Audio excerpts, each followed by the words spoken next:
Bennett, Kara, what happened? Two pairs of eyes turned up to look at me, but only one made me stop in my tracks. Henley. As my mind fought for words, she averted her gaze and sprinted past me, heading toward the elevator. Kara picked herself off the ground, smoothing out her dress and grimacing. "Are you okay?" I asked her. "Aren't you going to go after her?" she countered. I can't, not while my mother was approximately 20 feet away. What was Henley even doing here? "You're hopeless." "I'll go then," Kara said, slapping me on my back as she ran down the hallway. "Kara," I called after her, but as I took a step in her direction, a loud bang from my mother's office caught my attention.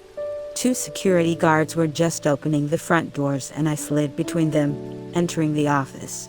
A shattered lamp lay strewn about the floor and I crushed a shard of glass as I moved into the room.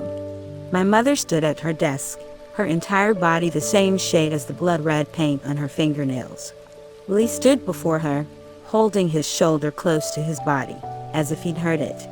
"What has that girl done to you? How dare you speak to me like this?" she screamed, her hand reaching for the metal nameplate on her desk.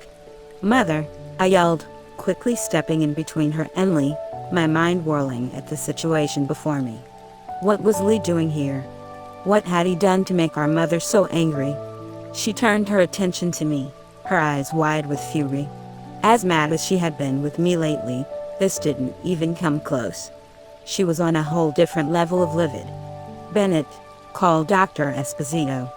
Is he aware Lee left the rehabilitation center? You can't keep me locked up there," Lee said, his voice steady and calm. "And whatever you've threatened them with to keep me there won't work anymore. If you drag me back, I'll sign myself back out. Do not argue with me, Mother. This is your fault too, Bennett. It's your fault for bringing that awful tramp into our lives. I thought you realized you're the reason Lee tried to throw away his life. And now you've brought him back. You really want him dead, don't you? Are you trying to kill your own brother?" A ringing started in my ears, high-pitched and whiny. It was like the whole room froze and then faded out. I felt dizzy and I reached out my arms, trying to steady myself on something. Pain ripped through my chest and I gasped and then sucked in another breath of air and another until I realized I was hyperventilating. And no, I struggled to get out, but the word felt wrong and didn't sound right. Something warm enveloped one of my outstretched hands and then I was being pulled in some direction, a screaming following in my wake. My whole body felt like lead and my vision blurred, as if my eyes had gained a Gaussian function. "Bennett, it's okay. Breathe. We're leaving. It's okay, Lee." I grasped his shoulders as he helped down onto one of the couches in the hall. I pressed my lips together and trying to slow my breathing. "In, 1, 2, 3, 4, 5, out." I repeated it until the world came back into focus and my lungs didn't feel like they were going to burst. The ache in my head remained, throbbing warningly. "Are you okay?" Lee asked again. "Yes." "When did that start?" "It's nothing, Bennett. A couple months ago," I muttered. "Is it because of me?" "No." Lee let out a deep sigh, putting his head in his hands. "All this time I've been away and you've been here thinking it was your fault. How could you think that? How didn't I realize that? I'm truly sorry, Bennett. I've been a terrible older brother." My hands curled, bunching up the fabric of my slacks. "You're the best brother I could have asked for. You're trying to suck up to me already. I should let you know. I already told her I'm back to take over the company." I grabbed his arm, forcing him to turn toward me. His lips quirked up, but I glared at him. "What did you just say?" "Easy, Ben, Lee. You can't, Bennett." I said I'm fine. "Things won't turn out like they did last time. I'm not going to go through that again, and neither are you. I won't sit back and let our mother ruin your life." I let go of his shoulder, the small wince he made not going unnoticed. "Did she throw that lamp at you?" "No. She hit me accidentally." Lee smiled at me. "She's trying her best to. How can you take her side, just as the stress has taken its toll on me and you? I'm sure it has affected her as well." "I'm not taking her side. I think she has problems and needs to seek professional help." just as I did. She's a psycho. Don't use that term lightly, Bennett, feeling like a child who had been scolded. I lowered my head. Very becoming of a 25-year-old man. But who was I kidding? 25? It was a joke to think 25 meant you were an adult. 25 just meant you had all these responsibilities and you had no one to rely on anymore. Even though Lee was only a few years older than me, I felt he had maturity only decades could churn out. I'd always felt like that. Also, I may have provoked her just now. Provoked? Lee shrugged his shoulders. She hasn't been treating Henley very nicely. I just wanted her to apologize. I stared at him. I also may or may not have said if she didn't let Henley marry you, I would marry her into the family anyway. Lay. What? What? I had every right to do so since you just let her do whatever she wanted. Really, Bennett, no matter what threats our mother uses, how could you let her treat Henley that way? You don't understand. I do. I know how she used me to threaten you. That's also part of the reason I came back. I'll worry about myself. You worry about you. You're my brother. I had to choose you. Did you think I'd kill myself if I had to come back? He asked sharply. Is that why you couldn't say no? You thought if you defied her she would drag me back and I'd kill myself because of you. It was my life, or your life. My throat went dry. I had to protect you. To think she'd go that far. She's worse than I thought. I'm not sure how many times I'll have to tell you this, Bennett, but you have to stop thinking like that. It wasn't your fault. You don't need to protect me. You can't throw away your freedom for me. A second of silence passed between us. I was scared, I admitted quietly. Lee ruffled my hair. I understand. Thank you. But from now on, I'll protect the both of us. You're my little brother, after all. What are you planning? To remove her from her position?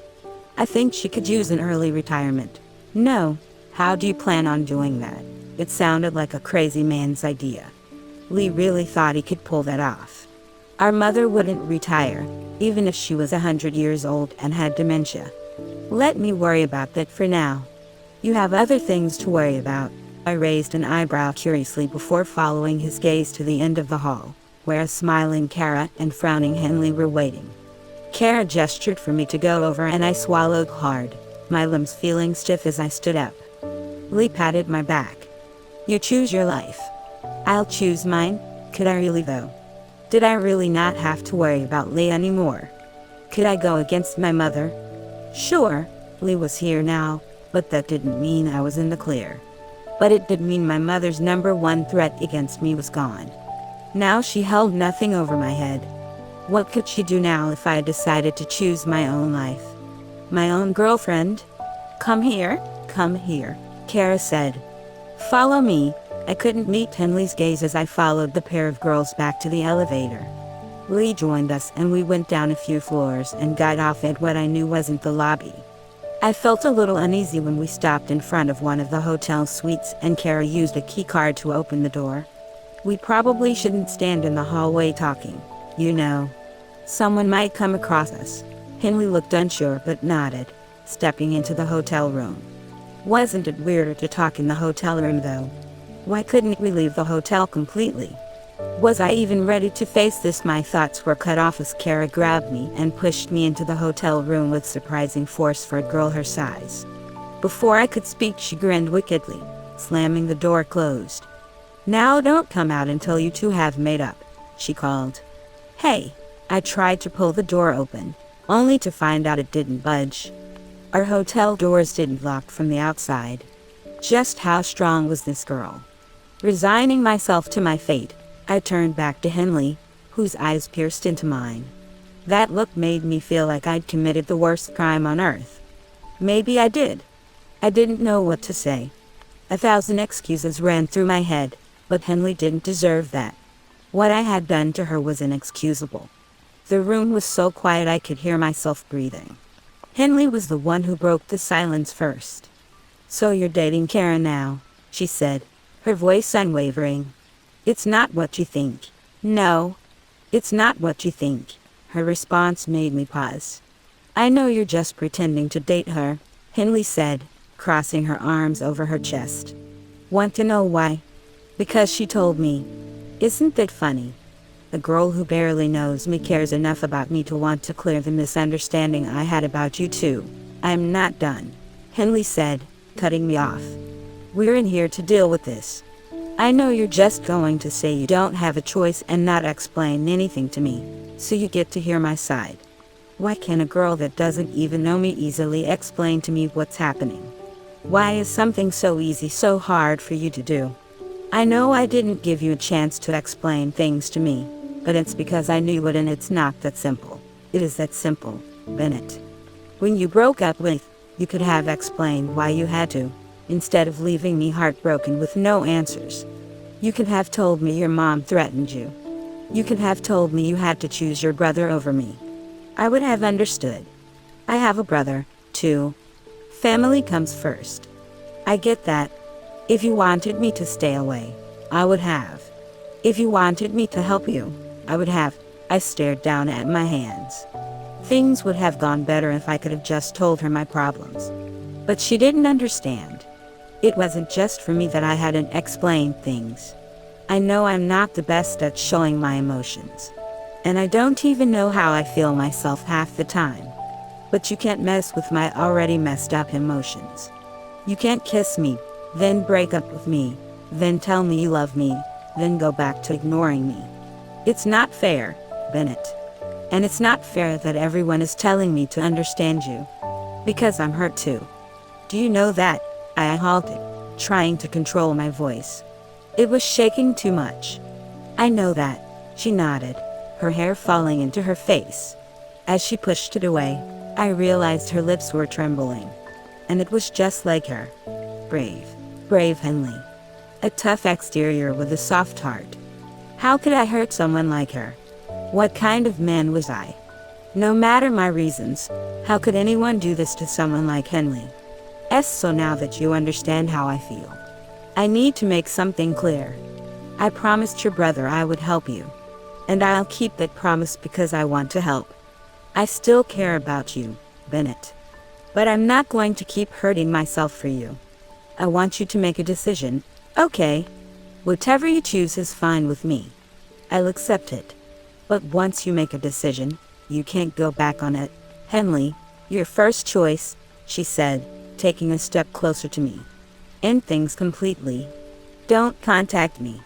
Don't have Henry spy on me. I'll help your brother, but if you ever come across me, I want you to leave me alone. At least for a little while. I know we won't be completely free of each other, but I deserve at least that. Don't call me up drunk. Don't tell me you love me, and the other option, I asked hoarsely. You promised me that if any problems come up, we'll work them out together. Your problems are my own. Promise you won't leave me in the dark anymore even if your mom threatens you. I'll do the best I can to help you, Bennett. That's what you do when you're in a relationship. I don't have a lot of friends or people I care about. You happen to be one of those few people. What I'm most mad about isn't the fact that you broke up with me.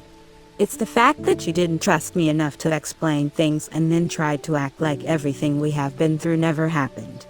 I don't deserve that.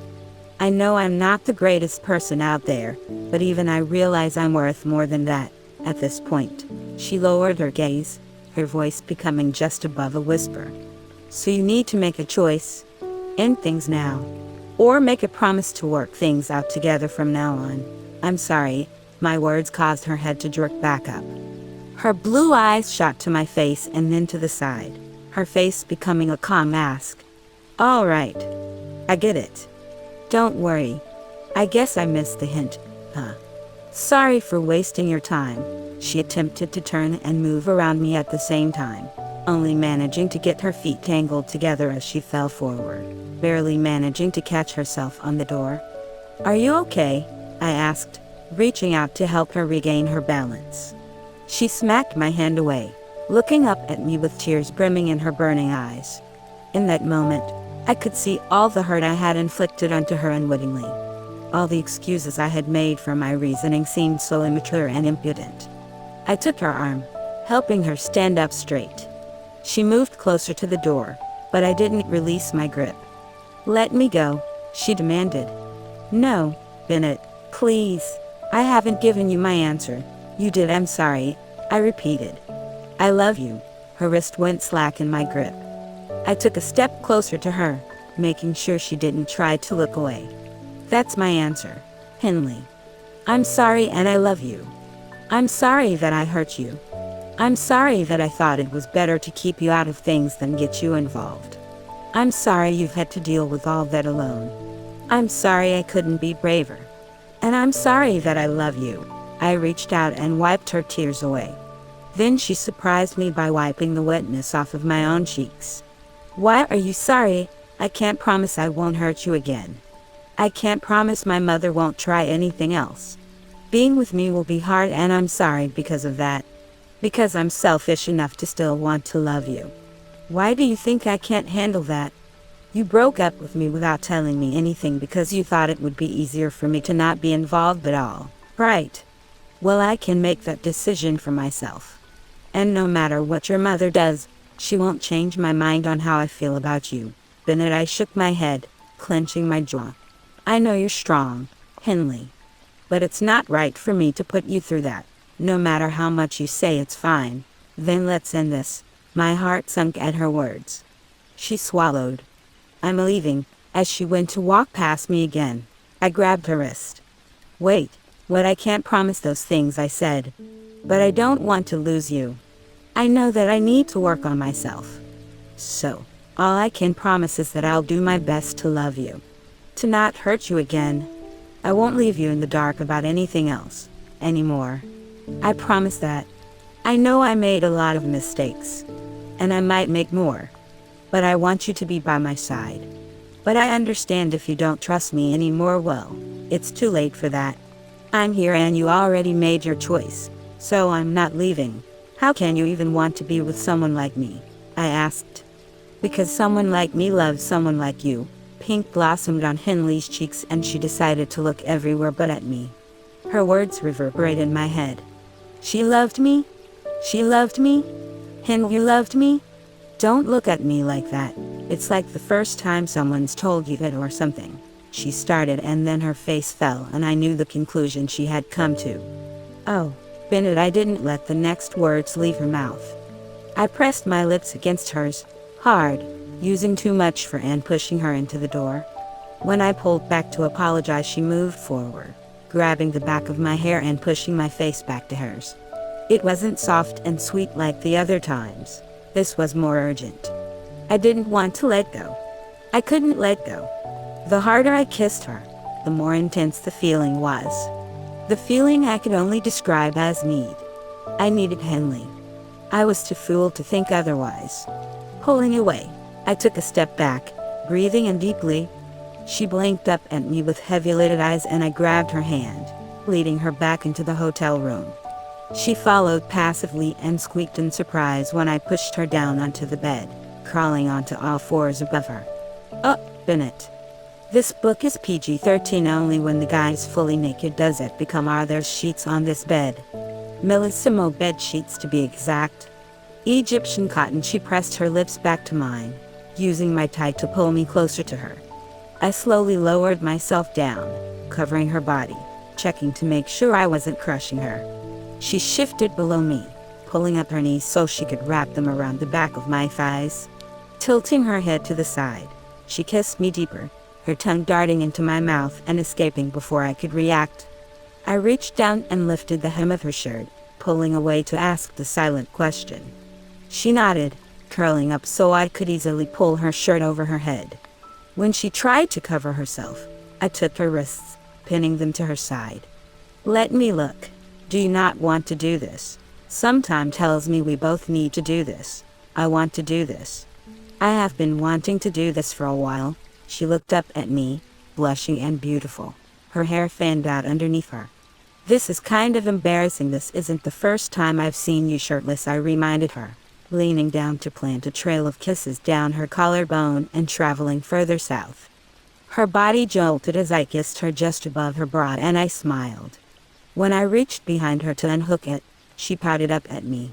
You take off your shirt first? Gladly, using one hand, I loosened my tie and unbuttoned my shirt, sneaking my arms through the sleeves and discarding it. "You should keep your tie on." Her face flamed and she shook her head. "Never mind. Maybe next time," I told her, tossing it to the side. "Or we could use it for something else." Her gaze followed mine to the headboard and she pursed her lips.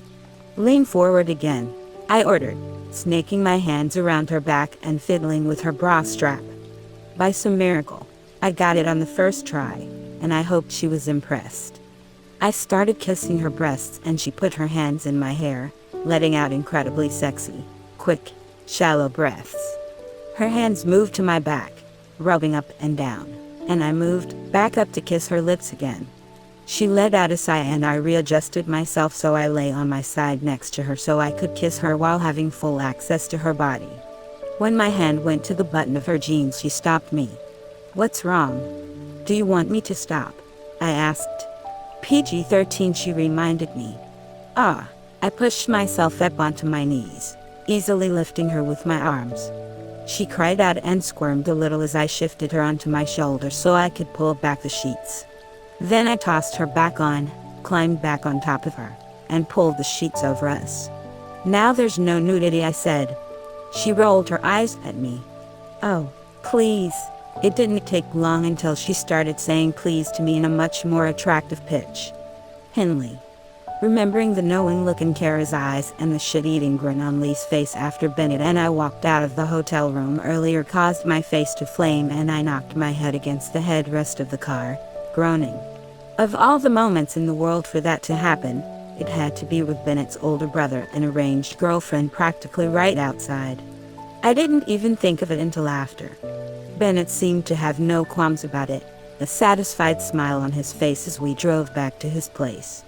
Fortunately, after making the decision to discuss what'll happen next regarding Mrs. Calloway at a later time, Lee had offered to bring Kara home, saving me the humiliation of being with them any longer. "It's a natural thing that happens between couples," Bennett had said when I refused to leave the hotel room earlier. Of course he'd say that. I flopped around in my seat, wanting to bury myself. There was a time and place for things like that. What the hell was I thinking? I was crazy. Beyond crazy.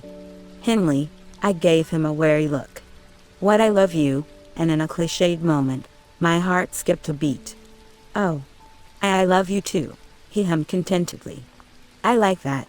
How can you say such embarrassing things so easily? I don't find it embarrassing at all."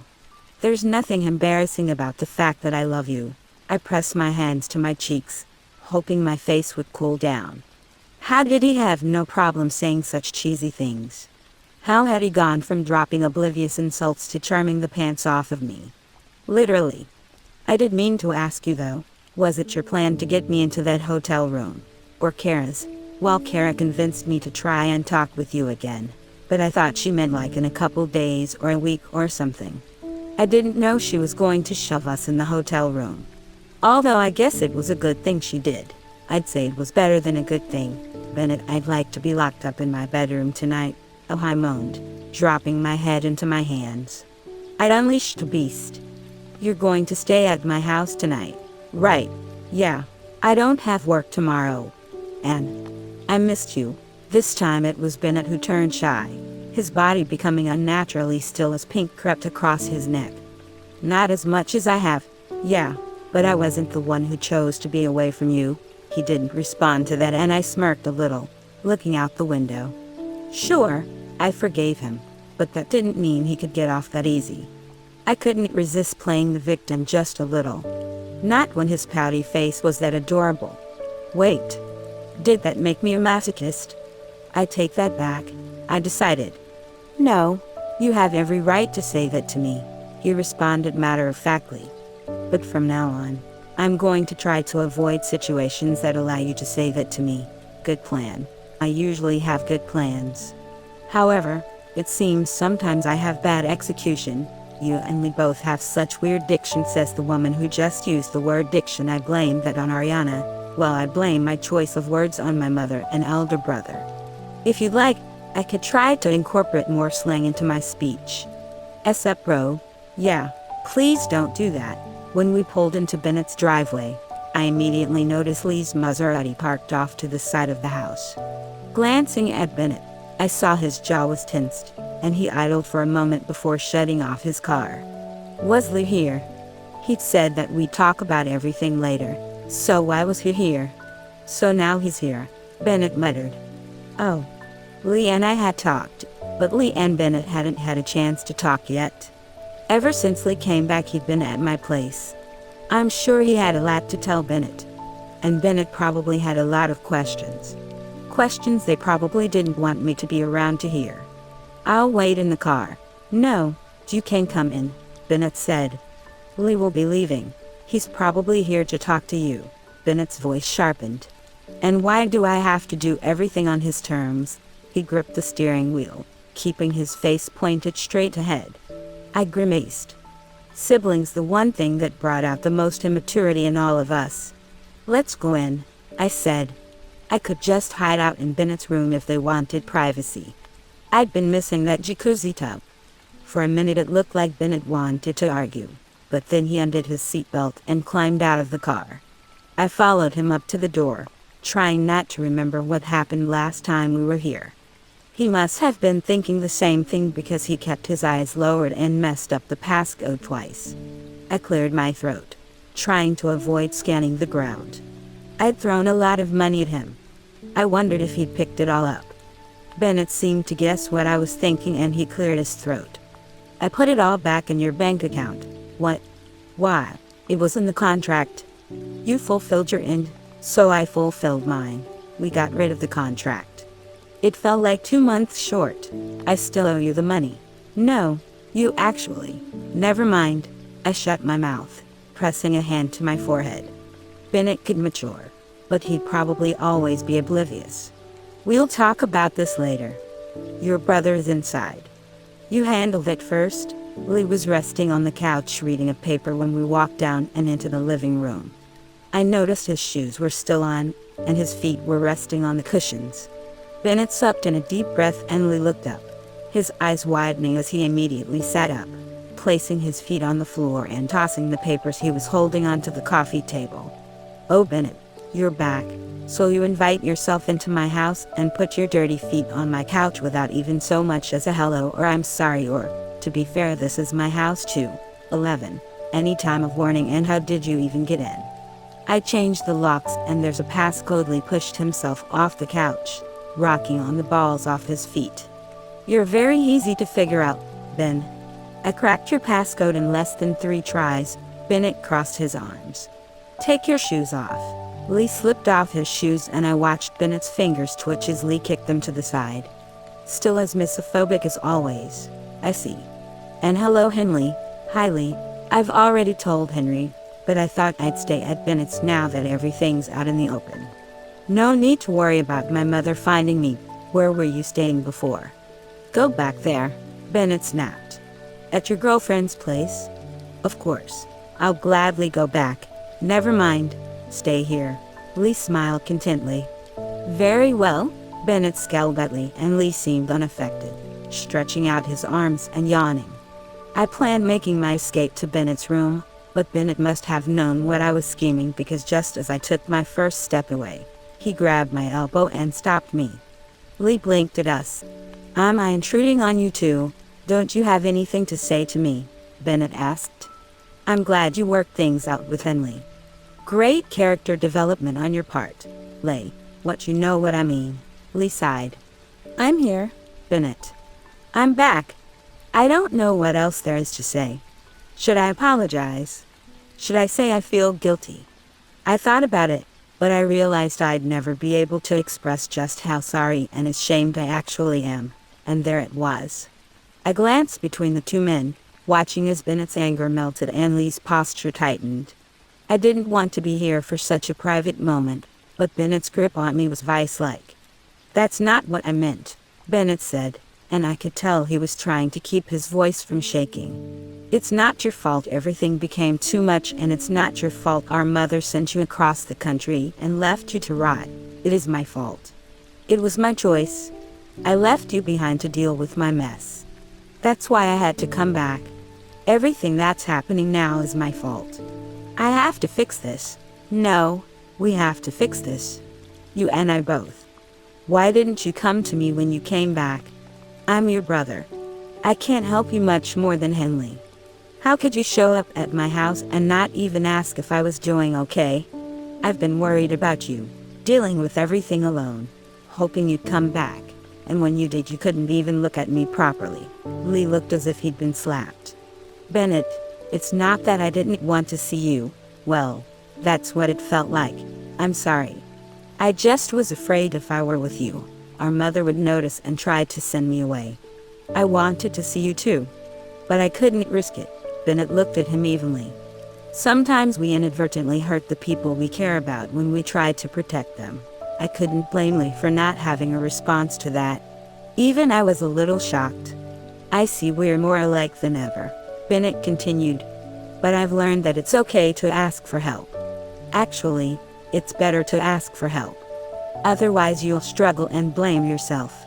You don't have to fight your battles alone. It's time you learn that too, Lee. Lee stared at Bennett for a moment before letting out a soft laugh. Why do you sound like my big brother right now?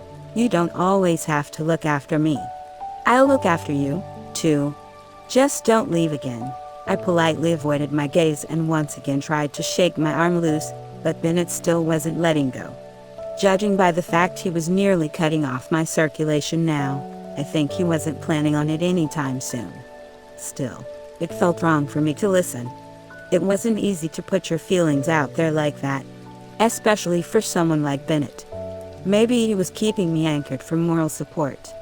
Lee stepped forward and ruffled Bennett's hair. That's the plan, Bennett finally.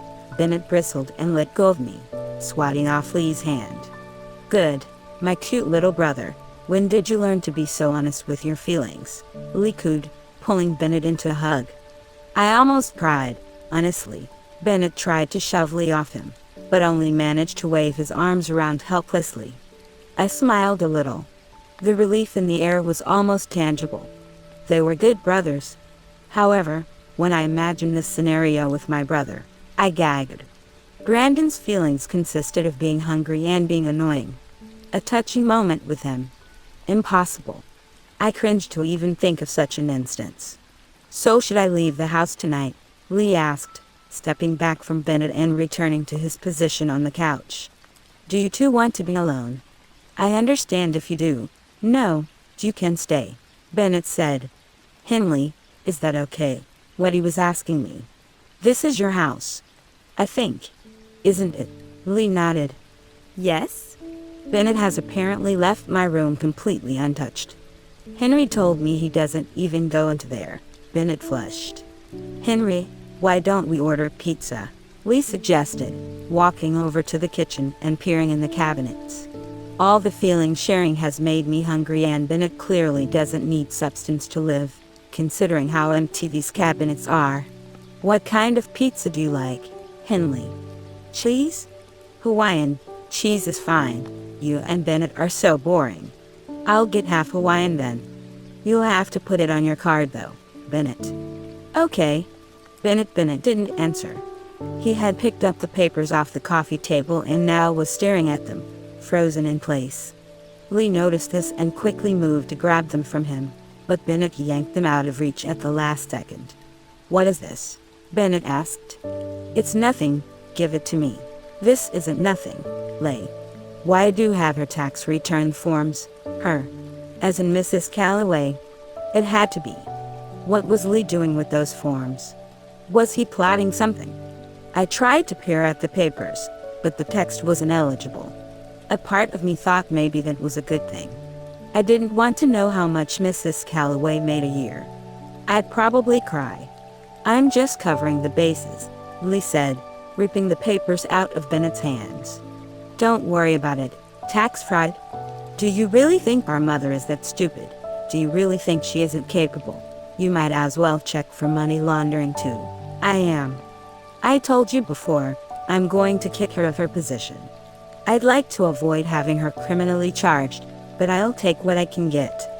I'm sure she could avoid jail time if it came to it, Lee, Bennett protested.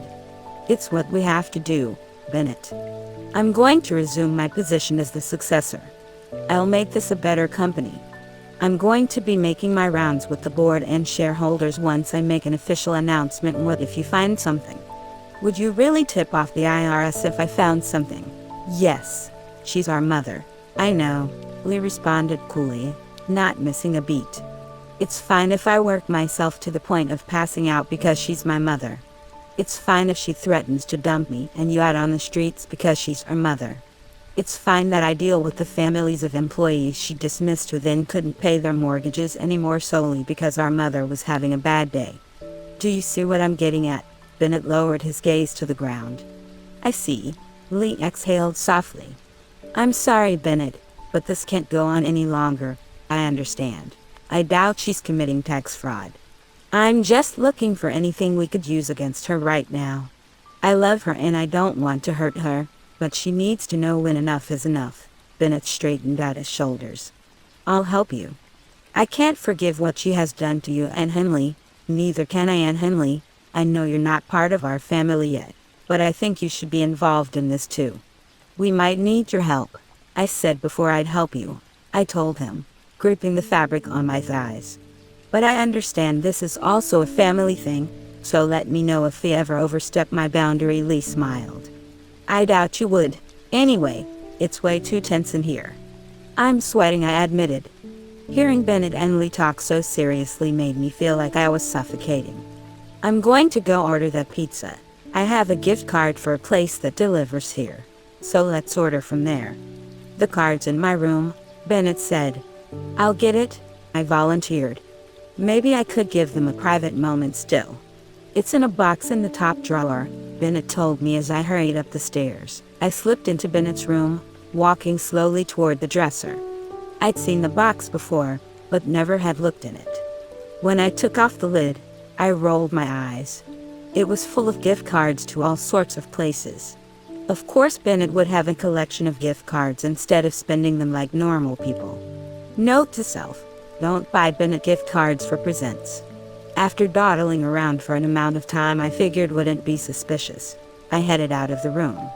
Just as I stepped out, the front door opened, and I jumped back, hiding behind the doorsill. I peeked out, expecting to see Mrs. Calloway, but seeing Sebastian instead.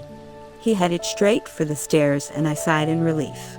Bennett, I have something to show you, I heard Sebastian say as I exited the room and peered over the banister down at him. How did you get in? Your passcode isn't very hard to figure out. But that's not why I'm here. This is important.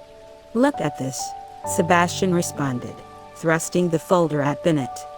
Bennett opened it and examined the first page, his eyebrows drawing together. After a second he snapped the folder shut, turning to Sebastian and saying something I couldn't hear. Sebastian looked up at me as I rounded the corner to the stairs, wondering what was in the file. Dirt on Bennett's mother? If anyone could find anything, it'd definitely be Sebastian. What's up?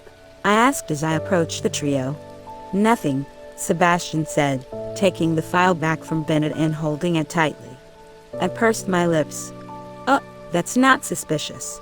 What's in there? It's work-related. I didn't realize you were here, Sebastian responded. I'll save this for some other time. I don't mind. You can talk. No, I'm in a hurry anyway. A light sheen of sweat was on Sebastian's forehead and Bennett kept fidgeting with the collar of his shirt.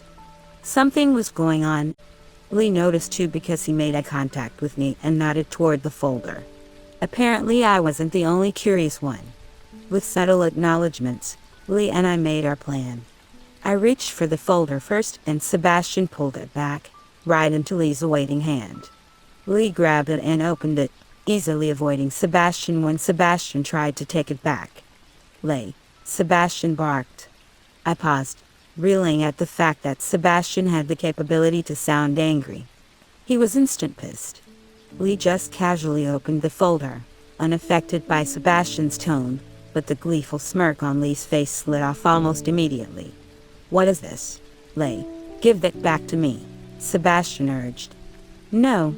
Sebastian, why do you have my medical file? Bennett, why do you have my medical file? Lee held up the papers in question. his lips pulled down into a tight line. Sebastian reached for them again, but Lee wasn't having any of it. He flipped through the pages again, scanning over the documents. "What's the purpose of having this?" "It's nothing, Sebastian," I interrupted. "If it has something to do with Lee, he should know. We can't keep things hidden from each other if we want to work together." Sebastian fidgeted with his hands and his eyes flicked toward the front door, as if he was thinking about escaping. This was unusual. Sebastian was generally the essence of calm. He must have found something that really concerned him. "What is it?" I asked cautiously. Sebastian opened and closed his mouth a few times, as if he couldn't decide whether to tell me or not. I thought about sending Lee and Henley out of the room, but there was no point. We all needed the same information. Unless this wasn't about my mother. If not, then what could it be about? "First, I need to explain things," Sebastian finally said. "Sometimes when I'm studying, I go through my father's old files. He keeps records of all his old cases and the verdicts, so I like to go through them and see how he presented the evidence and how he got the jury to come to the conclusion they did. Well, a while back, I came across Lee's medical file hidden away in one file for one of the cases." "What case?" Lee asked. "The case isn't important. The fact the file was hid within it is. Why would my father have a copy? For what purpose? He didn't have any reason to have Lee's medical file. There was never a case for Lee with the accident. Maybe it was in case the city wanted to sue for property damage," Lee guessed. Sebastian nodded. "I thought about that, which brought up an entirely different problem." "What problem?" I asked. "Lee's accident. What if it wasn't an accident?" His words sent a cold rush down my spine. What had he found? Sebastian wouldn't ask that if there wasn't something to base it off of. Lee, on the other hand, laughed bitterly. "Of course it wasn't an accident. I purposely crashed that car." "Exactly," Sebastian said. "You crashed that car?" "Yes." "Did you ever look at that accident report?" "No." "Did you ever look at your medical report?" "No," Lee answered slowly. "What are you getting at?" Sebastian gestured for the file and Lee handed it over. I stepped closer so I could see it as Sebastian flipped back to the front page and dragged his finger across it. Admit type. Type of stay. Length of stay. Charges. Payers. He stopped when he came to emergency codes. Pedestrian motor vehicle traffic accident due to impairment, frontal collision. He read out loud. "What's wrong with that?" Lee asked. "Pedestrian. That means you were walking on the road at the time of the accident." Lee took the paper back from Sebastian and reread it. "What? That's impossible. I was in the car when I crashed it. I didn't get out." "Did I?" "Someone faked the accident report," I said, my mouth feeling dry. Henley looked at me, her eyes wide. "It could only be one person. But why would she do that? What benefit could come out of that?" "No, the report isn't fake. The injuries Lee received and grew into a frontal collision with the car. You never thought that was strange?" "Me? Trauma to the lower leg, the upper thigh, and the shoulders. If you think about it, it's clear you were hit by a car, but I didn't get hit by a car," Lee protested. "I remember clearly getting into a random car and going as fast as I could into that tree. I was in the car." I clenched my fist, trying not to let his words bother me. An image of Lee flying into that tree. I couldn't shake it from my mind. After a second I felt Henley's hand sneak its way into mine. "Your BAC was at .20. You can have blacked out multiple times. When your accident first happened, I didn't think twice about your injuries. I'm a lawyer, not a doctor. I didn't know what could cause what. But I always thought your situation was too perfect. How could you have stolen someone's car, crashed it, and gotten away without anything? Not even a citation. Yes, mental health can result in a non-sentence. But what about property fees? Who is the owner of that car? They didn't press charges. They didn't do anything. Why is that?" Henley ripped her hand out of mine and I turned to look at her. She was staring at Sebastian, her face devoid of color. Her arms locked up in their position at her sides, where she gripped the bottom of her shirt. "So when I found that medical record, I went digging a little further and found an odd transaction in my father's account statements. Over 20 grand to a random account at a bank in Poughkeepsie. One day after the accident. And it wasn't hard to find a name for that account, either. So they paid the person off to not make an insurance claim, I asked, missing the point of his statement. That was a common thing to do. Even more common when you could afford to replace the whole car with no problem. There was an insurance claim, Bennett. And there was a prosecution. My father was on that case. No, there wasn't. He didn't even have to go to court, I pointed out, feeling frustrated. Sebastian turned to Henley, but didn't meet her eyes. Instead, he focused on her feet and spoke quietly. I thought it was strange he would take on your brother's case. But seeing as how Brandon was a tool in their plan to keep Lee out of trouble, it makes sense now. I'm sorry, Henley. I couldn't tell you. At first, I wasn't sure. But when I realized what happened, I couldn't tell you. Not with everything else going on. Henley stared at Sebastian, her face blank. Is that why you told me never to mention my brother to Bennett? Yes. You knew even when you promised you'd tell me if you found out anything. Her voice came out sharp and clear, despite her shoulders starting to quiver. Yes, and my brother, who had to be in that jail cell for almost a year and struggled just as much as I did on my own, is completely innocent. You knew that. I was the last person to realize what was going on. Sebastian's words rang in my ears. He was a tool in their plan. Hey? Henley's brother. Brandon was a scapegoat for Lee. What were odds that it was Henley's brother? It couldn't be.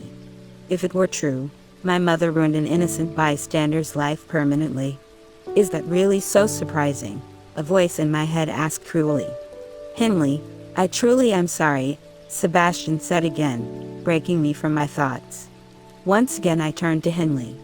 Her shoulders heaved as her breathing increased. She inhaled and exhaled, sharp and quick, almost as if she was hyperventilating. Tears pooled at the corner of her eyes and she blinked rapidly, but she couldn't stop a few from falling on her cheeks. She started, her voice catching in her throat. She resembled an animal trapped, unable to find an escape route, just stuck and scared. I made to move toward her, but stopped myself. Whether I was involved or not, this was partially my fault. My mother put Brandon behind bars. For something Lee did. My family did this to her family. Did I have right to console her? I'm going to the police station, Lee announced, striding across the living room and heading to the stairs. I moved forward to stop him, but Henley beat me to it. Her hand shot out, gripping him by the wrist and halting him. No, Lee tried to gently pry her hand off him. I can't let this go. This is my fault. I'm so mad. I'm so mad, Henley repeated, the tears steaming from her eyes now. I can't even think straight right now. So don't go anywhere, Henley, I said gently. Her eyes met mine and her jaw clenched. Her eyebrows set in a way that represented her anger in a way words couldn't. It's not your fault. But I'm so mad. I don't know what to do. I can't think. I can't. It's okay, I told her, opening my arms. She was in them in less than a second, clinging to me so tightly the air was knocked out of my lungs. Her entire body trembled and I cupped the back of her head, softly stroking her hair. I hoped my body felt sturdier than my feelings at the moment. On the inside, I was shaking too. But I wanted to be strong enough to calm her, even if just a little. Sebastian sat on the couch, dropping his head onto his hands, curled in on himself. Lee stared out the window toward the lake, his posture impossibly still. We were all disconcerted. Maybe this was why Sebastian had wanted to speak to me alone.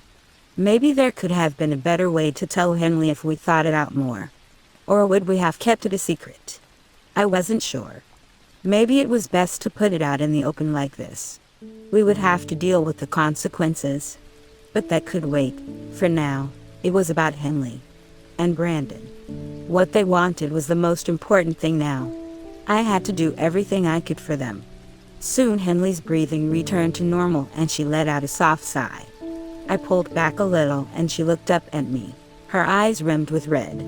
Her cheeks flushed and I leaned down and kissed her forehead, bringing my hand up to gently wipe away the wetness under her eyes. "You don't have to calm down if you don't want to," I told her. "I'm okay," she answered, pressing her forehead into my shoulder. "Sorry, don't be.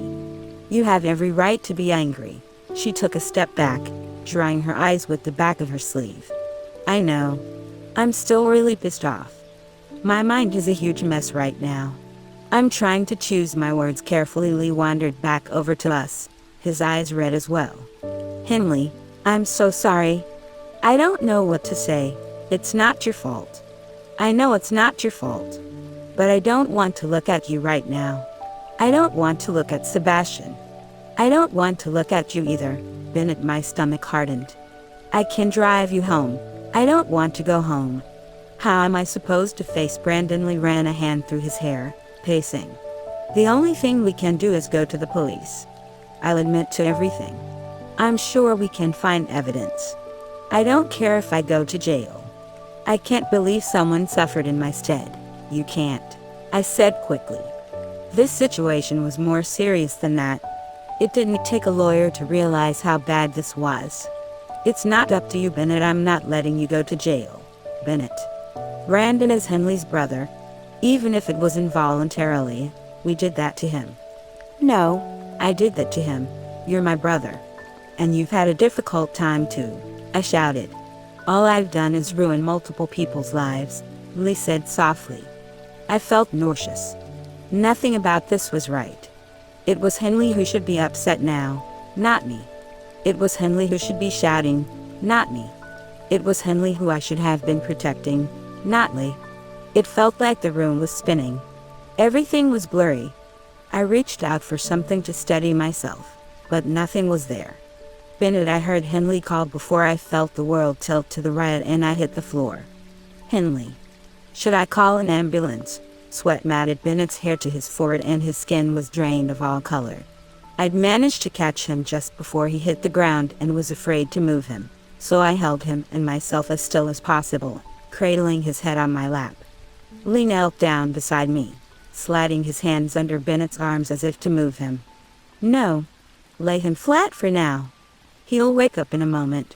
I let Lee take Bennett from me, watching as he gently laid Bennett on the floor.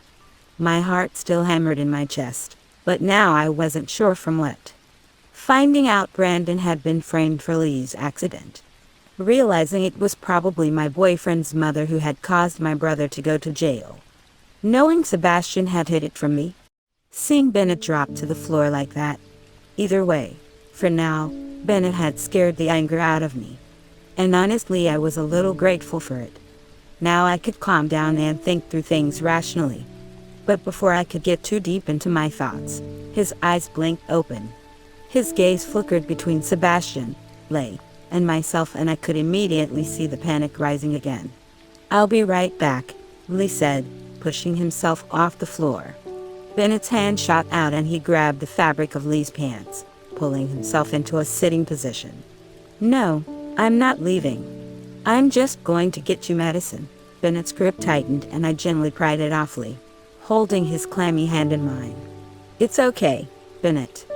None of us are going to go anywhere." After a moment it seemed like he calmed down, so I pulled on his hand, helping him climb to his feet. It took him a second to adjust his balance and he grimaced, screwing his eyes shut and massaging the top of his forehead. I passed out. "Yeah, are you okay?" I asked. "You shouldn't be asking me that." I pressed my lips into a flat line. "I'm pretty sure it's a normal question for a person who just witnessed you fainting. If you knew what I was thinking, you wouldn't be asking me that," he responded lowly, unable to meet my eyes. "What? You're thinking I shouldn't tell anyone that Brandon's accident was actually Lee's fault?" The twitch and jaw gave me my answer. "I can't lose Lee again." His words sent a flare of annoyance through me. He couldn't lose his brother. What about my brother, who had spent the last half year in jail for a crime he didn't commit? "How do you think felt when Brandon was in jail?" Bennett flinched at the tone of my voice. I sighed, letting my head fall back, and I stared at the ceiling. What a situation we were in. Was I supposed to yell at him? It wasn't his fault. Could I even yell at him? Would it trigger another anxiety attack? Just how bad was his anxiety?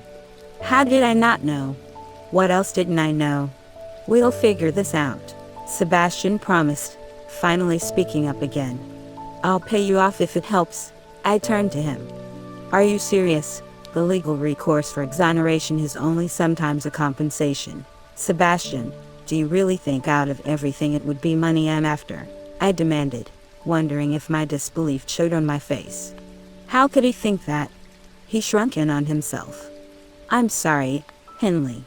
I just don't know what to say. Do you think any of us do? Have I suddenly become an enemy to you guys? You really think I'd just throw you under the bus? No, let's talk about this together, I said. Lee appeared just then, descending the stairs with a glass of water in hand, and headed back over to Bennett. Maybe take one of these since we have a lot to discuss. Bennett shook his head, rejecting the pill Lee offered him. I don't need it, Bennett. This isn't going to be an easy conversation. You look like you're about to pass out again. And we need to talk about this. Henley is probably already afraid you'll pass out again. Lee was right. Bennett still didn't look that good. And I did feel a little scared he might pass out again. Bennett hesitated for another moment before taking the pill and swallowing it down. He noticed me staring and frowned. It's nothing, Henley. It just helps me calm down. I didn't realize your anxiety was so bad. It comes and goes, he explained. Generally it's mild. This situation just isn't something I expected. Me either, I muttered. Lee looked at me with sad eyes. I turned away from him. My mind was so muddled. I couldn't just ignore the problem and I definitely couldn't let it go. But where did we go from here? What could I do? What could they do? Lee folded his arms over his chest, leaning against the side of the couch. We don't need to discuss anything. I'm to blame and I'll resolve things. Lee, you can't. Bennett, what else can I do? Someone else suffered because of me. I have to make things right. And what about Henley? Are you saying you don't care that her brother was put in jail because of me? When Bennett didn't answer right away, I tried not to let it hurt my feelings. He and Lee had a strong bond. If I were in his position, I'd have a hard time letting Brandon take blame knowing the consequences. But a part of me just wanted Lee to go and confess what happened, just to clear Brandon's name. Any monetary compensation meant nothing compared to clearing his name. His record was basically a stain on his life. I couldn't just let it go. Sebastian, what would happen to Lee if he proved that it was him who stole and crashed that car instead of Brandon? I asked, turning to the only lawyer in the room. All three men froze up, as if they didn't see that question coming. It was as if everyone stopped breathing. No one made a sound. Sebastian made no attempt to even answer me. He just bit his lip, turning his gaze to the floor. Did that mean it was something bad? Or that he just didn't want me to consider that option? Couldn't he even answer me? You three are not making this any easier, I ground out. If you feel so guilty, why don't we do something about it? Bennett grabbed my hand and stepped in front of me, coming almost chest to chest with me. His green eyes burned into me and he gripped my hand so tightly, I swear my phalanges were about to crack. Henley, Bennett, I have no right to ask this of you. And I know how wrong it is, but even if you hate me for it, I am begging you, don't do that to Lee. Please. The raw desperation in his voice sent chills down my spine. You're right, I acknowledged, my mouth feeling dry. You have no right to ask me to do that.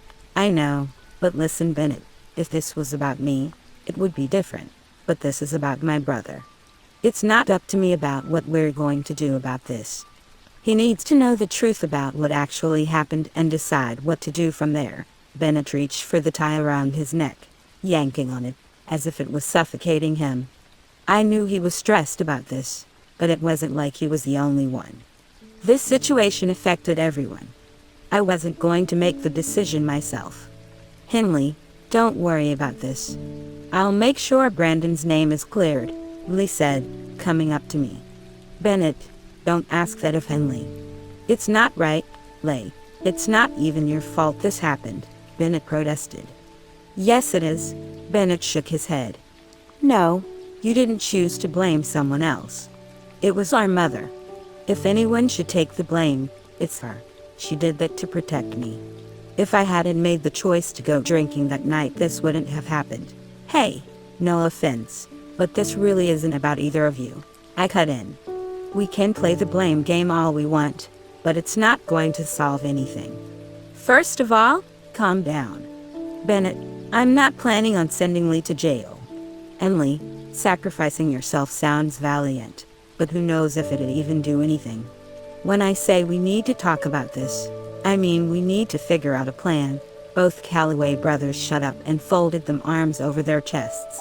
I don't blame either of you two for what happened, so don't panic. I don't want to fight with either of you. Obviously I'm hurt and irritated, but I know it's not your fault. If anything, I'm just kind of pissed at Sebastian. Sebastian rightfully turned a shade of red. I understand, but I also understand why you didn't want to say anything, so I'm trying to get over that, I added. Sebastian shoved his hands into his pockets, walking over to where Bennett lay, and I stood. It's okay, Henley. I should have told you when I realized what was happening. You should have, I agreed. How are we going to fix this problem if we don't admit what actually happened? Lee asked. I shrugged. We'll pin the blame on the person most responsible. That's me. No, it's your mother. That much is clear. But Lee gasped. Oh, two birds with one stone. Sebastian was the next to catch on, and his lips curved down. It might be hard to find the evidence, Bennett repeated. I nodded. Your mother caused this, so why should Lee take the blame? We'll just find the proof that your mother framed my brother and go to the police with it. Two birds with one stone. Brandon's record will be cleared and you can take down your mother. Bennett didn't seem convinced. My mother would surely twist her way out of it. What would she even get charged with? Well, a few things actually. Perjury, obstruction of justice, providing false evidence, conspiracy. We could even go as far as defamation of character, Sebastian explained, tallying it off on his fingers. Your father would help her be dismissed off all charges, one not necessarily. Since he was involved in the first trial where she presented the false information, it could be a breach of fiduciary duty. She would have to hire a different defense attorney. Brandon could also sue my father if we proved he knew about the frame-up, I snorted. Yeah, that's exactly what we want to do. Sue a defense attorney, Sebastian smiled. Yes, I wouldn't suggest it either. Where should we look for evidence? Lee asked. Maybe we should head over to McAllen's and... Wait a second, Bennett said, holding his hand up. Lee, this is our mother we're talking about. Lee's eyes widened and he whirled around to look at Bennett. Are you trying to protect her right now? After everything she's done to you? To me? To Henley? To Brandon? That's not what I meant. If we're going to do this, we're going to have one shot. We need to plan this out. She knows something is up since you've shown your face, and not only that, you've said you're planning on marrying Henley. I blinked. Woodley blushed. Well, Sebastian chuckled and Bennett pursed his lips together. The point I'm trying to make is she will be on high alert. We can't go sneaking around quite yet. We need to be patient. Henley, what do you think? Lee asked me. I won't wait if you don't want to. Bennett's right. If your mother had enough power and influence to set Brandon up in the first place, I'm sure if she catches on to what we're doing, any evidence that could possibly remain will be disposed of. Brandon is out of jail, and as long as we clear his name, we don't have to rush. Of course, I'm going to tell him everything that's happened today. Lee and Sebastian murmured their agreement, and Bennett brought his hand up to his chin, his eyes unfocused. We need to trick her into a false sense of security. How do we do that? I can't imagine she took Lee saying he was going to marry me too easily. I raised my eyebrow at Lee, who ducked his head. The best course of action is for you to stay away from both Bennett and Lee, so it seems like you're out of her life completely, Sebastian suggested. If Bennett is compliant with her, she won't think anything is suspicious. So if he continues to act as if he's dating Kara, I won't do it. Bennett cut him off. Leaving Henley again is not an option. My lips twitched and I did my best to hide my smile. I'd been a little bit nervous about Bennett having another breakdown and deciding it'd be best to keep me out of the picture, but hearing him say that was more reassuring than I thought. Maybe what I said had gotten through to him this time. I didn't mean you have to stop seeing her, Sebastian clarified, but for now, it'd be best if she didn't come here. As in, if you want to spend time with her, do it at your place.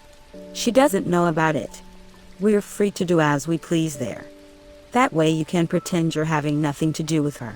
I also think you should continue to pretend to date Kara, I said. It's really our best camouflage, Bennett set his jaw. I don't want to. You don't have a choice, Lee said, elbowing Bennett in the side. Now isn't the time to be stubborn or romantic. You need to play your part. It doesn't feel right to involve her. I'm sure she won't mind. We can return the favor for her one day. Greek letter pie. Bennett's gaze met mine as if he were asking me for permission. While I didn't really enjoy the idea, it made the most sense. And Kara seemed like a nice enough person. And not interested in Bennett at all. So it was fine. I'm fine with it, Bennett, really. Anything it takes to clear Brandon's name. I'll also go and see my mother to see what I can do on my end, Lee said, pulling out his phone and glancing at it. I'll go into the office with Bennett tomorrow. Sebastian pushed himself off the couch and smoothed down his shirt. Then in the meantime, I'll do some investigation myself. Nothing that will tip her off though. I just wonder if there's anything my father might have that we could use to testify with. What should I do? I asked. Relax, Sebastian told me. Now you and Brandon can both be 100% certain your brother didn't commit that crime. I still have to tell him. Lee cleared his throat. Actually, I'd like to tell him, but as much as it is my mother's fault, I still am a part of the reason this happened to him. And we were friends. I owe it to him to explain in person and apologize. Please let me do that. If that's what you want to do, I won't stop you. While it really should have been Lee's mother going to apologize, Lee was the next best choice. If anything, it would be the most genuine apology Brandon would get. But maybe it was best if I were there too. Not that I didn't trust Brandon. I just didn't think Lee would fare too well if Brandon got pissed and punched him. I could at least be there for some kind of defense. If things are settled for today, then you two can leave, Lee, Sebastian, and I all turned to Bennett. Me? I asked. No, Sebastian and Lee, why are you kicking us out? I'd like to spend some alone time with my girlfriend. Where am I supposed to go? Lee asked. Go visit Henry or something. Don't come back until tomorrow. I grimaced as Lee's eyebrows shot up to his hairline. Bennett could really choose his words more carefully, and then wouldn't miss the innuendo in that. Sebastian walked over to the kitchen and grabbed his keys off the countertop. I'll head out then. We can discuss this more tomorrow. Perhaps with Brandon sounds good. And Henley, he added, pausing as he passed me. I really am sorry I kept this from you. I don't expect you to trust me again, but I don't want to lose your friendship. Sebastian, I know you were in a rough spot, but next time, know that it's okay to tell me these things. We're friends, aren't we? We need to work things out together. Don't keep things to yourself. That's what friends are for. Sebastian pulled me into a hug, squeezing me tightly to his chest and effectively silencing me. Thanks, Henley. You're welcome, I mumbled. Isn't that long enough? Bennett asked, magically appearing at our side. Sebastian rolled his eyes and stepped back. See you tomorrow, Bennett. Take Lee with you. I'm going, Lee groaned, patting his pockets until he pulled out his keys. I was looking forward to sleeping in my own bed tonight, too. Just stay at Henry's. His bed is so small. His feet must dangle off the edge if he straightens out. Stay at a hotel then. Anyway, I get the hint. I'm not wanted here anymore. Let's go, Sebastian, Lee said, pushing on Sebastian's shoulders. Be safe, kids. A blush made its way onto my face at full force, and Lee grinned before disappearing up the steps with Sebastian. Once they were gone, a silence fell in the room. I felt a little awkward, so I made my way over to the glass wall, staring out at the lake. Through the reflection, I saw Bennett follow me over. He slid his arms over mine, wrapping my body inside them, resting his chin on my shoulder. "I'm sorry, Henley," he whispered into my ear. It sent goosebumps down my skin. For what my family has done to yours. It's not your fault," I said for what felt like the 100th time. The Calloway brothers were definitely a pair. "I'll make it up to you and your brother. We won't let my mother get away with this." I reached for his hand and squeezed it. "I know. Are you tired? Hungry? I could cook you something if you'd like. Would you like to take a bath?" I pulled away from him so I could face him. "Are you trying to suck up to me now?" A tiny smile appeared on his lips. "Maybe a little. Well, you know how to sucker me in. All I want right now is to get in that jacuzzi tub. Let's take a bath then. Let's," I repeated. The smile never left Bennett's lips as he led me back up the stairs and down the hall to his bedroom. I stood in the corner of the bathroom as he turned on the faucet and ran his hand under the water until he seemed to find an agreeable temperature. Then he wandered back over to me and pulled me closer to the tub. He must have sensed my resistance and he stopped. "Would you rather be alone?" No. I've just never taken a bath with someone else before. I'm embarrassed, I admitted quietly. Being naked is natural. We are born into this world without clothing. I narrowed my eyes at him. Should I add bubbles? Would it help? I nodded and he went open the cabinet under the sink and produced a small bottle, pouring some of its contents into the water. Within seconds, bubbles started to form and a flowery scent filled the bathroom. Bennett started loosening his tie and pulled it over his head, tossing it on the sink counter. He unfolded his cuffs and proceeded to unbutton his shirt, letting it fall to the floor. My mouth felt dry and I looked down at my own clothing. Was this supposed to be this awkward? Was I the only one feeling awkward? When I reached for my shirt, Bennett's hand stopped me. "I'll do it," he said, taking the hem of my shirt and lifting it over my head. His hands caressed my bare shoulders for a second before they moved to my bra strap, which he undid easily. I moved my arms to cover my chest as he turned me around. That stupid smile was still on his face.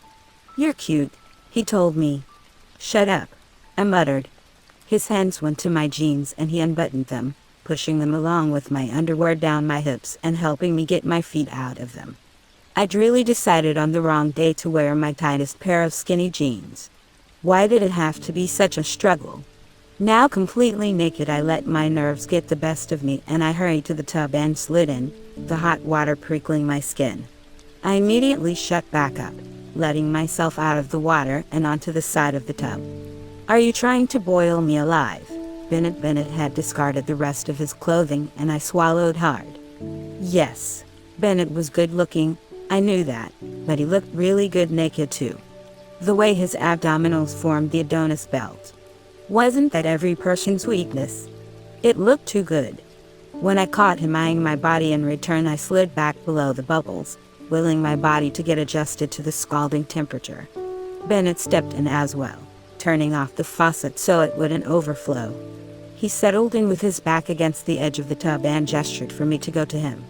The bottom of the tub was a little slippery, so while I was scooting over to him, I used too much force and my butt slipped, sending my head against his chin and body onto his legs. Sorry. His arms snaked around me again and he helped me turn around so I could settle between his legs with my back against his chest.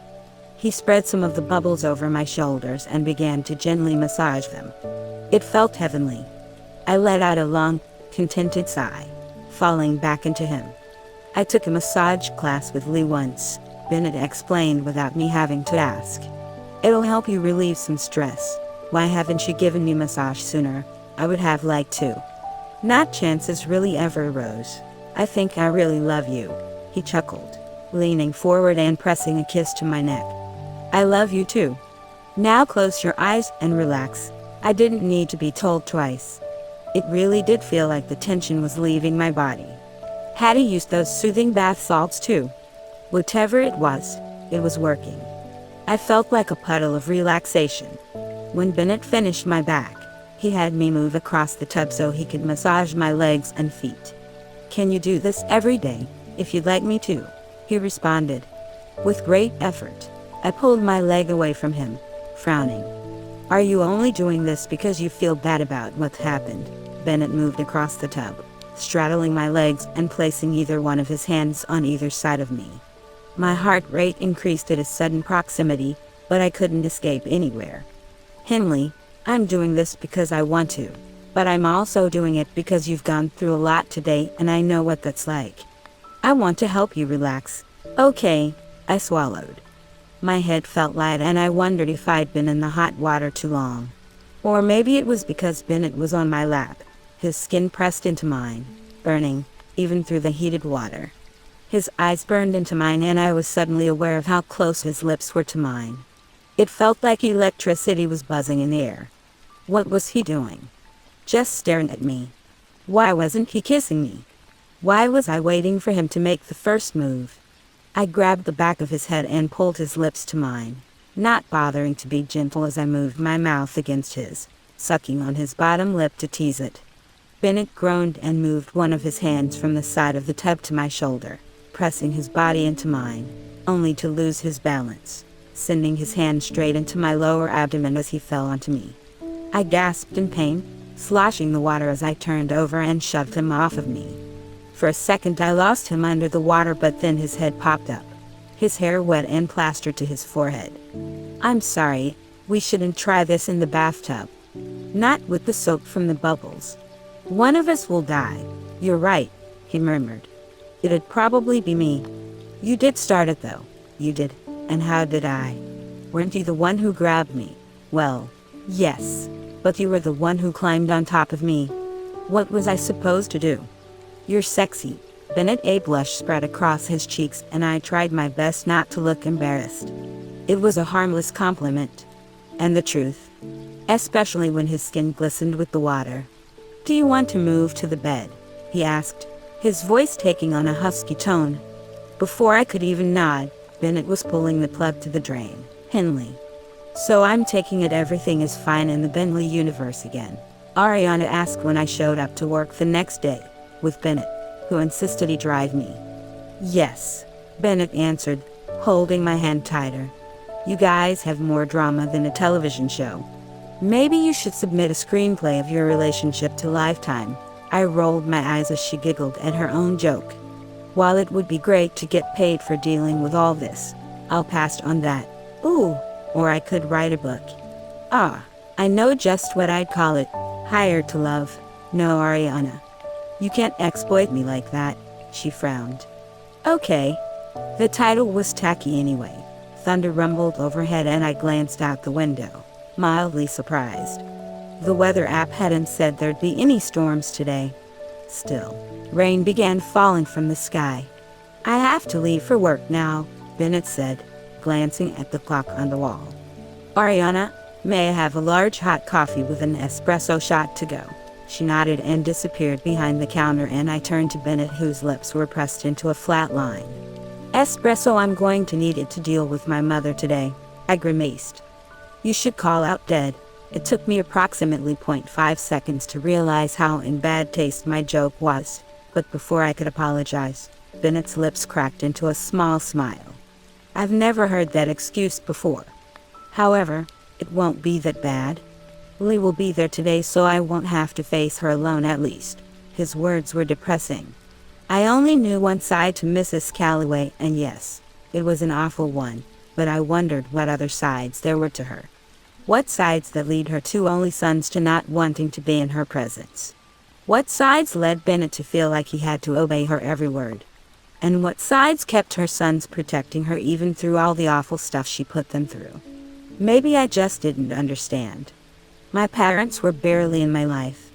The word family didn't mean the same to me as it did to other people. Henley, Bennett said, pressing a finger to my forehead and smoothing out the wrinkles. What are you thinking about? Don't worry, I'll be fine. I know, but I still feel the urge to protect you from your mother. I feel that same sentiment, okay? But how can you expect me not to use your lines in a book when they're so dang cheesy? Ariana said, popping up between us, coffee in hand. Seriously, I can't think of any other couple that would be better for a book or movie. I took the coffee from her and gently pushed her aside. No, Ariana. I'll sue you for defamation if you do. Okay, Bennett. Ruin my fun. Bennett blinked in surprise. I bit my lip to keep from grinning. Ignore her, Bennett. You'll be late if you stay any longer. Bennett stared at Ariana for a moment before turning his attention back to me. Henry will pick you up later. I'll come to your house after I'm finished. Something tells me the workload will be considerably high today. Okay, see you later then. He hesitated a moment, rocking on the balls of his feet, then quickly pressed a kiss to my forehead. I love you. Have a good day. Without waiting for me to reciprocate, he walked out of the store. I watched him leave before turning to Ariana, who was furiously typing away at her phone. What are you doing? I asked. Nothing, she said quickly, looking up at me and shoving her phone into her pocket. Are you going to put on your apron or not? I narrowed my eyes at her before slipping under the counter and grabbing my apron off the hook. Has it been busy? Not really. And now it's raining, so it'll probably be even more dead. Which is fine because you need to fill me in about what I missed between you and Bennett. It's a long story. Those are my favorite kind. I started wiping down the counters as I retold the events that had happened the past few days. Part of me wanted to skip the part about Sebastian lying to me, but it was important for Ariana to know for more than one reason. If he could hide something like that, what else could he be hiding? I didn't want to distrust Sebastian after this, but I barely knew him to begin with. How was I supposed to build the trust back up? And what if he tried to pursue a relationship with Ariana? How could I support that? Should I beat him up? Was her response after I explained everything. No, I laughed. She smiled, but didn't seem to feel any humor. I never thought Sebastian would be like that. I picked up a bag of coffee beans and started filling the grinder. I mean, it's not like he doesn't have his reasons. And it's not like we're really close friends either. We've only known each other for a couple months. Still, the dejection in her expression made my heart clench. Do you like him that much? Ariana looked at me with wide eyes. Huh, Sebastian? How much do you like him? Well, I mean, he's good looking. And nice. And he has a really nice voice. Deep, but really soft. And even though he's rich, you'd never know unless he told you. He's very grounded and kind. And his eyes. I patted her on the shoulder. I didn't realize you had it so bad, she pouted. What am I supposed to do now? How can I like someone like that? Not after what he's done to you and Brandon. Like I said, I'm sure he had his reasons. That doesn't matter. I don't even know if I'll look at him the same way after he kept such an important thing from you. How do you know he was even going to tell you? What if he decided to keep what he found hidden forever? Ariana, Sebastian is still a good guy. I don't believe he would have done that. I don't either, she agreed. But how could we know for sure? It's just throwing me off a little. In my head, Sebastian was the perfect man. But I guess no one is perfect after all. I nodded, brewing myself a fresh cup of coffee. I felt tired. Understandable, of course, seeing the whirlwind of events that had been happening lately. The rainy weather probably didn't help either. I won't be mad if you want to continue liking him either, I continued after taking a sip of my coffee. It burned my tongue, but the warmth and sweetness did wonders to my body. Oh, forget Sebastian. I still have your brother. A jingling brought our attention to the front of the store. Ariana sucked in a small breath beside me as I recognized the well-dressed man at the door as Sebastian. He looked a little different today. His hair was slicked back into a different style and he was dressed much more casually than usual. Instead of his button-up suits, he wore a light tan cable knit sweater and a pair of black jeans. It looked very good on him. An image of Bennett wearing the same outfit popped into my head and I had to look away from Sebastian to hide my smile.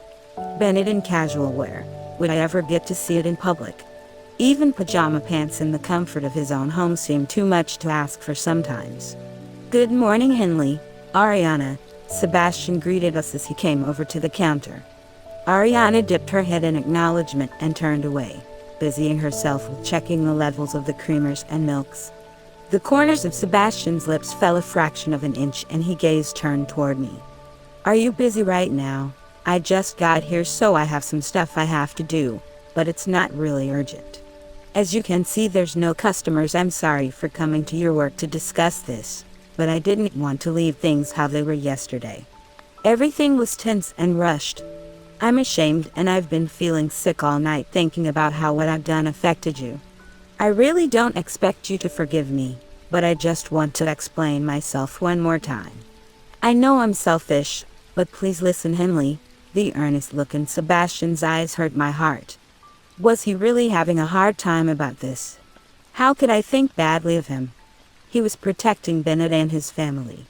Even if he would have never told me, he would have been doing it for his family. I would do anything for Brandon. Could I really be mad? Ariana had gone motionless, and I knew she was listening too. I can kind of understand why you kept everything from me. I promise I was going to tell you. When I went to Bennett's that day, I was going to explain everything to him and find an easier way to tell you about it. I didn't expect for you to be there. I wasn't hiding everything to protect my family. I wanted to make sure I was positive about everything before I told you. I didn't want to hurt you without proper evidence. I leaned against the counter, putting my hands into the pockets of my apron. You didn't hurt me, Sebastian.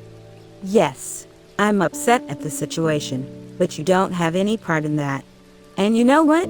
Now that I'm thinking about it, I don't have any right to be mad at all. You have every right to be mad, Henley. If you hadn't gone digging, maybe this would never have been uncovered. My brother would have remained guilty, and I would have lived wondering if he really was after all. So now, as I'm realizing all of this, I really should be thanking you for what you did. I didn't do it for you or Brandon, I know. Sebastian gave me a puppy dog look. Still, I should have included you from the start. It's okay, Sebastian. But from now on, there can't be any more secrets. They'll always be revealed, and someone will always be hurt. I promise I'll tell you everything from now on. I enjoy your company. I want us to remain friends. I smiled. I enjoy your company too. And I'm dating your best friend. We have to get along. Ariana appeared suddenly, holding a steaming mug of coffee. Almost as if a peace offering, she pushed it over the counter to Sebastian. The light in his eyes seemed to light up the entire coffee shop, as if the sun came out. Thank you, Sebastian said, holding her hand for a second. She held his gaze. I'll warn you now, if you hurt Henley again, I won't let you off easy. Ariana, I sighed. I won't, Sebastian promised. And I should apologize to you as well. Ariana, we don't know each other very well, and I'm sure this left a bad taste in your mouth. I've considered you a friend, and I'm sorry I've done something that could threaten that.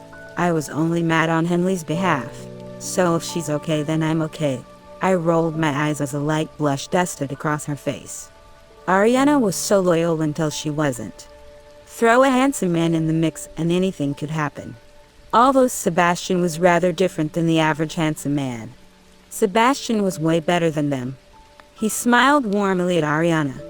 Thank you, Ariana. I cleared my throat when Ariana made no move to move away from him, and he made no move to let go of her hand. Do you have the day off, Sebastian? I called out sick. I didn't want to leave things between us unsettled. What? You called out just to talk to me. Is it okay for you to do that? One day won't kill anyone. I'll check in with my mother later. Have you talked to Brandon yet? Now it was my turn to feel guilty. No, he doesn't know anything yet. Lee said he wanted to talk to him first, but I'm afraid to leave the two of them alone. I asked Lee to wait until I could be there as well. Sebastian tapped his coffee mug. Maybe I should be there as well. No, I said quickly. The less people there is, the better. Especially if he gets mad. I'm not sure how he'll take this. Especially considering he and Lee were friends before. I hope he understands this wasn't Lee's fault. Aside from being drunk, Mrs. Calloway had everything set up perfectly. Brandon must have been walking by at the perfect moment. And Brandon can't remember anything that happened, right? He's a great example of the wrong place at the wrong time. What I don't get is Lee's injuries. How did he get hurt? You made it sound like he got hit by a car. I don't understand that either. I found photos of the car in the accident. There wasn't enough damage to cause any serious injury to Lee, so it had to have happened outside the car. And yes, the injuries were consistent with the accident report, but if he was outside the car and was hit, that means we are still missing a big piece to the story. A hit and run or a serious case of negligence. We didn't have a chance to talk about everything yesterday, but we'll have to bring this up again with Lee and Bennett. It didn't even occur to me to think about Lee's injuries. Brandon had only been arrested for stealing the car and driving drunk. He hadn't been injured at all when he'd been found drunk and dazed. So, for Lee to get injured, something else must have happened. Had someone driving by hit the drunk Lee, who might have stumbled into the road. But why wouldn't they have stopped to get help? At some point Mrs. Calloway had to have been there, because Lee wasn't anywhere near the scene by the time the police showed up. I've asked Lee, but he can't remember. Sebastian continued, breaking my train of thought. It's frustrating. Memory loss should be left for plot devices only. Now we have two people who can't remember a critical moment, and we're left trying to figure it out ourselves. I don't mean to butt in, but you don't think that could have been done on purpose, do you? Ariana asked. Sebastian angled his body toward her. What do you mean? Brandon was basically blackout drunk, so I get why he can't remember anything. But Lee seems like the type of person to not sit by idly while this happened. Maybe someone knew that Anne wanted him to lose his memories. Or maybe I've been watching too many dramas and need to watch what I say, she ended with an awkward giggle. Sorry. Ignore me. A cold feeling ran through me at her words. Something that seemed like it would only happen on TV was entirely possible when it came to Mrs. Calloway. But would she hurt her own son on purpose? There was no way, was there? Judging by the way Sebastian tensed, his train of thoughts were similar to mine. It was an awful thing to think, but made even more awful by the fact that it could actually be true. Ariana's face paled. You don't think? I couldn't say for sure, Sebastian responded, taking a long drink from his coffee. He closed his eyes for a moment and sighed. This is very good. Even if something like that did happen, it'd probably be hard to find any evidence, I said. And for Lee to lose his memories, wouldn't there have to be a head injury? Was there anything in the hospital records or accident report about that? No, and there doesn't necessarily have to be a head injury for someone to lose a memory. If something is traumatic enough, your brain can block the memory out. That's true, but there's also a chance it was just left out of the medical records, isn't there?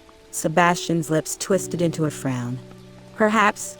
It's difficult because we have to find evidence for everything, since we cannot rely on Lee's memory. Or Brandon's for that fact. Geez. We should just hire a private detective. Let's focus on one thing at a time. I'm sure we will uncover new things as time goes on. Or better yet, Lee could miraculously recover his memory, Sebastian said, taking another sip of his coffee. Knowing Brandon is innocent is enough to pacify me for now. I'm more than okay on first working on proving that to the world.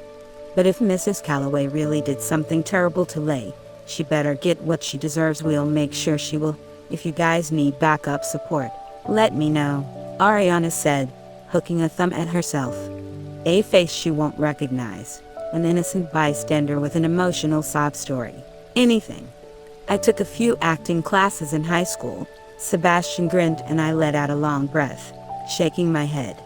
It's probably best for you to stay out of it. I will, but seriously, if you ever need any help, don't hesitate to ask. I'm glad I can count on you, Ariana.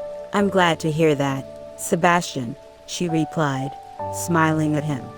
They smiled at each other for what seemed longer than necessary. The doorbell jingled again and Sebastian stepped away from the counter, breaking eye contact with Ariana as a pair of women entered the shop. I'll head out then. I'll talk to you guys later. Bye, Sebastian, we chorused. And thanks again, I added. I'll text you when I get a chance to sit down with Lee and Brandon. All right, let me know what happens. See you? Ariana stared after him. You know, I hate to say it, but I probably would have still liked him even if he was a bad guy. Somehow I don't doubt him, I said before stepping up to the register to take the customer's orders. Ariana started the macchiato while I went for a slice of cheesecake in the display case. What? You found your storybook, love. It's time for me to find mine. Maybe wait until everything is settled to try anything with Sebastian, if I can wait, she muttered under her breath. You can wait. And what about my brother? She paused. Well, we'll see. Man, it's tough being single. I couldn't help roll my eyes. Although I had to admit, it'd be nice to have a life where choosing between two boys was my biggest problem.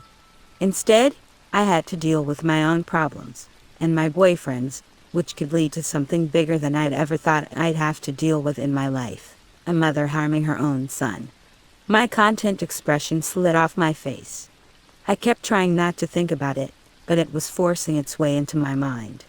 It seemed like the only explanation. Mrs. Calloway had done something to Lee so he wouldn't be able to remember. She had purposefully hurt him. That was horrifying to think about. But no matter how bad it was for me to hear that, if it was true, it would be nothing compared to how Bennett and Lee would feel. I swallowed hard. Ariana's babbling not even registering. The only thing I could do was be there for them and help find the truth. Soon, Henley's POV. What is this? It had been a few days since the ball dropped about Brandon being framed, and Lee and I had finally decided it was time to let Brandon in on everything. Since I wasn't sure how Brandon would take it, I decided we should meet up in a public place. It wasn't that I didn't trust Brandon. He really wouldn't hurt anyone on purpose. But he did spend time in jail, and he hadn't been lying when he said he'd gotten jacked. I didn't want to chance anything. Multiple scenarios ran through my head. Brandon getting pissed. Brandon getting upset. Brandon disowning me for associating with the Calloway brothers even after knowing everything. Brandon punching Lee in the face. Brandon punching me in the face. I just never expected, and in retrospect maybe I should have expected, Lee to start off the talk with a bribe. A bribe in the form of a brand new 2015 Maserati. My hands twitched as Lee pulled into the Starbucks parking lot, parking the beautiful black car in front of us. He climbed out and handed the key over to Brandon. Please accept my gift, what Brandon and I said simultaneously. This is mine, Brandon continued, looking at the key in his hand.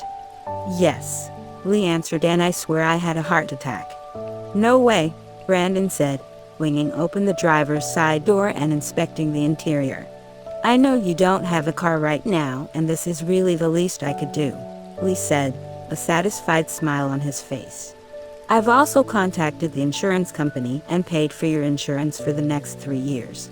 This way the car will depreciate and become affordable for you at that point. Just make sure to fill out the rest of the information with the company. The card is in the glove compartment, Lee.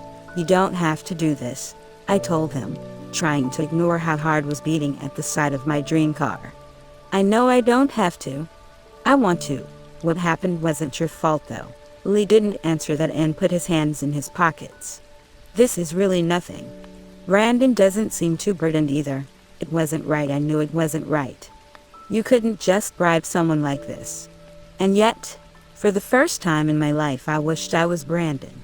My dream car was in front of me, as a gift to my annoying brother. As Brandon climbed into the driver's seat, I gasped and clutched my heart, wondering if my jealousy was actually going to kill me. Is something wrong? Lee asked, noticing. I'm fine. I'm fine.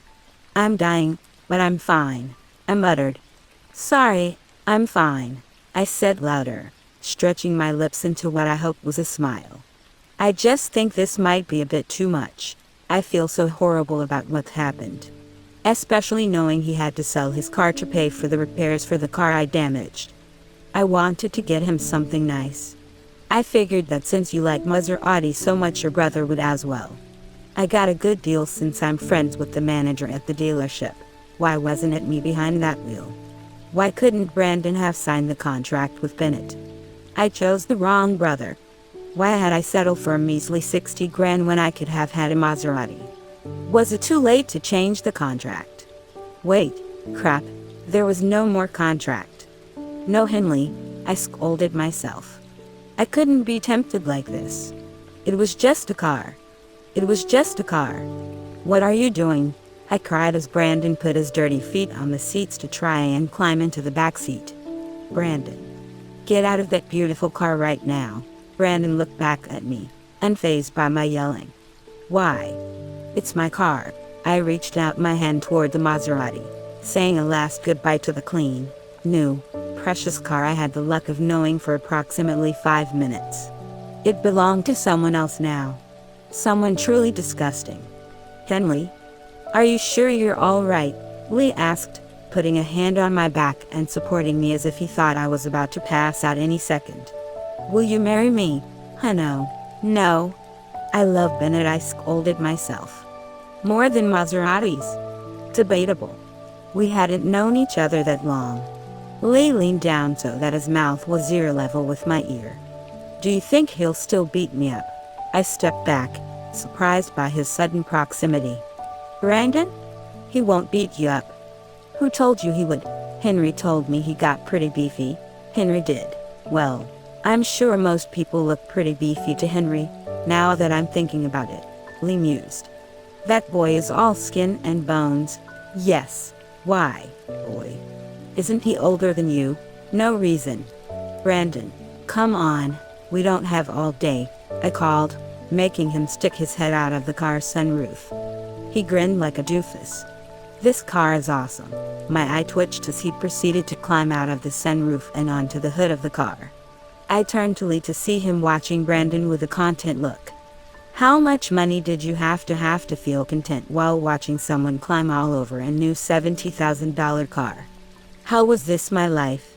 Inside the Starbucks, I chose a table where I could watch the Maserati through the window. While we were in a safe area of Arlington, I had the overwhelming urge to protect this car, which would probably be a difficult feat considering its new owner. Lee came to the table, placing down 3 iced drinks. A macchiato for himself, a black and white latte for me, and a regular coffee for Brandon. Brandon dragged his coffee toward him and took a long sip as Lee sat down across from him. So, this kind of feels like an intervention, but just so you guys know, I'm not addicted to anything. I did work out a lot, but it's just because I was bored. It's not an intervention, Brandon. We found out more news about your accident. His facial expression didn't change. Ah, I figured it might be that. How did you know?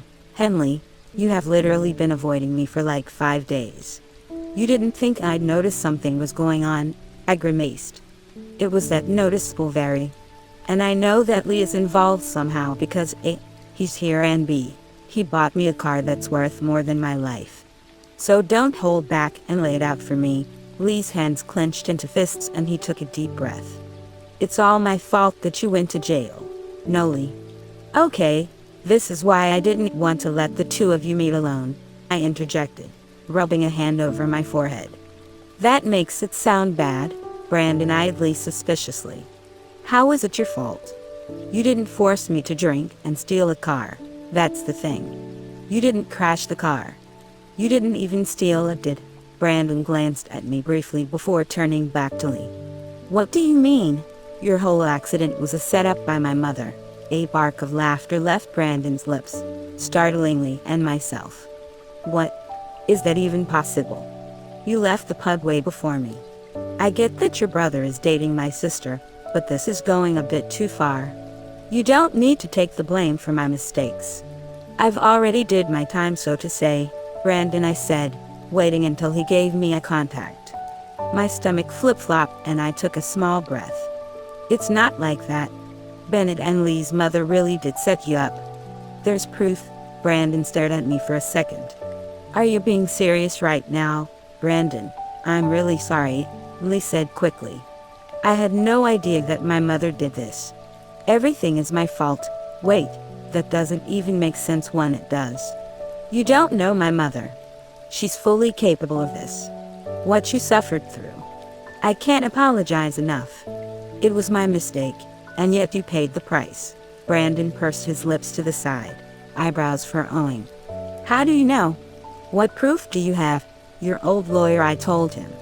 He's Sebastian's dad and he was working with their mom. That's why he was so useless. Sebastian found all the old records and there were payoffs. You were never in that car. That's why you didn't have any injuries. I can show you everything, Lee added. This sounds completely insane. I don't even want to admit it makes sense. I knew there was no way I stole that car.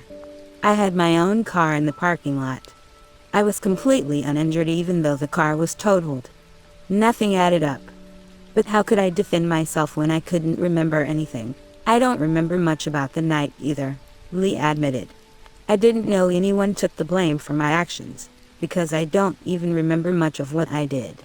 But I know I took that car and I know I crashed it. You didn't do anything wrong, Brandon shaking his head. Brandon laughed again without humor. Wow. This is completely insane and complete bullshit. His voice rose on the last word and Lee shrunk in his seat. A few of the other customers turned their head toward us and I swallowed. Maybe a public place was a bad choice after all. Brandon, so basically, I was in jail for almost a year because you didn't want to own up to your mistakes, Brandon accused, clenching his fist around his coffee cup. I shook my head. No, Brandon, that's not what happened. I'm sorry, Lee spoke over me. I know I can't make up for the time you spent in jail, but I'm willing to do whatever I can to make it up to you. Make it up to me, Brandon repeated. Brandon, Lee didn't know, I protested. His mom shipped him across the country and kept him basically locked up in a mental institution. Lee, stop trying to take all the blame. You need to explain things clearly. It all comes back to me, Lee countered.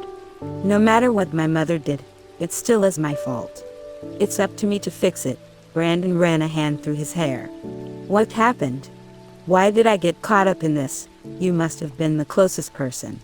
And it's not an excuse for my mother's actions, but you were also drunk. My mother probably thought you wouldn't be coherent enough to protest what was happening. I was also out of it. I truly didn't know what was happening at the time. I can't believe this crap happens in real life. Tell me how you want me to fix this, Lee urged. You went through so much because of me. It's only fair of me to do the same, even if it ends up with you in jail. Yes. So, you'll go to the cops and tell them you're the one who stole the car and crashed it and then placed all the blame on me? Brandon asked. Lee nodded. I will. My heart sunk in my chest. Was Brandon really going to ask this of Lee? In reality, he had every right to. I couldn't ask him not to. I couldn't stop Lee either. I was just here to mediate. It wasn't my place to try to stop either of them. Right, so you'll go to the cops, clear my name, and then spend some time in jail yourself, Brandon continued, folding his arms over his chest. That's what you want to do, Lee held his gaze. Yes, you're an idiot. I am, Lee agreed. Brandon rolled his eyes. No, I mean, you really are an idiot. If your mother did all this to frame me in the first place, I really can't see her letting you go to the police and taking the blame now. She won't know. Somehow I doubt that. What good would come out of that? I'm already out. You think I'd feel better seeing you locked up there instead? Brandon let his head drop back and he sighed. I'm not doing that. Lee's eyes widened in surprise and I closed my eyes for a second, relief running through my system. Why not? I already said. I did my time. It's over. I'm just trying to move on. Why would I want to put you through that? We're buddies, Lee. This really sucks and yeah, I'm mad, but if you really didn't have anything to do with it, why would I do that to you? Because your mother sucks. I can relate. Our mother left us and never looked back. Is that mine and Henley's fault? No. So, it's not your fault your mother made stupid choices too. You don't have to take the blame, Lee's face scrunched up. But, seeing you feel so guilty is enough evidence for me. The idea of clearing my name sounds great, but not at that price. Isn't there anything else we can do? We're trying to find a way, I told him, feeling an overwhelming urge to hug him. Maybe he was more mature than I gave him credit for. Maybe he deserved that Maserati. I want in, he said. Of course, Lee responded. This explains the look she gave me that one time at Bennett's house, Brandon commented, a small smirk raising his lips. Maybe you guys can use me to your advantage. She sure did look terrified, I gasped. You're right. That does explain that. She remembered you. Is that why she's so anal about you and Bennett not being together? Brandon asked me. What a bitch. I thought about it for a moment. Even before that, Mrs. Calloway wasn't that fond of me, but now that Brandon mentioned it, Bennett broke up with me soon after that. It wasn't just a coincidence. She remembered Brandon and was worried this would come up. We should probably tell Bennett and Sebastian about this. I'm worried now that she might have put two and two together and started trying to hide any evidence. Lee pulled out his phone. I was just thinking the same thing. I'm going to keep the Maserati, Brandon said. As compensation, of course. Lee agreed. I also have another condition. What's that? I want a job. In your company? I raised an eyebrow. What? Brandon's smile sent chills up my arm. If I really make her so nervous, why not make her life just a little more difficult? Let me work at the hotel. She'll just fire you though. Lee tapped his fingers along the table. Not necessarily. Brandon could sue the company under the right means, and typically we try to avoid that. It might work. However, she spends most of her time in the offices in the city. That seems a bit far for a commute. I don't need to start there, Brandon said. What about the hotel here in Arlington? I can do that.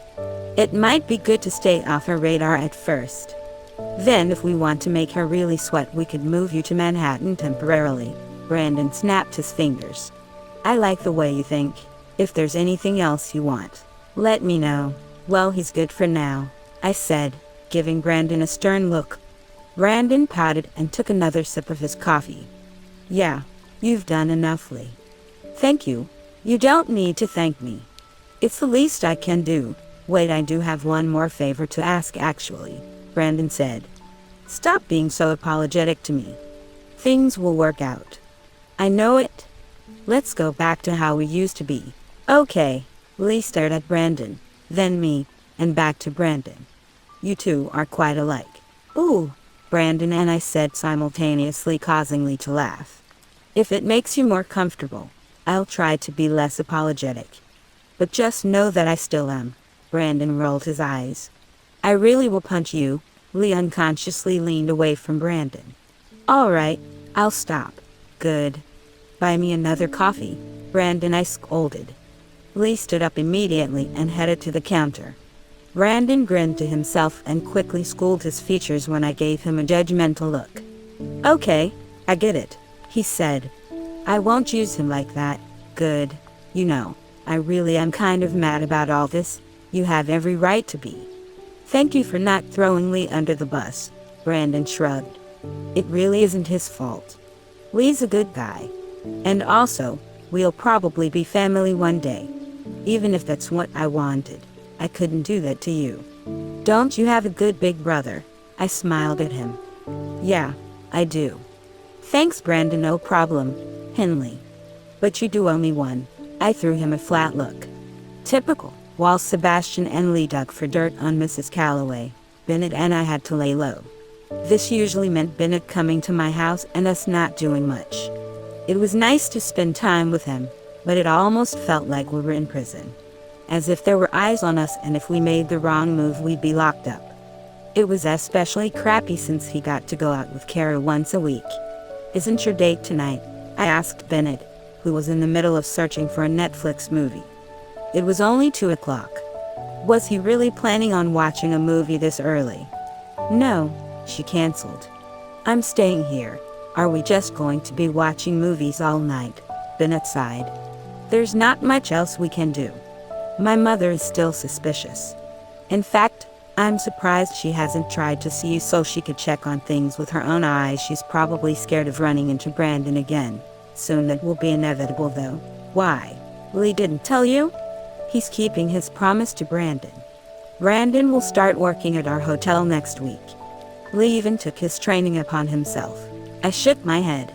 No, Brandon didn't tell me, either. Do you think your mom is going to notice right away? No, there's too many employees. Maybe if he was being hired as a manager, or higher, but not at an entry level. That makes sense. But don't you think that when your mother catches on to Brandon she'll know something is going on? Perhaps, but I don't think she would make a move against Brandon. Even if she wanted to fire him, She wouldn't take the chance. Brandon could easily sue her, and I don't think she'd be taking Richard to court with her again. That would just incriminate her more, I hummed, nodding my head. Makes sense. Although part of me wishes she would, just so we can put this all behind us and not have to feel so trapped because of our relationship. Bennett smiled softly at me. Me too, but you know the saying, good things come to those who wait. Let's wait it out. Bennett shot up from the couch, making me jump. He grinned a little and offered me his hand, pulling me up from my seat. I have an idea, he said. What? Let's go. Go where? I asked as he tugged me to the front door. He paused, slipping on his shoes and waiting for me to put mine on. We're going to go on a real date. Where we can be hidden in plain sight. The city. Right now though, if it gets too late we can just stay at a hotel, he responded casually. Let's go. The idea of getting out of the house outweighed the cons of having to maybe call out of work the next day, so we quickly ducked out of the house and hurried to his car. Instead of getting into the driver's side, Bennett followed me to the passenger side. You can drive. I took the keys from him, my mouth almost falling open. What? Well, we're not going that far. It's fine. My heart fluttered in my chest and I turned away from Bennett, sure my face had tinged with pink. How could such a simple gesture affect me this way?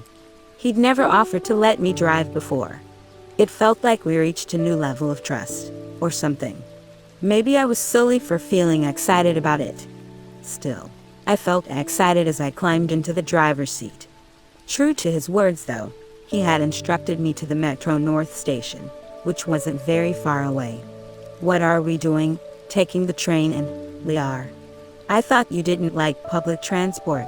I'm going to give it a try, he said, glancing around the parking lot. Although I'm a bit worried to leave my car here, let's just drive and then No, let's just hurry before I change my mind. Eyeing him suspiciously, I followed him into the high-ceilinged train station. It wasn't that busy and Bennett didn't have to wait in line to get tickets. Fortunately for us, the next train was leaving in 5 minutes, so we didn't have to wait long. We went out to the platform where a few others were waiting. Bennett kept fidgeting and I reached for his hand, holding it tightly. You really don't use public transport, huh? Never. I feel a little sick, he admitted. It's fine. I've been on this many times. You'll feel better once we get on and sit down. Bennett pulled at his collar even as we climbed onto the train and took our seats.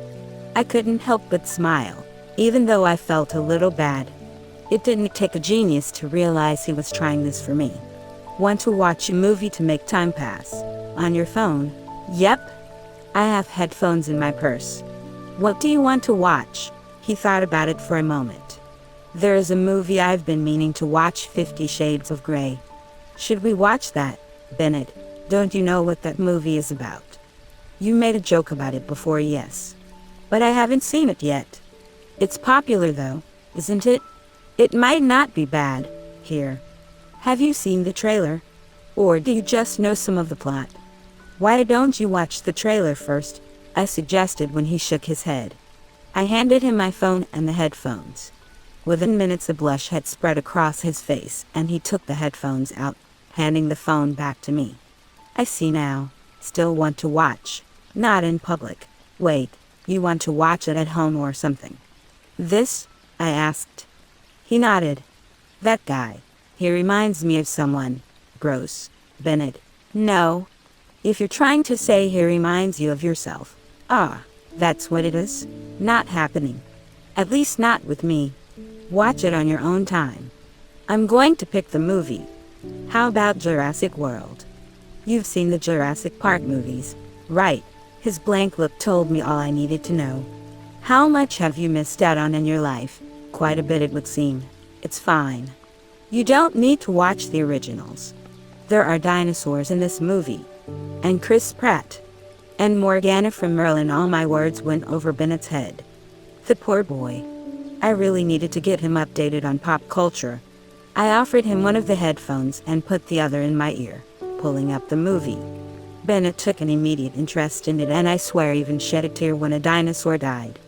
When the movie was over, we were nearly in NYC. and Bennett seemed a lot more at ease. "Will there be another movie?" he asked as the credits finished rolling. "I think so. This one did well. I can't imagine there wouldn't be another when it comes out. Let's go see it in the theaters together." "Sounds good to me. We can watch the originals too. I'm sure they're online somewhere. Or we can buy them off Amazon or something." Bennett nodded. "I'd like that." Grand Central was swarming with people when we arrived, and Bennett and I struggled to make it out onto 42nd Street. The crowds made me second-guess going to New York City in the middle of summer on a Saturday. I didn't know how we didn't think this through. The city was always busy, sure, but summer meant family vacations, so it was even worse. "We need to get to 34th Street, Bennett told me. "Can you figure out how to get there on the subway?" "We can probably just walk," I said. "Where do you want to go?" "You'll see when we get there." "Maybe I should just call my driver." "No, if you don't want to walk, we can take the subway." "Let me download City Mapper really quick," I told him, pulling out my phone. After typing in the address, the subway station popped up. "This way. We need B, D, F, or M. I still have money on my Metro card so we can share it." Bennett followed me obediently as I found the subway station. I easily passed the turnstile, but Bennett couldn't get the card to swipe, and looked embarrassed as others passed him easily. I tried not to laugh as he finally got it and looked reluctant to touch the bar to move it. "You could have just walked through it. You don't need to push it," I informed him. He looked down at his open palms. "You don't happen to have hand sanitizer?" "I don't. And you still need to get on the subway, so there's no point in cleaning your hands anyway. Let's go." It was stifling hot as we walked down to the platform. I could feel beads of sweat forming on my forehead.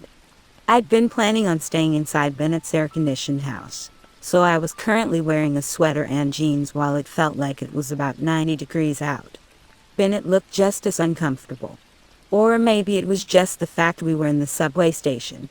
I wasn't sure. He stumbled back as the train approached swiftly, blowing his shirt back.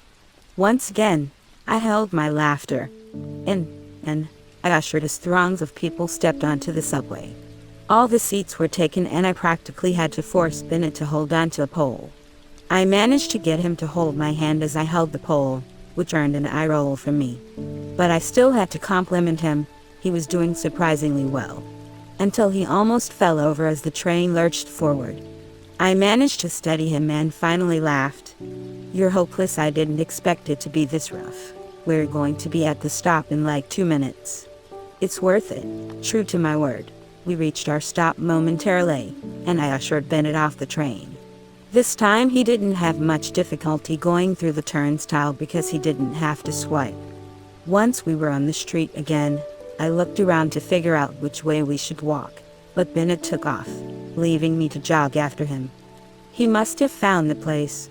When we stopped in front of Target, I frowned. "What are we doing here?" "Shopping," he told me. "What, you're going to dress me?" "Choose whatever you'd like me to wear and I'll wear it." I stared at him. "Are you serious?" He nodded. "I want to do this date as you would." The giant Target towered above me, a bright Sephora sign right next door. "We really came all the way here for this." "I wouldn't dress you up, but actually, this is fine. I think it'll be fun." "Are you sure?" "I could make you wear a tank top and swim shorts." "I'm prepared," Bennett answered. "I'll make you look good," I promised, grabbing his shoulders and pushing him into the Target. "You'll realize the charm of retail store brands." Bennett stood by idly as I dug through the men's section, trying to decide what Bennett should wear. I could punish him and choose something outrageous, or try a style he might like. The choices were difficult. A brightly colored Hawaiian shirt was calling my name, but so was the idea of just a plain black t-shirt. Or maybe, an idea hit me. It was cheesy, but who didn't like cheesy? And what person wouldn't want to do it at some point in their life? "Stay here for a moment," I told Bennett, and I headed off to the women's department. It only took a minute to decide what I was going to do. I grabbed a shirt and a pair of jeans and headed back to the men's section to choose Bennett's outfit. I bit my lip to keep from smiling as I handed him the clothing. "Make sure it fits." I followed Bennett to the dressing rooms, getting my own so I could try on the clothing I chose for myself as well. It fit great and I stepped out, wandering back to the men's section, seeing Bennett pulling at the sleeves of his black and white striped shirt. He looked up at me and I laughed, letting him take in my decision. Matching outfits. You look good, he told me, grinning. You do too. What do you think? Do you regret letting me choose? I've always wanted to wear a matching outfit with someone. It's it's fine. Although don't you think we look a bit like bank robbers? He gestured to the black jeans I'd chosen. Admittedly, with the black and white shirt, we did kind of look like that. New generation Bonnie and Clyde, I offered. Are you sure this is the outfit you want? I felt my smile drop a little. You don't like it? No, it's fine. I just thought you'd want to dress me more foolishly since I made you wear something you were uncomfortable in once. Don't worry about that, I said, waving my hand dismissively. This totally makes up for it. You look cute. And hilarious. But very cute. I like to see you dressed down. Bennett cocked his head to the side. Really? Oh yeah. But I'm sure you feel that way about me when I dress up. It's just something different. But are we going to wear this now? What about our other clothing? Bennett scratched his neck. We can drop it off to my driver. I called him because I wasn't sure how well I'd fare on the subway. But it's not so bad. We can just give it to him and pick it up later. I tried to change back into my old clothing, but Bennett insisted on just keeping the new clothing on, and took up the tags so the cashier could ring us out. It made me wonder if people would think we were stealing, especially considering we already looked like robbers. But it worked out fine. The cashier didn't even give us a second chance. Maybe people did this often. It was New York City. Stepping back out onto the streets in our new clothing, Bennett managed to locate his driver, and we stuck our old clothes into the back seat. I convinced him to let the driver drive us back to Times Square so we could decide what to do next from somewhere more central. Why don't you decide on a place for us to eat? Bennett asked as we nestled ourselves to the side of the Uniqlo store. Or is there anything you want to do first? Since we're here, let's go to the M&M store, I asked, feeling myself getting excited by the hubbub of the city. Even though it was crowded, the city gave you a certain feeling.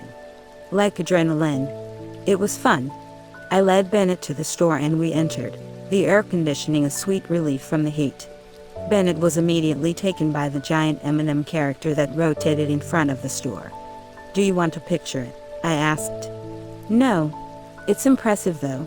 Do you want to make a model of yourself and put it in the lobby of your hotel?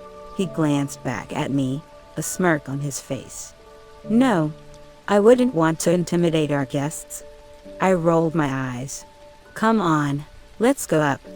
I haven't been here in a long time. I have to buy some M&Ms. There's interesting merchandise here, Bennett commented as we went up the escalators. He pointed out some beach towels and then men's boxers. I once bought my ex-boxers from here, I commented. Bennett frowned. Will you buy me boxers from here? No, I answered, nudging him in the side. You deserve something better. A contented expression crossed his face and he turned away from the boxers, following me around as I inspected the different boxes that held special occasion M&Ms.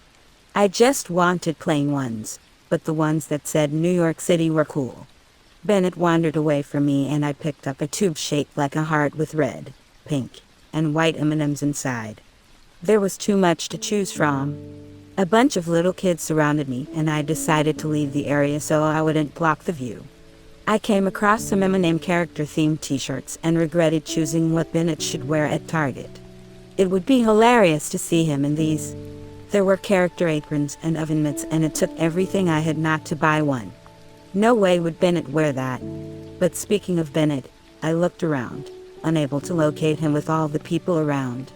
I went back downstairs, but couldn't find him there either. Had he gone outside? Was the crowd too much? I peeked outside and couldn't find him either. Maybe he'd gone to the top floors. I headed back inside and went up the escalator to the second floor and then the third, seeing him just step onto the down escalator, a bag in his hand. Bennett, I called. He looked up at me and waved.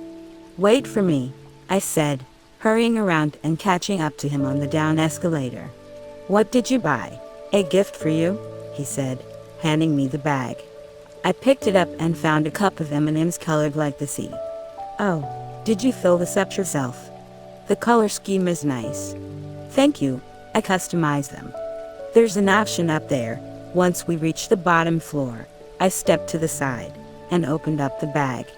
I picked out a couple of the M&Ms and saw that there were a few with hearts on them and a few with Bennett and Henley. I'm sure a stupid smile crossed my face as I looked at Bennett and he blushed a little. I got the idea from the couple next to me. They're so cute. I love them. So cheesy. It's too much, isn't it? No way. But I don't want to eat them. They're too cute. The hearts were a nice touch. I got an extra large so you could eat some and save some. I tied the bag shut again. Smart. Now I have to find something just as cheesy for you. Bennett shook his head. No. You don't need to buy me anything. Too late, I said as an idea hit me. Let's go outside. I want to take a picture of us. We exited the store and I guided Bennett back into the heart of Times Square so we could get a picture with the tall advertisement towers behind us. The most touristy picture could think of. Bennett seemed unsettled when I handed my phone to a stranger to take pictures of us, but managed to smile properly. With the photo in hand, I dragged him back to where M&M World was and entered the Hershey store, leaving him to browse by himself as I headed to the back of the shop to buy my present for him. I uploaded the picture of us to customizable chocolate bar kiosk and made the wrapper all cutesy with hearts and a silhouette of the city, our picture smack in the middle. I wasn't sure what kind of chocolate Bennett liked, so I settled with milk chocolate. It was ready within minutes and I took it from the worker excitedly. It was just as cheesy. Our picture came out perfectly on the oversized chocolate bar. I came back to Bennett in full conversation with the employee handing out samples. So, do you think handing out samples hinders or escalates sales? I heard him asking the poor girl who probably had no idea why he was asking that. Ready, Bennett, I asked, and the worker looked at me gratefully. You're done. I handed him the chocolate bar. Ta-da. He stared down at it, expressionless. I bit my lip. You don't like it. Did Bennett even like chocolate? How did I not know this fact? He didn't have to eat it though. You look too good in this picture, he finally said, grinning. You're so pretty. This time a blush made it across my face. Shut up. I mean it, Henley. I want to frame this. It's a chocolate bar. You're supposed to eat it. I'll never eat this, he promised me. Thank you. His sincerity made me feel a little shy. Then don't be mad if I don't eat those M&Ms.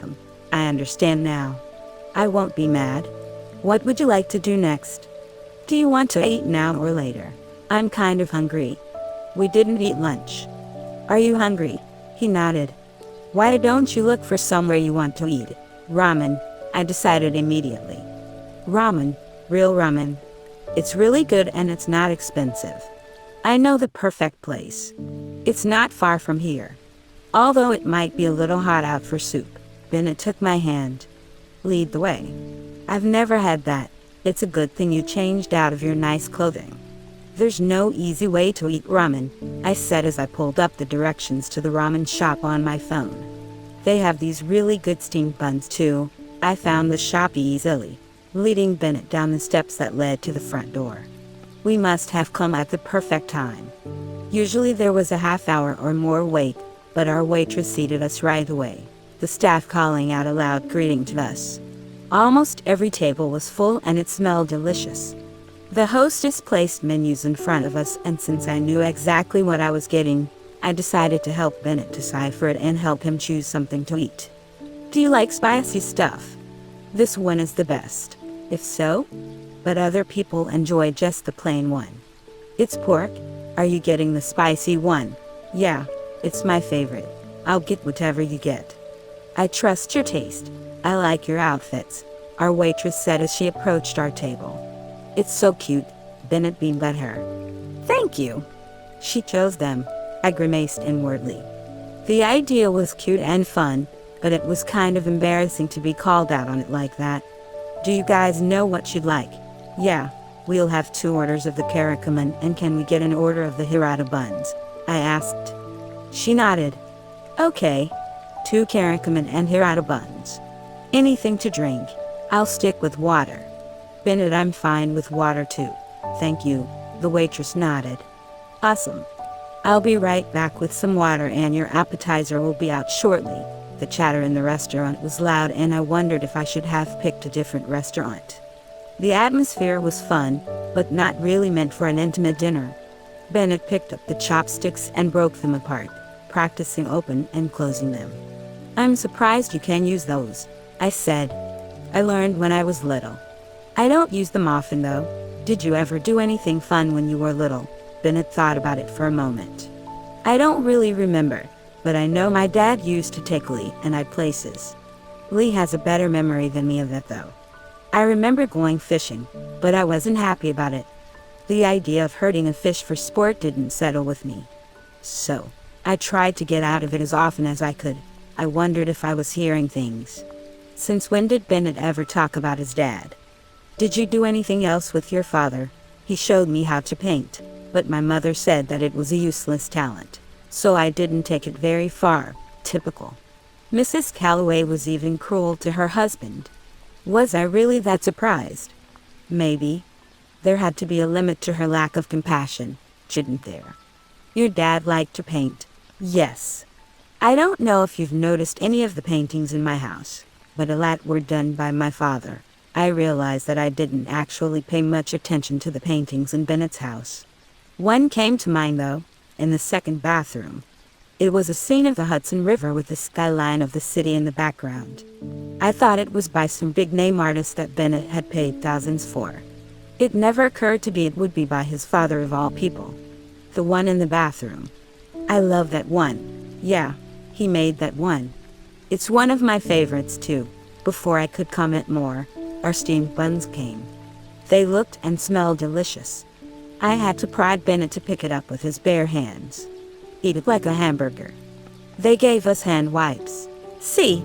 You can clean your hands right after. What is this again? He asked. Pork?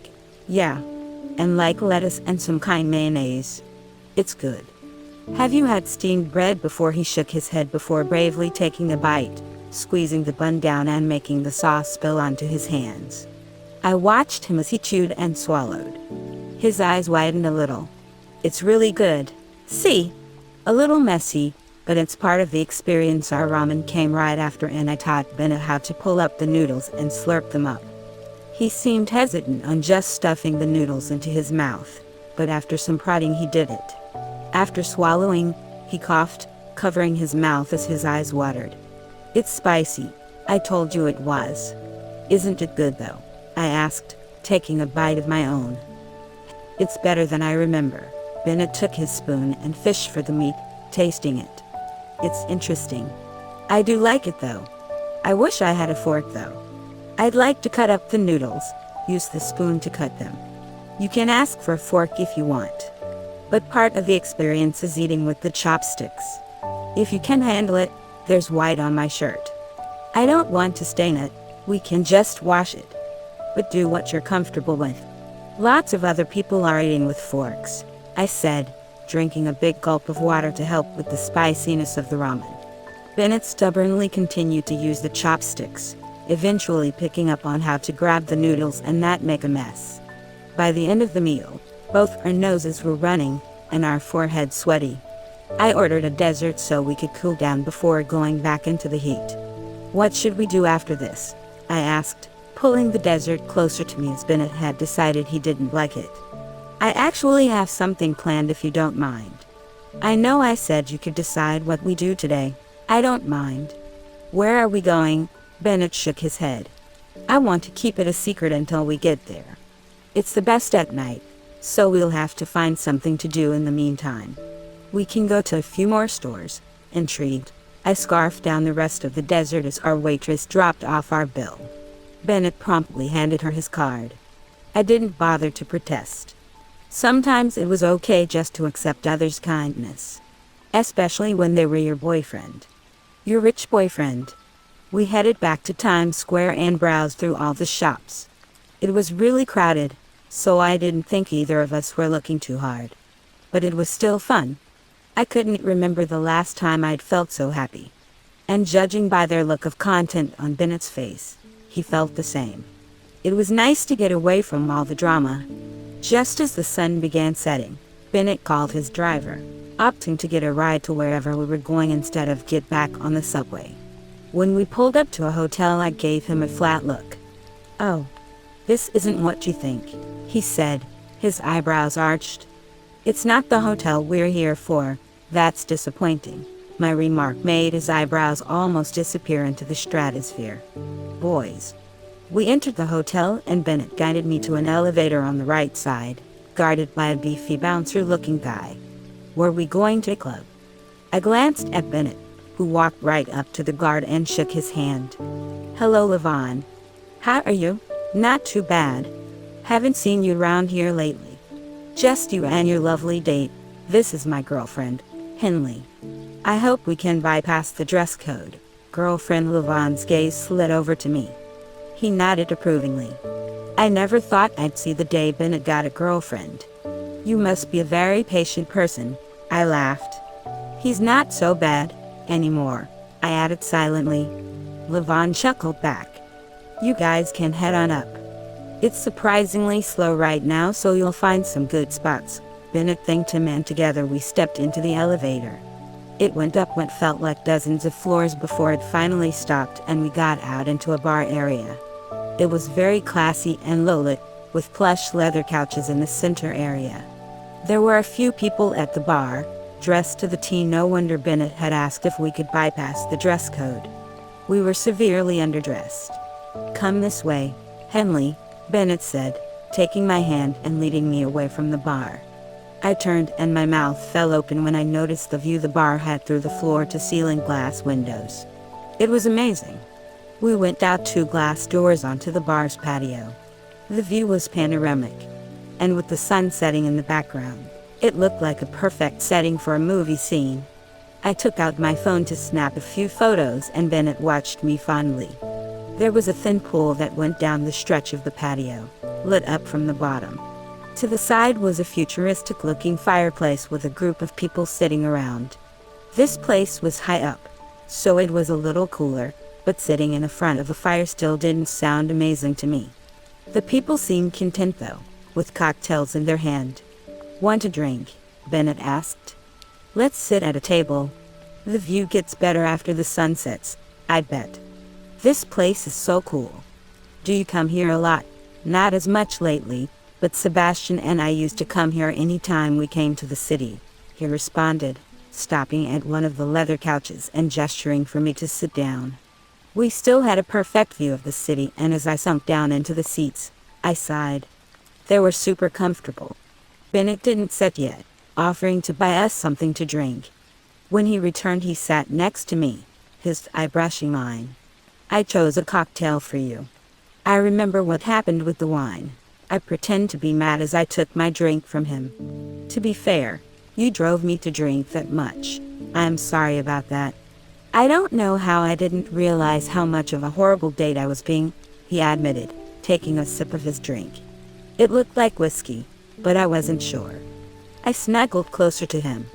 "Well, if it helps, today was 10 times better. That bad date was worth it to make this one happen." He kissed me on the forehead, lips cool from his drink. "I'm happy to hear that. I'm also enjoying it. I hope we can settle things with your mother fast. It'd be nice to feel like this every day. We could just alone." I turned to him. What? He grinned. "Just kidding." I pushed his shoulder, almost making him spill his drink. "Oh, sorry. You're such a joker now." I guess you bring out the silliness in me. Is that a good thing though? I think so. "I hate you." Bennett's lips curved up. "I love you." I pressed my lips into a thin line, but couldn't help smiling back. "I love you too." "I don't want to go back home." "Then let's not. We can stay here tonight. We'll go home tomorrow. I'm sure I could find us a room with a jacuzzi tub." I let out a long breath, leaning my head on his shoulder. "You really know how to say the right words." His chest rumbled with laughter. "It's because you love jacuzzi tubs more than me." Debatable. I wouldn't have them without you. You're smart and determined. You'll have a good job and have enough money to buy your own tub eventually. I picked my head up to him. What's that supposed to mean? His eyes widened. That came out wrong. I'm just kidding. You're right. One day I'll have 5 jacuzzi tubs. That's a nice dream to have. He lifted up his arm and I went back to his side, his arm draping over my shoulders. What's your dream? Bennett looked out into the distance of the cityscape. That's hard to say. I used to think I'd never be free of my mother. I'd always be under her control. I always had to protect Lee. But now, I don't know. I hadn't meant for it to be so serious, but I still found his free hand with mine and squeezed it. You have plenty of time to think of one. Well, at least I can say one dream has come true. I waited for the next cheesy line. No matter how cheesy it was, I knew it'd make me happy. What was wrong with being cheesy? Nothing. I bit my lip while waiting expectantly. Bennett's eyes twinkled. Kara has hooked me up and I get to buy the newest model BMW next week. Well, I should have expected that. Henley, my phone vibrated, causing me to jolt out of my dozing. I blindly searched around my bed until my hand landed on it and I looked at the screen, surprised to see a picture in the preview message.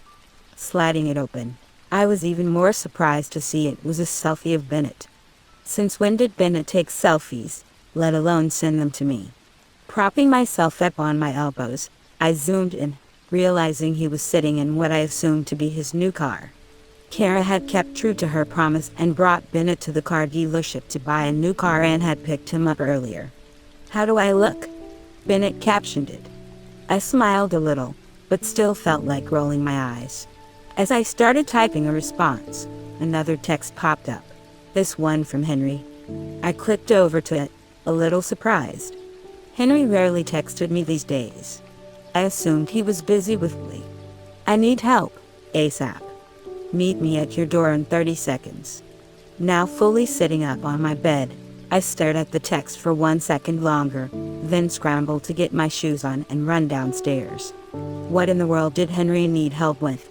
Brandon was in the kitchen cooking lunch and gave me a quizzical look as I shot by and opened my front door. Lee's Maserati was in my driveway and Henry climbed out of the driver's seat, hurrying over to the passenger side. I watched as he wrapped his arms around Lee, helping him out of the car. When Henry buckled under Lee's larger frame, it broke me out of my daze, and I hurried down to help. What's wrong? His mother Henry began bitterly, but Lee cut him off. I fell. It's no big deal. The grimace of pain on his face as he tried to step away from Henry told me that it was, indeed, a big deal. I wrapped an arm around Lee's waist, taking on half of his weight as Henry did the same on the other side. Together we ushered Lee up the steps and into the house, and whether Lee wanted to admit he was hurt or not, he must have been hurt badly, because he was relying on Henry and myself to carry most of his weight, whether he was aware of it or not. Brandon poked his head out of the kitchen and saw Henry and I struggling with Lee. Immediately he threw his spatula in the direction I hoped was the sink and came over to us, easily picking Lee up off his feet. Startled, Lee wrapped his arms around my brother's neck and I choked back at laugh because it seriously looked like Lee was a princess in his knight in shining armor's arms. However, it wasn't the time to laugh. My brother carried Lee into the living room and I started to follow, pausing when I realized Henry hadn't moved. What's wrong? I asked him. Henry jumped a little, his eyes snapping to mine. Huh? Nothing. Well, not nothing. Mrs. Calloways, what's wrong? A cold shiver ran through my body.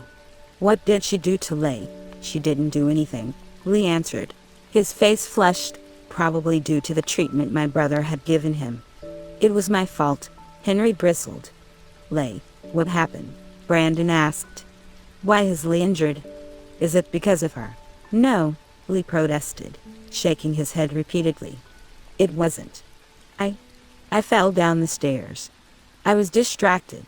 It wasn't her fault. Fell down the stairs. I repeated, horror dawning on me. No way. Lee's wild eyes turned to me. It's not what you're thinking. She didn't do anything. Lee. We all flinched. not expecting such an angry cry to come from such a passive man. I think this was the first time I had ever heard Henry raise his voice. Maybe it was his first time ever raising his voice, judging by the color running out of Lee's face. Henry glared at the man in question, his fists clenched at his sides. I watched it happen. I've always had my suspicions, but I never thought she'd actually harm her own children. She didn't even think twice. She didn't even look ashamed. She pushed Lee as if brushing Lynde off her shoulder, as if Lee meant nothing to her. Stop protecting her. I took a sharp intake of air, Henry's words creating a coil that wrapped around my heart and squeezed it. There was no way. Mrs. Calloway was malicious, but this went beyond that. To hurt her own son. Who could do that? How could anyone hurt someone like Lee? It was almost too much for me to handle, and I was just a bystander. How could Lee defend her? It's not like that, Lee said, attempting to get off the couch. But the minute he put weight on his right foot, he collapsed right back down. It was just an accident. I lost my balance. Henry's shoulders shook. We're going to the police. Henry, no. Brandon and I exchanged action looks. This wasn't the type of thing either of us could butt in about, nor offer advice. But I wanted to. I wanted to drive to the hotel and drag Mrs. Calloway out by her pristine collar and haul her all the way to the police station. Lock her away for good, then at least the hospital. I can't. They asked too many questions, so it wasn't a one-time thing. Anger flared through me. What kind of sick, twisted person was Mrs. Calloway? Every day there was a new reason to hate her. It was so disgusting it was unfathomable. I bit on my lip hard, trying not to let my emotions show on my face. Lee was probably panicking right now. The rest of us needed to stay level-headed. Silently, I slipped out of the living room and headed upstairs, Henry's continual arguing with Lee carrying after me. After digging around in the bathroom closet for a moment, I retrieved a medical kit. It had been a gift from Sebastian. Thank God he'd thought of it. I hurried back downstairs and sat down next to Lee on the couch, setting the kit on the floor. I'm not a medical professional in any way, shape, or form, but Brandon and I have bumped up each other enough during our lifetime that I've learned to wrap wounds pretty decently. Can you show me where you're hurt? Lee offered me a small smile. Thank you, but I'm fine. Henry stomped forward, picking up Lee's ankle, which earned a yelp from the injured male. You're not fine. If you're not going to a hospital, then Henley and I will patch you up for now. Brandon, make some ice packets and grab some ibuprofen. Henley, check his wrists first. Yes, sir. Brandon and I said simultaneously, neither of us daring to question him. Henry was almost intimidating. No, he was intimidating right now. Lee had been cradling his hand to his chest, but held it out to me when Henry gave him a sharp look. I gently took it in my hands, examining it. While it was bruised and swollen, it didn't look disfigured. Lee didn't seem to flinch when I flipped his hand over to check the other side. A good sign that maybe it was sprained, but not broken. We should get the swelling down. Does it hurt a lot? I asked Lee. Lee shook his head. No. Just a little. Do you mind if I asked how hard you fell? I had a mental image of Lee tumbling down a whole flight of stairs and shuddered. It wasn't bad. I tripped and fell down the last 5 or so steps. You didn't trip, Henry said coldly. Lee sunk into himself and I frowned at Henry. Henry was staring hard at Lee's ankle, his hands shaking. How horrible would it feel to watch and know you couldn't do anything? No wonder Henry was so upset. Lee, you can tell us the truth, I said as Brandon returned to the room, clumsily made ice packets in hand, handing one to Henry who applied it to Lee's ankle. We won't do anything without your permission. Here, hold one of these to your wrists. Gently, biting his lip, Lee reached out and took the ice from Brandon, setting it onto his injured wrist. His face scrunched up momentarily and he readjusted the ice, laying back into the couch. I know. It's not as bad as you think. She didn't mean to do it, Henry. Henry quickly let go of Lee's ankle, yanking his hands back. Shame filled his cheeks and he ducked his head. Sorry, Lee used his uninjured hand to ruffle Henry's hair. It's okay. I'm sorry you had to see that. If she tries anything again, I'll stop her. Don't worry about that. This won't happen again. It was an accident. Really, Lee insisted. I'm not even that hurt. How did it happen? I asked, trying to keep my tone light. Lee's eyes met mine and he smiled tiredly. We were arguing about work. That's also why this was pretty much my fault. She was trying to leave and I wouldn't let her. It was just out of instinct.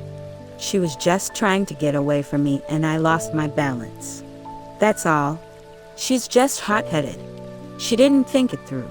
It almost sounded like Lee was convincing himself that was what had happened. Henry's clenched jaw made me think otherwise, but at the risk of upsetting Lee, I decided not to voice my concerns. It was a sensitive subject. Instead, I just nodded. Do you mind if I check under your shirt? I imagine you fell backward and twisted to try to catch yourself, which is how you injured your wrist. But you could have hurt your ribs too. Are you in any pain there? Lee leaned forward on the couch and let me unbutton his shirt. It's a little sore, but I think my wrist and ankle hurt the most. I might have twisted my ankle when I lost my footing. Did you study forensics or something while I was in jail or something? Brandon asked. Because Lee hurting his ribs actually makes sense. I paused in my inspection of Lee's side to give Brandon a dry look. No. It's called common sense. Brandon pursed his lips, but didn't retort. Is it tender? I asked Lee, gently applying pressure to a spot that seemed to be bruising. He jolted, but quickly recovered. No. It's ticklish though. A smooth, pale scar peeked out of the waistband of his pants and I stared at it for a moment. Where could it have come from? When he had his accident. It would make sense. Did Lee remember the accident every time he saw his scar? The thought made my heart hurt. Snapping myself out of it, I smoothed his shirt back down, helping to button it back up. It seems like you'll be okay without a trip to the hospital, but if the swelling in your ankle or wrist gets worse, you really should have it checked out by a professional. If it comes to it, I know an old colleague who will check me out. Lee said, readjusting himself and sliding his foot out of Henry's grasp. Henry, you don't need to hold that. I'll just prop my foot up. Henry hesitated but eventually stood up. Okay. You should get some rest. He helped Lee prop his ankle up on a pillow in a way where the ice pack rested against it without needing to be held. Oh, take these too, Brandon offered, handing Lee a cup of water and the ibuprofen. Thanks, you guys, Lee responded gratefully, taking turns and smiling at the three of us.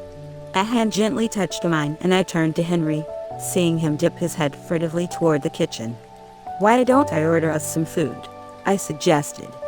Henry, do you want to look at the menus with me, once alone? Henry scrubbed a hand over his forehead, letting out a deep sigh.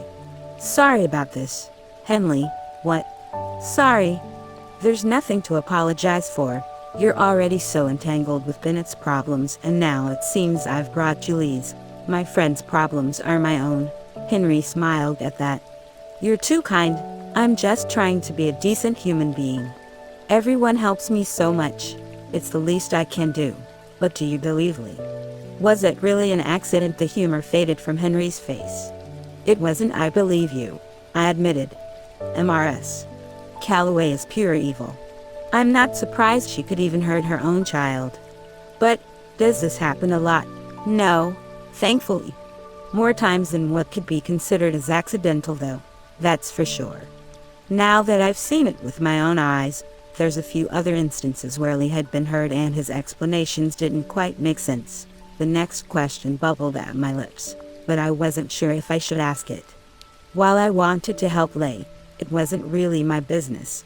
If Lee wanted to open up to me, I'd let him. The same went for Bennett. And if Mrs. Calloway was doing this to Bennett too. I don't think she's ever done anything to Bennett. I blinked at Henry. He shrugged. That was my first thought too. If she did this to Lee, it would make sense for her to do this to Bennett. But she doesn't. I don't know why this happened. She has anger issues. Yes, but to physically harm her child. How could a mother do that? Henley, She didn't show an ounce of regret after Lee fell. She turned a cold shoulder and walked the other way. I don't understand. How could she do that? How could she hurt Lee? It's okay, Henry, I said, taking his hand in mine. You did the best thing you could possibly do by being with him. I know you're more than willing to protect him. Henry's fingers dug into my skin as he wrapped his hand around mine. But, Henley, something else is on my mind. What his hand was shaking now, and he kept his head down. Now that I'm thinking about it, Mrs. Calloway has always been hard on Lee. She drove him to just want to give up. She's always been cruel, so I thought that was just normal. But I should know better than anyone. I'm the one who had been around Mrs. Calloway the most. Then I was the one who had been around Lee the most. Now I'm the one around Bennett the most. And now I see what I never saw before. His hand was slick in mine, a stark contrast to how dry my mouth felt. He shook like a willow tree before me, his grip nearly cutting off circulation as he searched for his next words. I don't know who to tell, he whispered, his eyes lined with tears as he looked up at me. My heart jumped into my throat. This situation was serious, I knew that, but whatever Henry was thinking about was absolutely tearing him apart. What is it, Henry? On that night, the night of Lee's accident, I never thought this was worth mentioning. I've been keeping this a secret. I've been protecting her without even knowing it. What she did to Lee. Tears fell from Henry's eyes and I felt helpless. I think it was her. What was her? I pressed. I had called her. I don't know how I missed it. I'm horrible. I missed something that was so clear. It was so clear, chills ran down my spine. I suddenly felt queasy. Henry, when I called Mrs. Calloway, she had known. I remember the conversation clearly because I had thought it was weird that she could talk about her injured son so casually, saying she knew what happened already, but now I realized she couldn't have. I was Lee's emergency contact, not her. It was me, then Bennett, then her. I was the one who got the call first. The call that Lee had been hit by a car. My body froze up. That's not it though, Henley. That's not what tipped me off. It's when Sebastian found those medical records. They held proof that Lee had been hit by a car. No one thought twice about it, thinking it was fake to cover up the fact that Brandon had been blamed for Lee's accident. But that accident report wasn't faked, Henley. When Sebastian showed me it, I remembered something. That night I called Mrs. Calloway. She had said Lee crashed his car. She knew what happened already. Lee crashed his car. Henry paused as if waiting for me to catch on to what he was saying, but my mind was swirling with his words. I felt physically dizzy. What was he trying to say? Mrs. Calloway knew that Lee was going to kill himself. Was she there, watching him, not stopping him? Or, Henley, the call from the police told me that Lee had been hit by a car. After that, Mrs. Calloway changed her story. She told Bennett and everyone else that Lee tried to kill himself by throwing himself in front of a car. So why, when I had called Mrs. Calloway the night of the accident, would she have said that she already knew Lee had crashed his car? I thought it was a slip of the tongue at the time, but now I think I understand. I shook my head. I don't know what you're trying to say. We didn't find out that Lee had crashed the car until a few weeks ago, he continued, his voice getting lower. But Mrs. Calloway knew the very night of the accident. That's how she could set everything up to frame your brother. But Lee was conscious at the time. He can remember hitting the tree. I know he wouldn't have let his mother blame his accident on a bystander. So if she was desperate enough to keep him quiet, Henry was rambling like a crazy person. He was talking in circles. My eyes searched his, trying to find the answer. Henley, I think Mrs. Calloway hit Lee with her car, he finally whispered. My intake of air was so fast and forceful, I choked on it. Henry's hands gripped my arms tightly as I fought for air, my mind racing. No, that couldn't be true. No one would take it that far. Why would Mrs. Calloway do that? By blaming everything on my brother, she had already protected her son. It doesn't make sense. I struggled to get out, taking in mouthfuls of air. It does. Lee would have never let Mrs. Calloway blame his accident on someone else. He didn't hit the tree that hard. He could remember what was happening. Mrs. Calloway knew Lee wouldn't let her blame it on someone else. There's no way it's a coincidence that Lee got hit by a car only moments after crashing his. She was there before anyone else. That night there were 2 accident reports. Henley, Brandon's and Lee's. A lump formed in the back of my throat. This was impossible. Mrs. Calloway wouldn't do that to her own son just to keep him quiet. My mind couldn't even comprehend something like that. It couldn't wrap around Henry's words. Henry had to be mistaken. Henry finally let go of me, his hands going to cover his eyes, pressing down hard on them. She said it to me so long ago and I never even realized. I didn't think anything of it. I've been keeping it to myself. I didn't believe she could hurt her own son like that. Not Lee. But now that I've seen it with my own eyes. That's what they were arguing about. Henley, what Lee can't remember anything after he crashed his car. He knew she lied to the rest of us. He knows something is up and went to demand the truth from her. That's when she pushed him down the stairs. Henry shuddered. Was that another attempt at silencing him? If what I'm thinking turns out to be true, what if Lee remembers what actually happened? Lee is fragile. I don't know how he would handle it if it turned out his mother purposely tried to injure him. Even though Henry had said that Lee was the fragile one, Henry looked one stone away from shattering. Not knowing what to do, I wrapped my arms around him, holding him gently. I'm sorry, Henley. I can't tell anyone else. Bennett and Lee have suffered so much. What should I do? I wasn't sure. No words came to me. I just hugged Henry tighter, trying to sort my thoughts. It was almost too much. A part of me just couldn't believe Mrs. Calloway would put her son in such danger just to keep him quiet. But yet, a part of me did. Malicious didn't even begin to describe the women. I never got the feeling she cared about anything but her company, especially not her own sons. If I was honest with myself, Henry's thoughts weren't too far of a stretch, no matter how horrific they were. As if my heart could hurt more, Henry let out a sob. I could have helped them so long ago if I had just paid more attention. They've suffered because of me. Maybe if I had just stepped in, none of this would have happened. How many people had Mrs. Calloway tortured? When did the hurt she inflicted ever end? What kind of suffering did Bennett and Lee keep hidden? Were our current problems just the surface?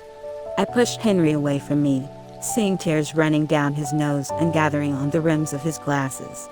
Henry, this isn't your fault. Don't think like that. If that is what happened, no one could have guessed it. His face fell at my implication. It's not that I don't believe you, I said quickly, but we can't handle this on our own. I have no idea what to do, Henry. I definitely believe Mrs. Calloway is capable of that, as screwed up as it is.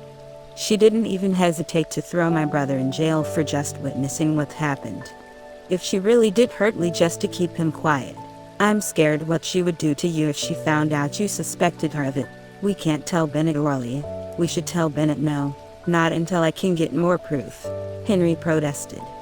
If I can prove this might be the thing to save all of you. Lee, Bennett, your brother. I don't want to see her lose her position. My eyes widened. What? Henry, after all you said, you should want that. His eyes narrowed.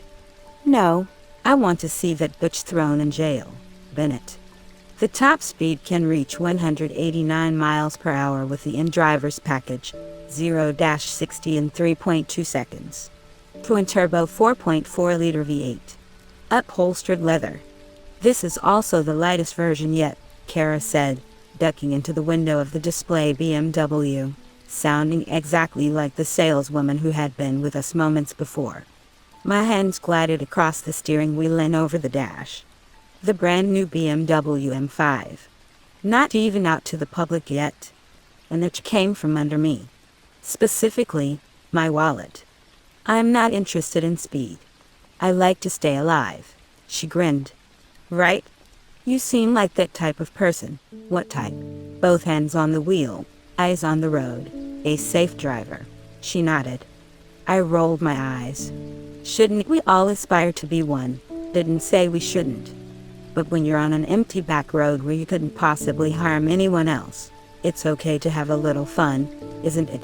My eyes traveled across her heart-shaped face, bright eyes, little nose, and bow lips. Then traveled down to her pastel pink shirt, buttoned all the way up to her neck with a black ribbon tied around the collar.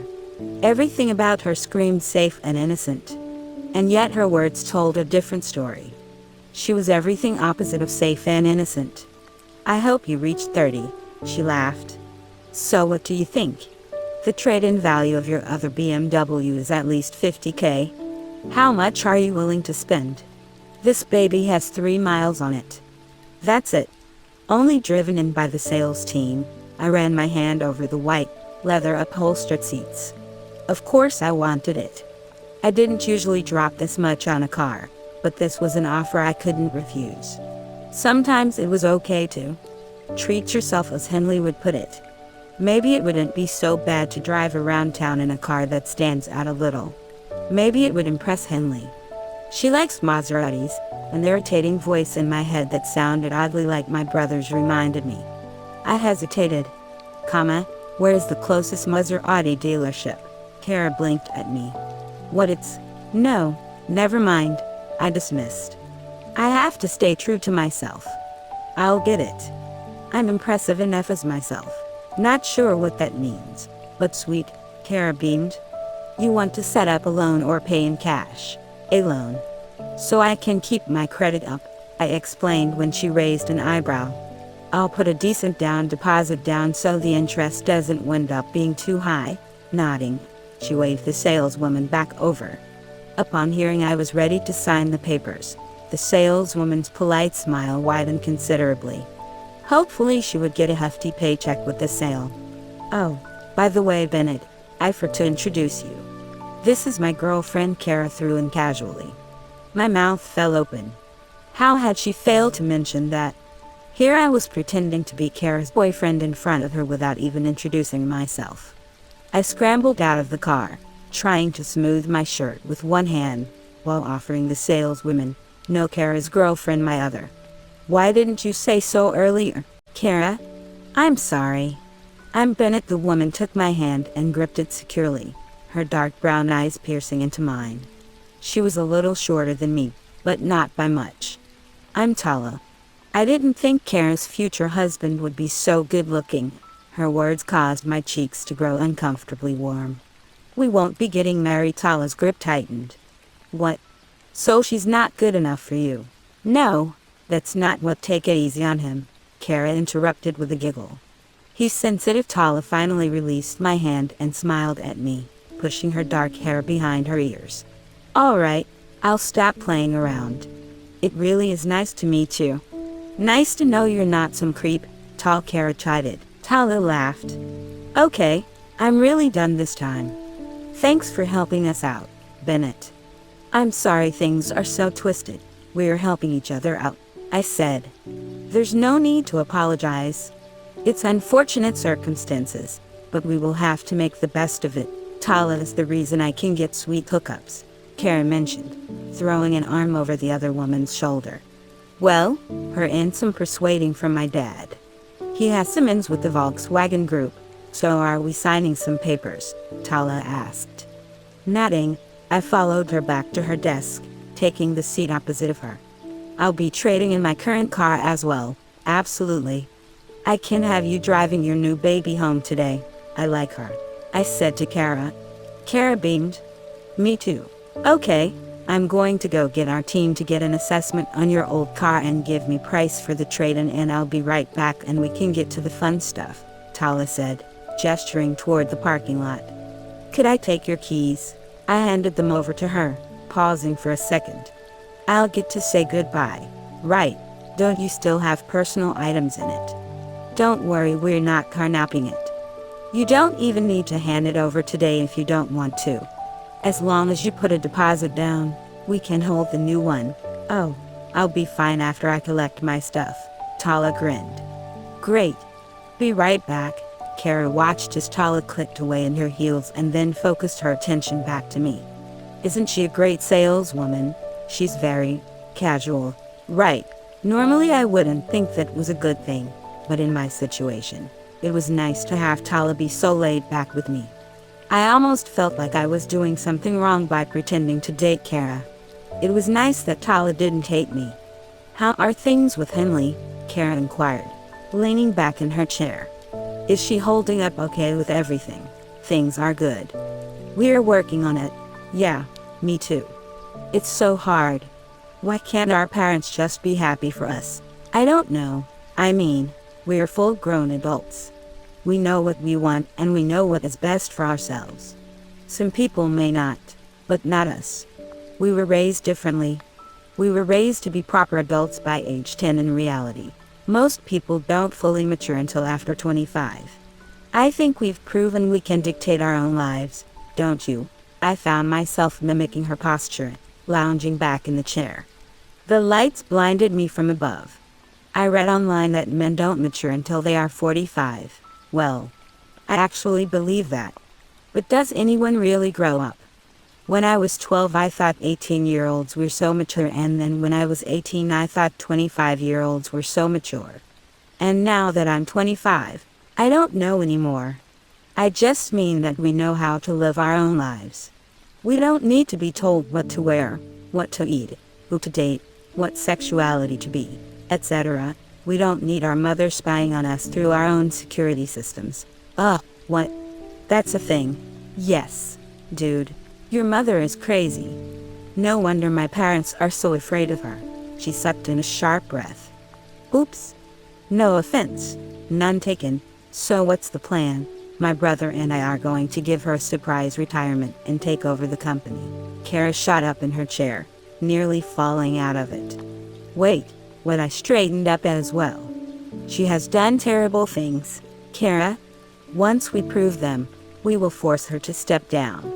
We just need the evidence. You're serious? Yes. Hopefully once that happens, your parents will give up on marrying us. Especially if I announce an engagement to Henley. The words tumbled out of my mouth before I could even stop to think about what I was saying. Kara's eyes bulged. You're going to propose to her? Bitch. What be bitch? I repeated.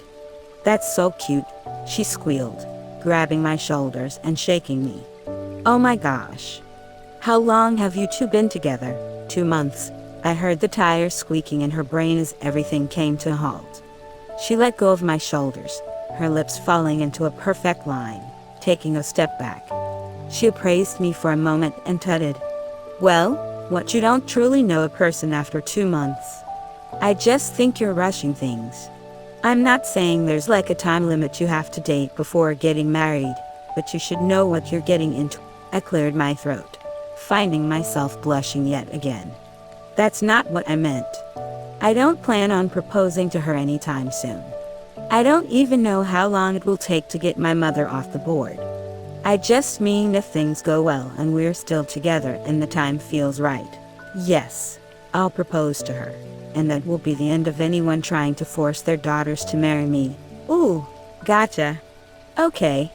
I was going to say, although if she asked me to marry her tomorrow, I'd say yes. Kara bit back a smile. Sometimes you just know, oh yes, but I still want to take our time. True. Love isn't in a rush, she agreed. You sound just like my brother. Really? I thought I had a pretty girly voice.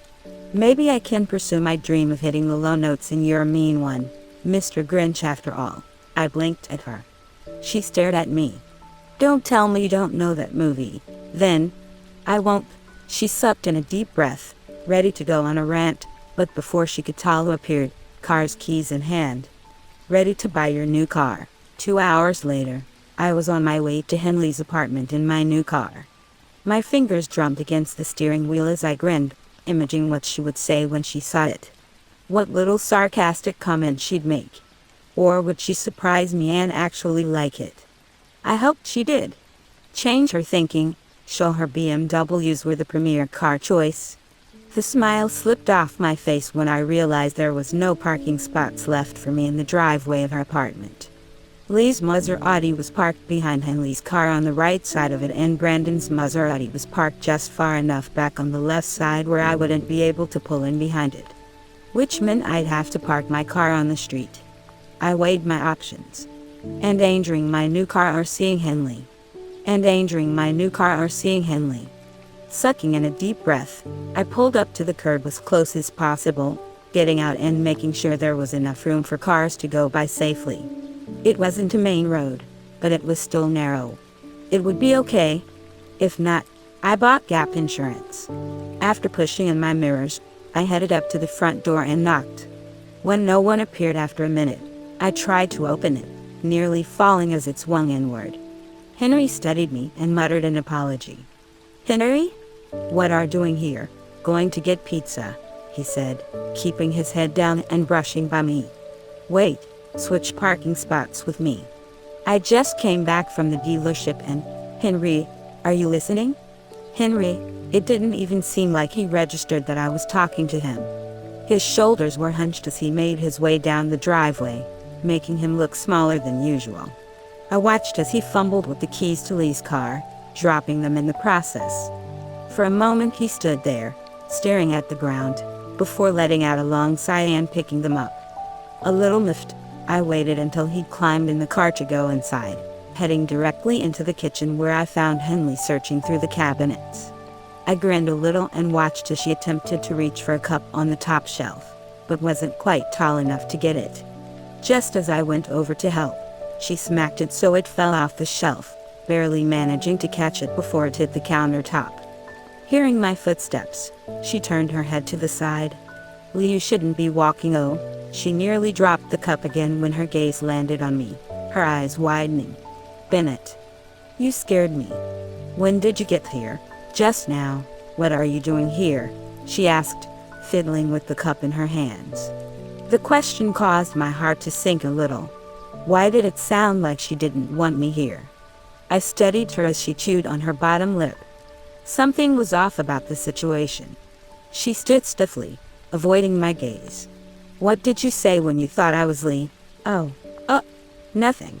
"No, you said he shouldn't be walking." "Did he hurt himself?" I asked, a sense of dread creeping up my spine. The excitement about showing Henley my new car vanished. "Where is he?" Henley's eyes flickered toward the living room. "Well, actually," visibly swallowing, she took a step toward me, looking toward the front door. "We need to talk." Bennett came Lee's voice from the living room. "Is that you?" Henley grimaced and I frowned, grabbing her hand and guiding her into the living room with me. Lee waved a hand at me from where he lay reclining on the couch, a quilt thrown over his long body. "What's wrong?" I asked, my hand tightening over Henley's. "Nothing serious," Lee assured me. I twisted my ankle a bit, that's all. Not used to being on my feet all day at work yet, I guess. "Why do you look like that?" "I'm fine." "Don't go freaking out." I shuffled my feet. "I'm not. You sure look like you are." "Come on, Ben. Don't do that." I set my jaw. "I apologize for being worried. You can be worried, but just don't overthink it. Henley has already fixed me up. Anyway, your girlfriend is a keeper. Beautiful and smart," Lee said, wagging his eyebrows. Pink dusted across Henley's cheeks and she ducked her head. "What's wrong with Henry, then?" I questioned, unable to shake the unnerving feeling. No matter what Lee said, something didn't feel right. Henry's behavior went past strange. What about him? He ignored me completely earlier. He's never done that before, really. You'd think tuning you out would be the first thing he'd master when starting to work for you. I gave him a flat look. He grinned. "Just kidding. I think he and Henley got into it. Although neither of them would tell me what it's about." Henley tensed beside me. "You know, it was whatever. Nothing really. You and Henry got into a fight," I said dubiously. "You and Henry, I know. I'm surprised too," Lee threw in, eyes glinting in amusement. "Henry has never fought with anyone. Although I can see Henley being the type to argue a decent amount." Henley pouted at him. "What is that supposed to mean?" "You're feisty." "Thanks." "You and Henry seriously got in a fight," I repeated. Yes. Why do you sound so unsure? It wasn't really a fight. Just, an issue. Maybe. She grimaced again, shoving her hands into her jean pockets. Forget it. We're fine now. I upset him. That's all. Said he didn't have a life because he's too busy catering to you two all the time. I didn't buy it. Not even for a second. However, since Lee didn't seem too concerned, I could let it slide. Henley would tell me if it was important. We'd made it clear not to hide things from each other anymore. How was the dealership? And Kara, Henley asked, and I got the feeling she was jumping on the opportunity to change the subject. A smart move. Henley knew what she was doing. I'd take the bait. It was great. Kara's connections proved beneficial. I got a new car. Huh? The one you took the picture in. Yes. It's parked outside. Would you like to see it? Something in her expression told me she didn't really want to, but she still nodded, pulling on my arm. Definitely yes. This was true love. It's not released to the public yet. It won't be available until next year, I told her, the elation returning to me. Oh yeah. That's awesome. How dark is that black? I can barely see it on the road, she commented, pulling me down the driveway. It's very sleek. You'll be getting stares when you drive by. My heart clenched happily. She was too cute. I loved how she was still excited for me even though she didn't care for the car. I loved it. Unable to help myself, I pulled her into a tight hug, crushing her. You're so lovable. Thanks, came her muffled reply. I let her go, grinning widely. Check out the inside. I bet you'll like it more than a Maserati, doubt it. However, I'll like it for the fact that you like it. And I'll admit, it looks pretty sweet from the outside, sweet on the outside, sexy on the inside. Like me, she snorted. Shouldn't that be the other way around? Opening the door, she climbed into the passenger side. Oh, nice seats. I stood next to the door, observing her. The leather has sun-reflective qualities so it won't get as hot as leather seats usually do. She poked at the overhead light until it came on. Very useful. Does Kara have this car, too? 8 of different color, but yes. You guys are taking couple outfits to the next level. My arms folded over my chest. The only person I want to wear couple outfits with is you, Henley. She raised an eyebrow at me. It's just a joke. Are you still okay with the fact that I am meeting with her? Yes. Why wouldn't I be? You still look upset. I appreciate you being excited for me, but you're acting out of character. Her lips drew together and she clicked off the light, turning in the seat so she faced me. I'm not upset about that. I'm happy that you two are getting along, too. It makes things easier with us. Then your fight with Henry. We didn't fight, she muttered. It's just... Well, he told me not to tell you. And I'm trying to decide whether to break his trust in me, or keep this from you. I took a step closer to the car, my knees bumping against Henley's, the tightness in my chest returning. Why? What is it about, Lay, and you? This whole problem. Then I should know. Henry doesn't want you to know. I'll make him tell me. No, she said sharply. Don't bring this up to him. I mean it. I drew back at the sound of her voice. What in the world is he so upset about? We're trying to fix the situation. Yeah, but, she complained, dropping her head in her hands. I know I should tell you. But he begged me not to. I placed my hand on her shoulder, gripping it gently. Don't tell me. Her head poked back up. It's obviously causing both of you to stress. You don't have to tell me. I know it must be important. But I trust you. I trust both of you. You'll tell me when I need to know, won't you? Yes, she said immediately. Of course. Then that's fine. Don't worry about it. Tell Henry not to overstress about it either. Is it something you two can solve? I don't know, she admitted. But we'll try. You and Lee and Sebastian have so much on your plates. Henry and I have to do something, too. If you need help, don't forget I'll be there for you. No matter what. Don't be scared about what my reaction might be. It'll be okay. I ran my hand through her hair, doing my best to put her mind at ease. even if I myself felt sick with nerves. Whatever it really got to Henry. I'd never seen him like that before. As if sensing my anxiety, Henley caught my hand mid-pet and squeezed it. You, too. I'm here for you. And your new car. I'm not lying, it is pretty cool. Tightening my grip on her hand, I tugged her out of the car, moving her against the back door as I shut the passenger door. Have I told you I loved you? Maybe once or twice. I pressed my lips to hers. Well, I love you, more than your new car. Don't get too ahead of yourself. We've only known each other for a few months. She wrinkled her nose cutely and I pressed a couple of kisses to it until she pulled me to her lips. Your kisses make me feel better, she said. That's good. I have plenty of them. Free of charge, as much as I'd like to stand out here and make out with you. I don't want Henry to come back and be traumatized. Are you going to stay for pizza? We got enough for everyone. I nodded. I'll stay. I don't think I'll stay over though. I have to meet Sebastian early tomorrow. What are you two doing? His parents are on vacation, so we're going to see if we can find any more evidence in his father's files. He has access to them. I smirked. Oh, Sebastian has his ways. He comes from a cunning family. After all, I'm not sure if want to know what those ways are. Nothing too illegal. Don't worry. Are you working tomorrow? I could drop by when we're done. Oh, I'm not. My boss asked me to come in, but Lee is sleeping over and Brandon has work early in the morning, so I said no so I could be here with him. I paused. Did you say Lee is sleeping over? Oh, yeah. He is? For what reason? To hang out with Brandon, she said easily, but once again avoided my eyes. They want to play video games or whatever grown adult men do. Apprehension arose. Henley tried to play it off with a roll of her eyes, but it was too late. Whatever it was that was happening that I wasn't aware of was something big. I just had to trust that Henley and Henry would be able to handle it. Henley, are you sure this is a good idea? Yes.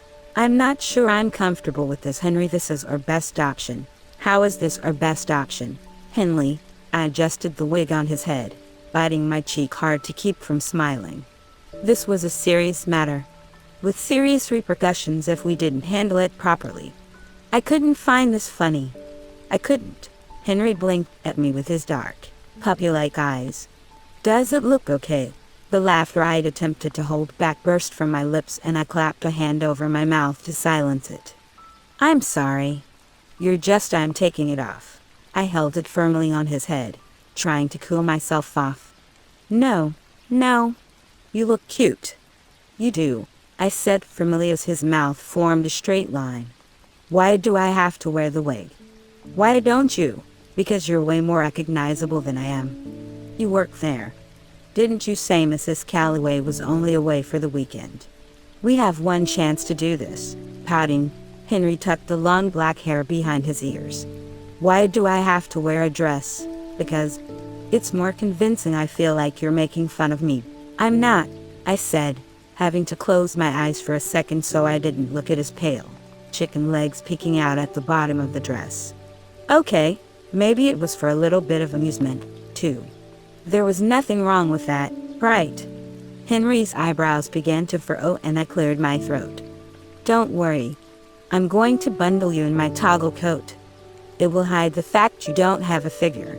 His mouth opened immediately and then he closed it. I guess I can't be offended by that. Nope, I agreed. Turn around for a second. Geez, this shirt is tacky. You said this isn't illegal, right? The silence that met my answer made me pause in buttoning up the brown shirt I'd thrown on. I swear I heard Henry swallow. Turning my head slowly, my eyes met his fully blown ones. It's actually a federal crime. He gave a small shrug, the tresses of his wig swaying with the movement. Well, specifically it says it's a federal crime to dress up as a postal worker. But perhaps a UPS worker is safer.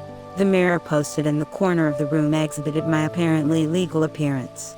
Brown pants, black belt, tacky polo with the UPS symbol stitched on the top right pocket.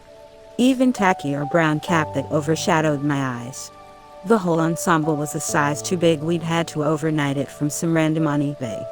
Henry stood right beside me in the reflection, his lips a few shades brighter than usual, the masculinity of his face doing nothing to aid the fact he was supposed to be posing as a woman.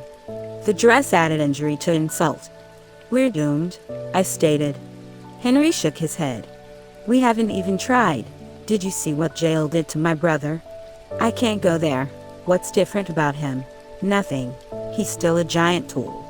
But that could happen to me. We can't do this. We need to think of a different plan. I'm taking this dress off." Then, an image of Bennett's forlorn expression flashed through my head. Henley, on the couch, lying through his teeth to try and soothe Henry's worries. My hands curled into fists. Screw the repercussions. "No, Henry. You're right. We have to do this. The dress has to go." "No, you need it." He tried to shimmy his arms through the arm slots, but I wedged my hands into the crook of his elbows, trying to pull them back out. Grunting, he tried to push me off him, but only succeeded on stepping on the bottom hem of my oversized pants, causing me to lose my balance. I latched onto him, folding my arms around his shoulders to try and support myself. In 3 seconds flat we'd fallen to the floor, one of Henry's arms breaking free from the dress to catch himself from crushing me completely. Our faces were a mere inch apart when the door swung open. Simultaneously we turned our heads, his nose brushing against my cheek. Lee appeared sideways by the door frame. "Henley," his voice faltered as he took in our positions. The confusion on his face would have been comical, if you ignored the fact that he wasn't supposed to know what was going on. We'd taken the utmost care in not letting Lee know Henry had come over. I'd snuck him into my room so we could get dressed in secrecy. Now it was all for nothing. I didn't mean to interrupt, but Lee spoke again, trailing off as his gaze caught on Henry's luscious locks. "Henry," as if jolted back into reality, Henry recoiled back, crushing my abdomen as he put his full weight on me so he could adjust his legs and push himself to his feet. Right above my face. My eyes got a full sight up his skirt and I choked back a laugh at his abominable snowman boxers. "When did you get here?" Lee asked Henry. I returned my attention to Lee. That was the question he wanted to ask. Not "what in the world are you doing?" Not "why is Henry in a dress?" Not "why is Henley dressed up as a UPS worker?" Henry's face, no, his whole body, turned crimson. "Get out." Startled, Lee faltered back a step.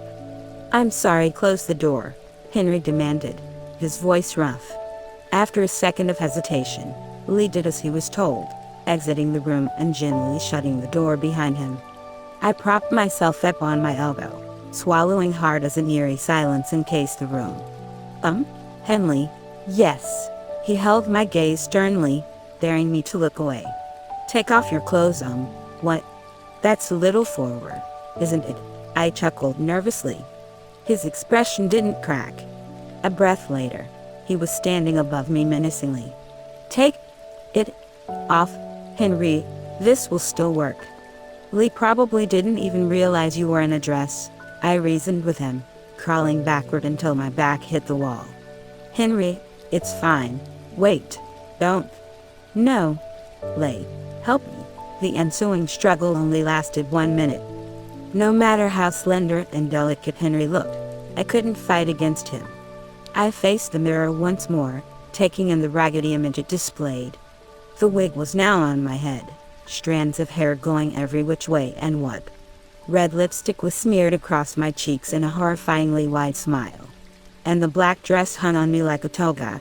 Henry fastened up the last button on his polo, smoothing the rest of the shirt out. "Much better. I don't know whether I'm scared or impressed, both. Now let's go," he urged, pulling on my wrist and dragging me through the door. Before I notice what Henry and I both froze. Lee watched us lazily from where rested against the wall down the hall, arms folded over his chest. Wrinkles appeared on his forehead as he took us in once again. "Run," I muttered to Henry, barely moving my lips. "The door is past him," he returned. "And I can hear you guys," Lee interjected, his lips pulling down into a frown. "Don't make me chase after you too." You know, I hurt my ankle. Henry and I shrunk in on ourselves. Running wasn't an option. 2 minutes later, Henry and I were seated on the couch, feeling awfully a lot like suspects taken in for questioning. Lee sat across from us in the armchair, his expression wavering between concern, amusement, and something indiscernible. I want you two to be perfectly honest with me, Lee said slowly. I tensed. Henry's jaw locked. Are you two fooling around with each other behind Bennett's back? The tension in the air dissipated. Henry and I gaped at each other. You can tell me the truth. I won't be mad, Lee continued evenly, fingers steepled in his lap. While I don't agree with it if that's what's going on, I know that we as humans sometimes have to experiment to figure out what we like or who we are. Lee needed to stop talking. But the nonsense he was spouting was so preposterous I was speechless. Lee, I choked out. I'd just appreciate it if it wasn't between my secretary and my brother's girlfriend. No, we were just... my mind raced. We couldn't tell Lee about our plan. It was to protect him. If he knew, he'd just tried to stop us. I searched Henry's eyes for an answer, but he was just as bewildered as me. Lee's frown grew more pronounced. You guys aren't saying anything. I'm getting worried. Is it really how it looks? Henry blinked rapidly. I subtly shook my head, knowing he was about to burst. I kicked him in the shin as he sucked in a deep breath. We're going to plant chimeras in our mother so I can catch her and thick off doing something bad so I can send her to jail, he said in a rush. Once it was out of his system, he let out a long breath of air, falling back into the couch, and smiling. Lee tilted his head to the side. Come again, Henry. I slapped a hand over Henry's mouth. We're not doing anything suspicious. Henley, Lee, are you or are you not cheating on Bennett? What? No, of course not. That's all I needed to know, is what he said, but his mind didn't agree with his words, judging by how strained his neck was. His complexion gave him away. The color from his cheeks disappeared and he gnawed on his bottom lip. Henry peeled my hand off his lips. We were going to sneak into Mrs. Calloway's office. Sighing, I dropped my hand back into my lap. Lee seemed to process this information for a moment. Whatever result he came to helped improve his mood. A light smile appeared. May I ask the reason why? To get dirt on her, I said. To protect you, Henry spoke over me. Lee brought a hand to his forehead, rubbing at it gently. You guys? Don't try and stop us. Were you planning on installing hidden cameras, or something? I shrugged. That wouldn't help. It's illegal to record someone unless you get their consent. Anything you find wouldn't be held up in court because my mother would never give her consent, Lee said, shaking his head. New York is a one-party consent state. Sure, but if it's only her, there's no one else to get permission from, so it's pointless. I cringed inwardly. In our rush to get our plans going, we hadn't researched the most important law. And yet somehow Henry knew posing as a postal worker was illegal. Recording Mrs. Calloway would be no good if we dug any dirt on her while she was alone. But if there was someone else in the room that could give their consent, would the other party even give their consent? They'd have to be willing to give themselves up, too. Unless it was someone who didn't like her. That could rile her up easily. That wasn't a part of her twisted schemes. Someone like... I straightened up. I have an idea, don't? Henry said. No, a better idea. What if I'm being recorded, too? What if I confront her? Then obviously I'd give my permission about being recorded. If I could get any information from her, we could use it as evidence once Sebastian finds what he has to, too. Right. Lee shifted in his seat. Confronting her may not be safe. I can do it, I assured him. I've done it before, Henley. No, you can't. I'm worried, Jill. He turned his head away, cutting off his words. My voice became softer. What? She'll hurt me? I won't let that happen, Lee. I can handle myself. Besides, what if we get something really useful? Then this will all be over. Let me do it then, Lee suggested. I'd rather you not have to deal with her. You'd be in more danger than me, I responded. No, I wouldn't. You would. Henry spoke harshly. Look what's already happened. Henry, it wasn't like that. I don't know how many times I have to tell you. Henry? What are you doing? Henry stood from the couch, glaring down at me. Let's go. Okay, I agreed quickly. Wait, you two, Lee ordered, lifting himself up from the armchair. There's other ways. Henry brushed by him and I attempted to follow after him, coming to halt as Lee snagged my forearm. Whipping around on his heel, Henry took hold of Lee's own arm, attempting to force his grip off me. Lee didn't budge. Maybe Henry wasn't actually that strong after all. You can't go looking like that, Lee told us. You'd draw more attention to yourselves than if you walked and dressed normally, so you're letting us do it, I asked. I'm not giving you my explicit consent. But I'm not going to stop you, either. If Sebastian and Bennett end up not being able to find anything we can use, perhaps you two will be able to find something else to work with. Just don't put yourselves in harm's way. Okay, nodding rigorously. I sput on my toes, wrapping my arm over Henry's shoulders. No problem. I can keep Henry safe. Your mother won't touch a precious hair on his head. You, too. Bennett would kill me if he found out I was allowing you two to do this. What can she do to me? I challenged, shutting up my chin. It wouldn't be as simple as pushing me down the stairs. There was no reason for me to protect her. If she tried to injure me in any way, it'd be over for her, especially if we had it on video. Unconvinced, Lee stared pointedly at the costume Henry was in. Well, at least change first. That's a bit obvious. In an attempt to hurry back into my room, Henry tripped over my foot with such force that it knocked me off balance, and Lee reached out to stable both of us before we could fall. Henry and I grinned sheepishly, and Lee closed his eyes for a moment, exhaling slowly. 10 minutes later we were out the door, the three of us piling into Lee's Maserati. Apparently, Lee had just remembered some urgent work he had to do, so he was coming with us to the office. Apparently, the ride gave me enough time to revivify myself. We could do this. Maybe we'd been off to a rocky start, but Henry and I could handle this. We wouldn't take it lightly. A part of me felt uncertain about placing cameras in Mrs. Calloway's office. The invasion of privacy felt wrong. But then I remembered she staked cameras all around Bennett's house and checked in on them whenever she so wanted to, and I felt better about it. Lee parted with us in the hotel lobby. Henry and I made our way to the elevator, heading to the top floor where the offices were. Several guests joined us on the platform and I kept my head down. We were lucky the headquarters weren't in a separate building like most hotel chains. I could easily blend in with other guests here, at least. Peering into the hallway on the top floor, I felt some tension leave my body. Not a soul lingered in the halls. Henry and I easily slipped into Mrs. Calloway's office using Henry's key. Are you sure there's not cameras in here already? I asked, scanning the walls and ceiling. Mrs. Calloway's office was more unassuming than I thought it would be.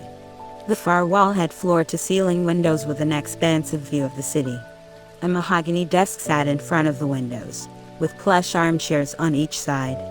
The left side of the room was taken up by a long glass table, and along the opposite wall was the biggest bookshelf I'd ever seen. All the cubicles filled to the brim with books and fake plants and pale decorative vases. There was a door next to the book, and I wondered if it was an attached bathroom or something. Other than a filing cabinet next to her desk, there wasn't any other furniture or decor. Positive. Mrs. Calloway wouldn't want evidence of whatever she's doing, Henry answered me, drawing my attention back to him. I wouldn't be surprised if she had the room swept for bugs from time to time. You really think she does that? I wouldn't doubt it. You think she'd find ours? Henry bit his lip. Well, we will just have to go through with our plan as soon as possible. When does she come back from her business trip? Again, tomorrow. But her schedule is full. I'm not sure when you'll have a chance to get into the office. Maybe a surprise visit would work out better, I asked, scoping out the perfect place to put the cameras. Would the bookshelf be too obvious? No, it wasn't like she was expecting us to plant cameras. Henry picked up a golden pen holder. The chances of you being able to interrupt her during a meeting are slim. Can you hand me the voice recorder? I walked over to him and gave him a pin-shaped spy toy. Even though it was advertised for children, we'd given it a test run and the results were actually quite good. The audio was clear and the design was inconspicuous.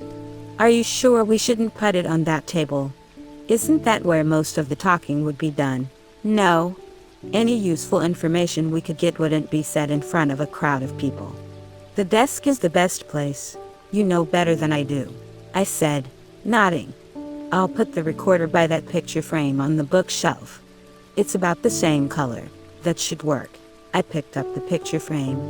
It held a photo of a very young Bennett and Lynde, both dressed up in pristine suits and holding hands. Mrs. Calloway stood off to the side next to them, her eyes burning into the camera. None of them were smiling. I studied it more closely and I realized the photo had been cropped.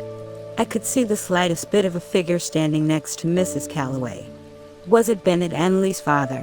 Why had he been cropped out? Where should we put the last one? Henry asked. I put the picture frame back down. Oh, the curtain rod. We can get the widest angle that way. I read online that was a good place, but it'll work. How come no one in the family talks about Bennett and Lynde's dad? I asked as Henry dragged a chair over to the windows. He stepped onto the cushion, positioning the camera on the support pole so it wouldn't be knocked off when opening or closing the curtains. I actually don't know too much about Mr. Calloway myself. I try not to bring up sore subjects. Can you open the app and see if this is good? I dug out my phone and turned the cameras on. The one on the curtain almost got the entire room. Wow, not bad for $30. It's good. We definitely have everything covered. Good. Hopping off the chair, he returned it to its position in front of Mrs. Calloway's desk. Now let's get out of here. I'm getting anxious. Just as I opened my mouth to respond, I heard the doorknob rattle. Henry froze, the color draining from his face. My heart kicked into overdrive and I bolted toward the door on the other side of the room, snatching the back of Henry's shirt and yanking him with me. I didn't have time to feel relieved that the door was unlocked, unceremoniously throwing Henry inside and following after him. We barely managed to fit as apparently the door led to a tiny storage closet. I thought she was gone, I whispered, trying not to move my lips too much. There was barely an inch between Henry and I. Henry gave me a little shrug, his puppy dog eyes wide with distress. I heard the door open and held my breath. Henry gripped the hem of my shirt. My heart beat so hard and loud I swore we would be discovered solely from the sound of it. If it was Mrs. Calloway, we were doomed. Or were we? She wouldn't know what we were up to. We just had to think of an excuse. An excuse. Take off your shirt, I hissed. What, just do it? He pressed himself further against the closet wall. No. Footsteps came to the closet door. It was too late. Henry squeezed his eyes shut as the door opened. Well, what do we have here? Henley. Seriously, what are you two doing? I let go of Henry's shirt, letting it cover his midriff again. Henry quickly batted my hands away, his face burning crimson. We thought you were Mrs. Calloway or someone else. Lee folded his arms across his chest. And your plan was? Hiding in the closet, I don't know, I admitted. A surreptitious hookup. Lee laughed. Henry? Hooking up with someone? I'd love to see the day. Somehow I can't imagine Henry doing that either. Henry cleared his throat. Shouldn't we leave? Yeah, we should get out of here, I agreed, doing one last sweep of the room. Nothing was displaced. Mrs. Calloway would never even realize we were in here. And hopefully she wouldn't find any of the cameras we placed. A cold feeling swept through me at the thought of her finding one of them. What would even happen? Would she just crush it into smithereens in her fist and then do the same to Henry and me? The idea had been a good one at the time, but now that we'd done it, I wasn't so sure. I felt on edge, like something bad would happen. Oh, hang on. Henry peeked into the closet and adjusted a few coats. Who knows what random thing she could notice. She's very perceptive, Lee said. My insides rolled. This would be so nerve-wracking. We headed to the door and just as I reached out to take the handle, the door swung inward, nearly smacking me in the face. I stumbled back into Lee in my attempt to avoid the door. Lee stayed immobile, his body tense. Mrs. Calloway didn't even have to say anything. I felt like I was having an out-of-body experience, as if my mind couldn't handle being caught red-handed by her and shot out to space to cower in fear. My limbs felt like lead. I couldn't get my lips to work. But what would I even say? "Lay, how are you feeling?" she asked calmly, stepping around the three of us. Henry and I didn't move. I heard Lee audibly swallow before he turned. "I'm fine." "How was your trip?" "A waste of time," she answered. "Have you put any thought into what I asked you the other day?" "I already gave you my answer. 11, you won't change your mind." "Then, no," Lee answered firmly. "Very well. Mr. Arceo, I'm glad you're here." Her words caused me to jolt back into motion. "Arceo? Was someone else here?" I turned toward the door, but no one was there. Henry glanced at me before turning to face Mrs. Calloway. "Yes, your work has been adequate at best. Please collect your belongings and leave quietly. Since you've been here for such a long time, I'll allow you a severance package." I didn't understand her meaning at first. Neither did Henry. It dawned on us at the same moment. My mouth fell open. Sorry," Henry choked out. Mrs. Calloway raised an eyebrow. "Aren't you listening? You've always had a problem with that, haven't you? I can make it comprehensible for you. You're fired." "Mother, honestly, Lay, I don't see why you choose to surround yourself with such second-rate individuals." Lee made an attempt to step toward his mother, but Henry gripped his arm tightly. Lee ripped it off, pushing Henry back. "Henry, don't gather your things. You're not fired. That's an order from your boss. You're not his boss, Lay. If anything, Bennett would be. However, I'm also Bennett's boss," Mrs. Calloway stated. "I make the decision, ultimately." Lee's hands curled into fists. "You can't do this. I already did." "Will I have to resort to calling security to escort Mr. Arceo out?" "I'm sure they'd love something to do," she responded, picking up a triangle-shaped statue from her desk and examining it. Lee's shoulders shook. "No, Henry doesn't have anything to do with this. Why can't you be a good person for once in your life?" Mrs. Calloway fixed him with a deadly look. "You dare say that to your mother? Should I treat you like a mother if you aren't capable of treating me like your son?" Something whizzed by me, causing my hair to shift. A sharp crash exploded from behind me and I jumped, hearing glass shatter. I realized after a moment it was the triangle object she'd had in her hands moments earlier. "Sorry, my hand slipped," Mrs. Calloway apologized. Lee strode forward and once again Henry held him back. "Lay," he barked out. "It's fine. Let's go." "It's not okay." The door bust open moments later and two broad men dressed in dark suits entered the room. Scary was the only word I could think to describe them. One immediately wrestled Henry away from Lee and roughly pushed him to the door, pinning his arm behind his back and making him grimace. "Hey, you're hurting him," I said, attempting to get to Henry, but a different man stepped between us. I held up my hands, yielding immediately. "Escort them out. They're making a mess of this place." "I'm not done talking to you," Lee seethed. "Well, I am."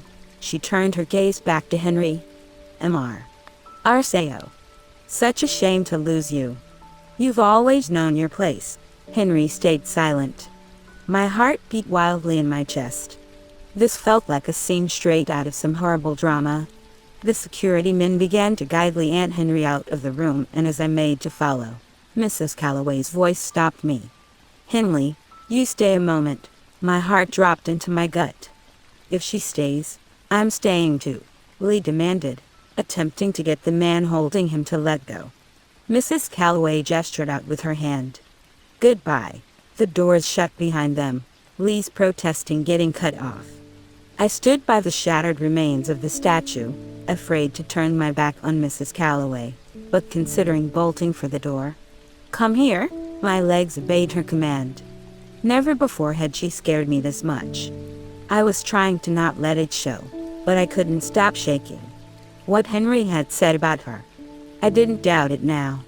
This woman was capable of anything. I stopped in front of her desk and she let out a long sigh, sitting down. I suppose I wasn't clear enough with what I asked. Glad my voice came out steady. Just because I told you to stay away from Bennett doesn't mean you can cling to Lay. I'm not clinging to anyone. You've disrupted both my sons' lives. How do you feel knowing you're causing such a fracture in a family's relationship? I feel nothing because none of this is my fault. She narrowed her eyes. Is that what you think? No. I know that. And your tricks aren't going to work on me. You can't threaten me with anything. I'm sure I can think of a few things. Ariana is your friend's name, is it not?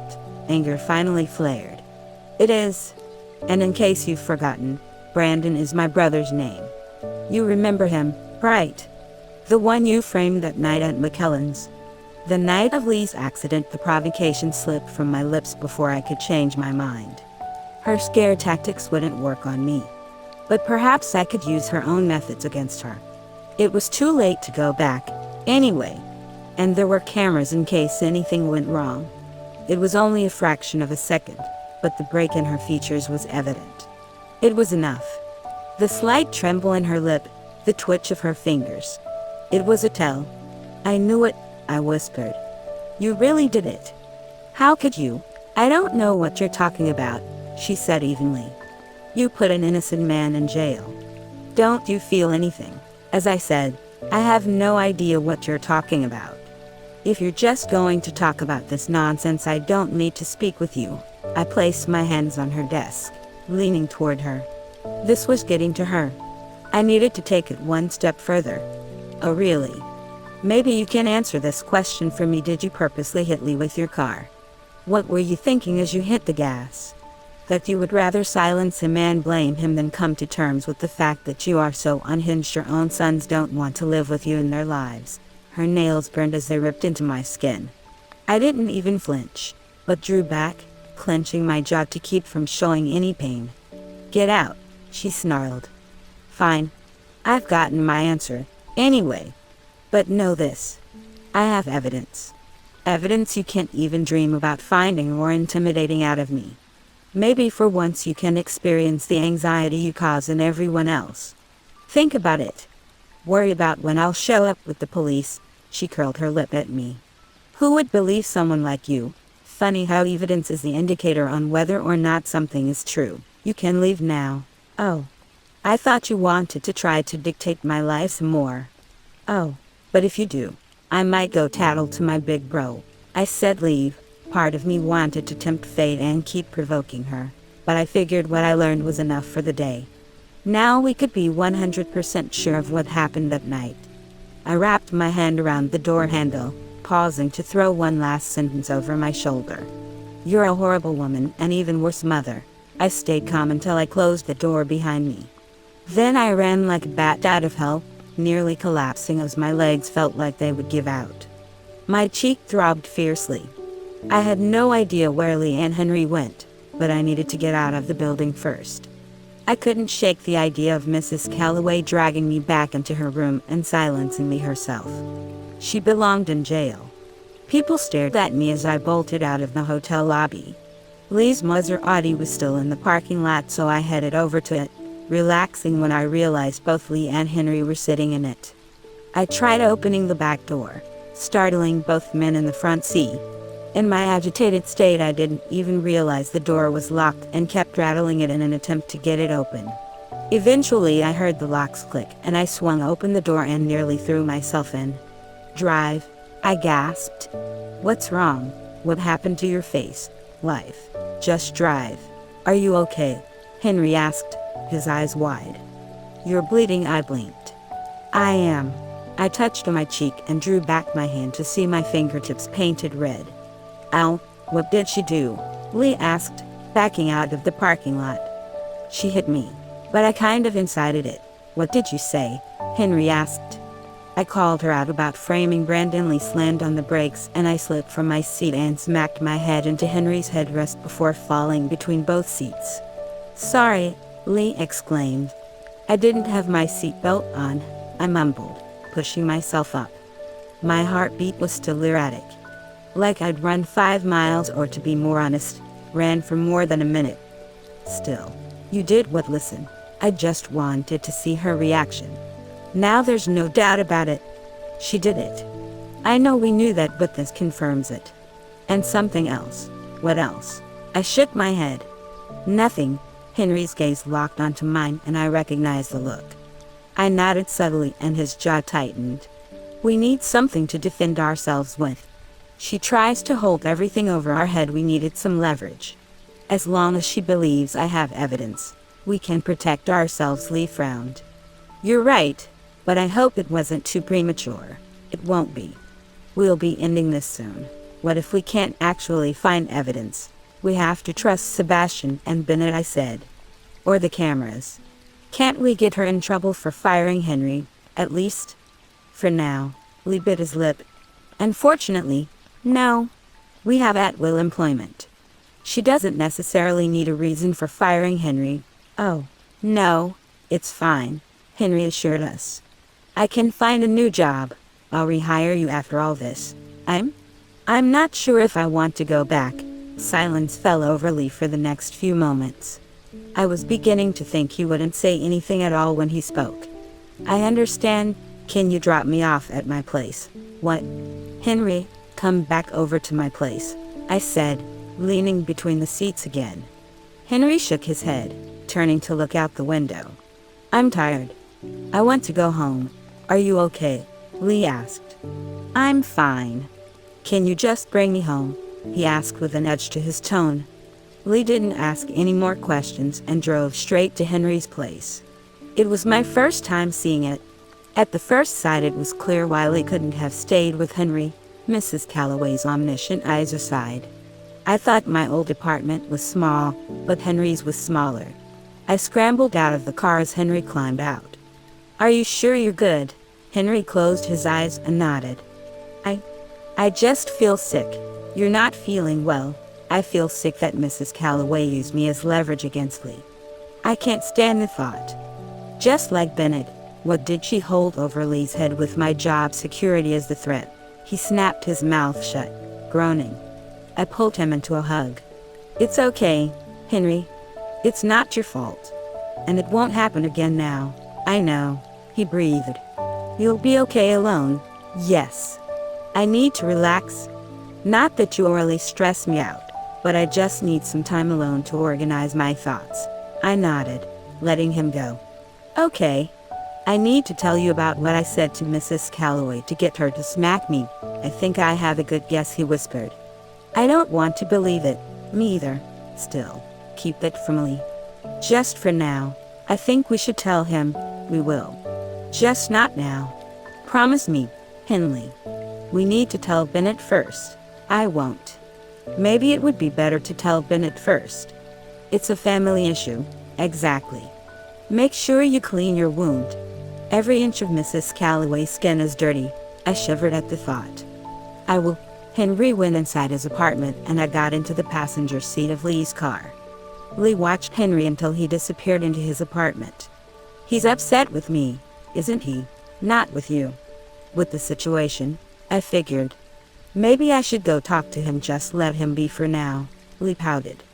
Fine, let's go back to my place. I'm tired. My body felt like lead. Now that the exhilaration had worn off, I could barely keep my eyes open. I wanted to take a nap as soon as we got back, but Lee made me join him in the bathroom so he could clean the scratches on my face. I'm sorry, he mumbled, running a Neosporin-covered Q-tip over each scratch. 4 in total. I was glad her thumb hadn't got to me.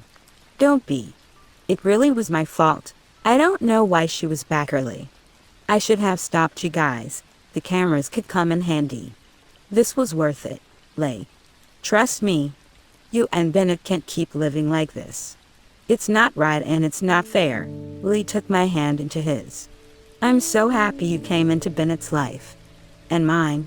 I smiled. I'm glad, too. Now stop. You're going to make me blush. And that would be counterproductive to cleaning my wounds. I'm not sure that's how it works. Henley, really? Lee finally laughed and lightly tapped my unharmed cheek. You're all set. Do you have any bandages? No. This is fine.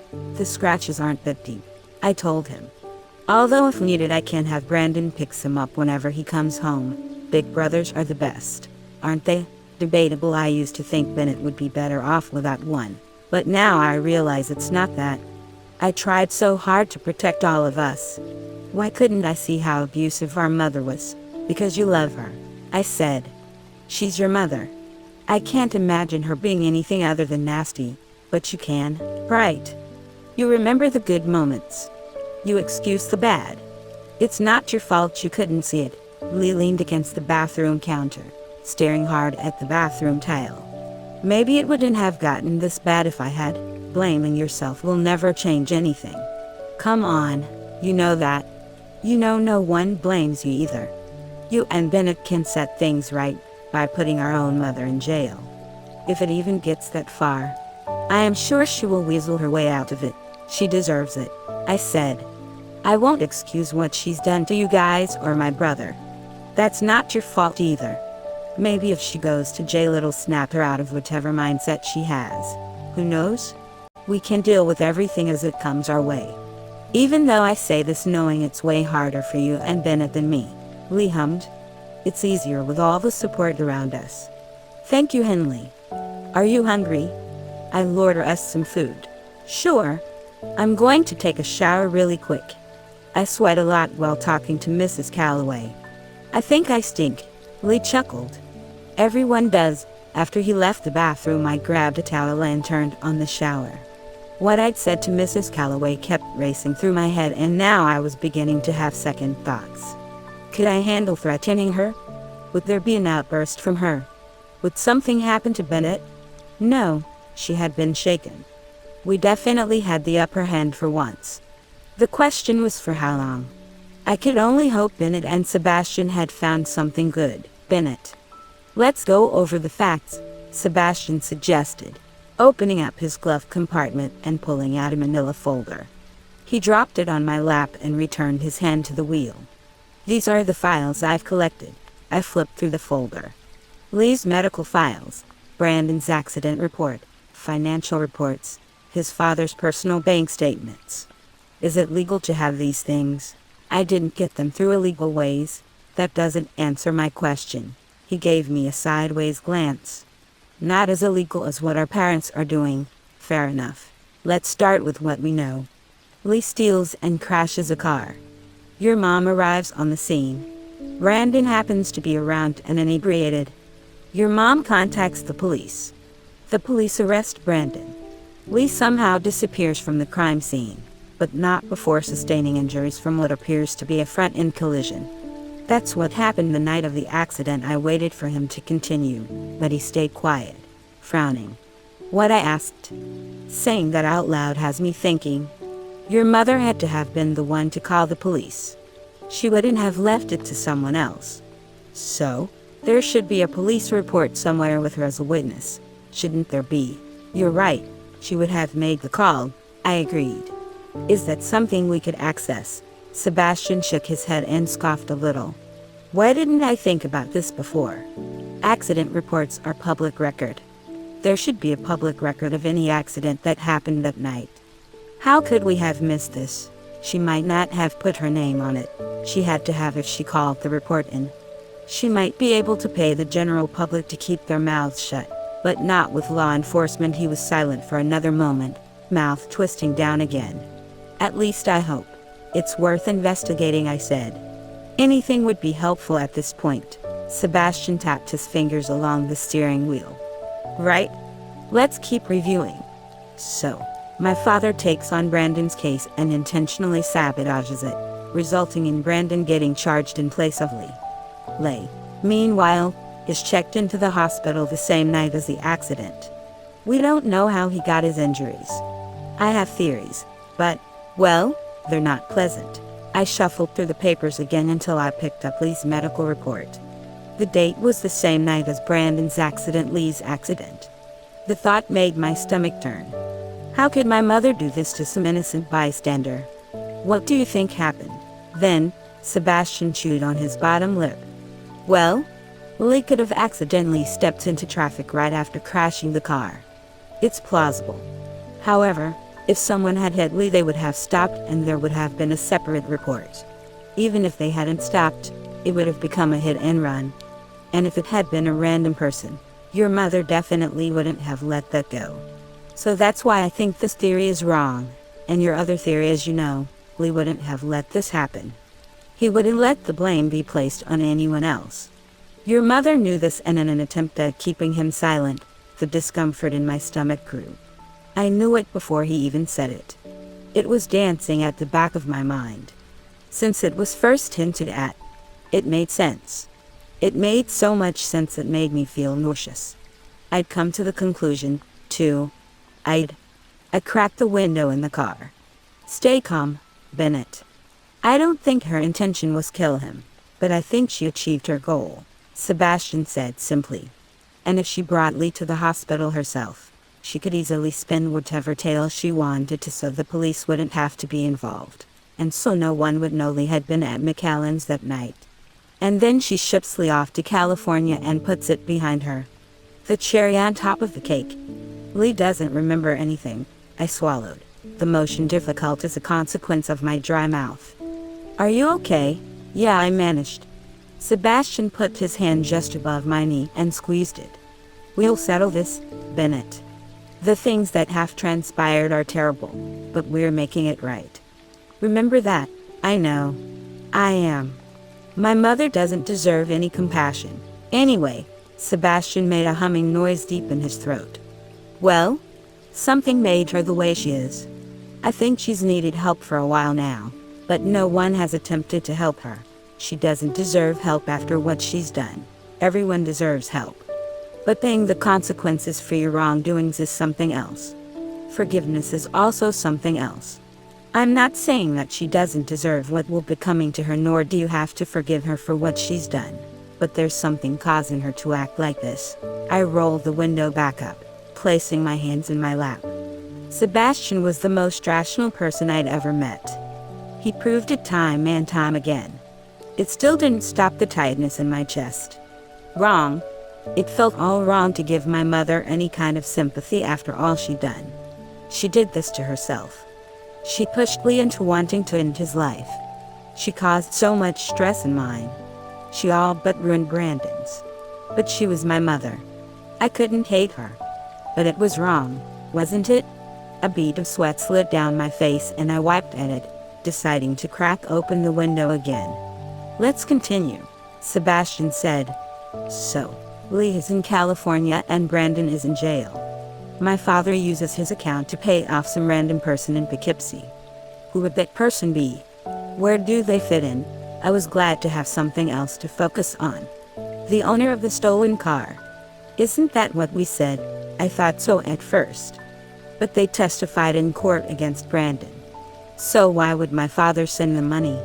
They weren't outside at the time of the accident. They wouldn't have known who actually crashed their car, unless maybe they do know something. Yes, that's possible, but there could be something else. It's something we have to investigate. We'll have to pay them a visit. Are we allowed to do that? Sebastian gave me another look. We're allowed to do anything. And we'll attempt to do it as legally as possible. I admitted it'd be easier if Henley had hired me as a lawyer so I could have more means of collecting evidence. But I can make this work. I grew up with my father, after all, as much as it helps us now. I'm glad you're not like him. My comment left a small smile lingering on Sebastian's lips for the rest of the way to his parents' house.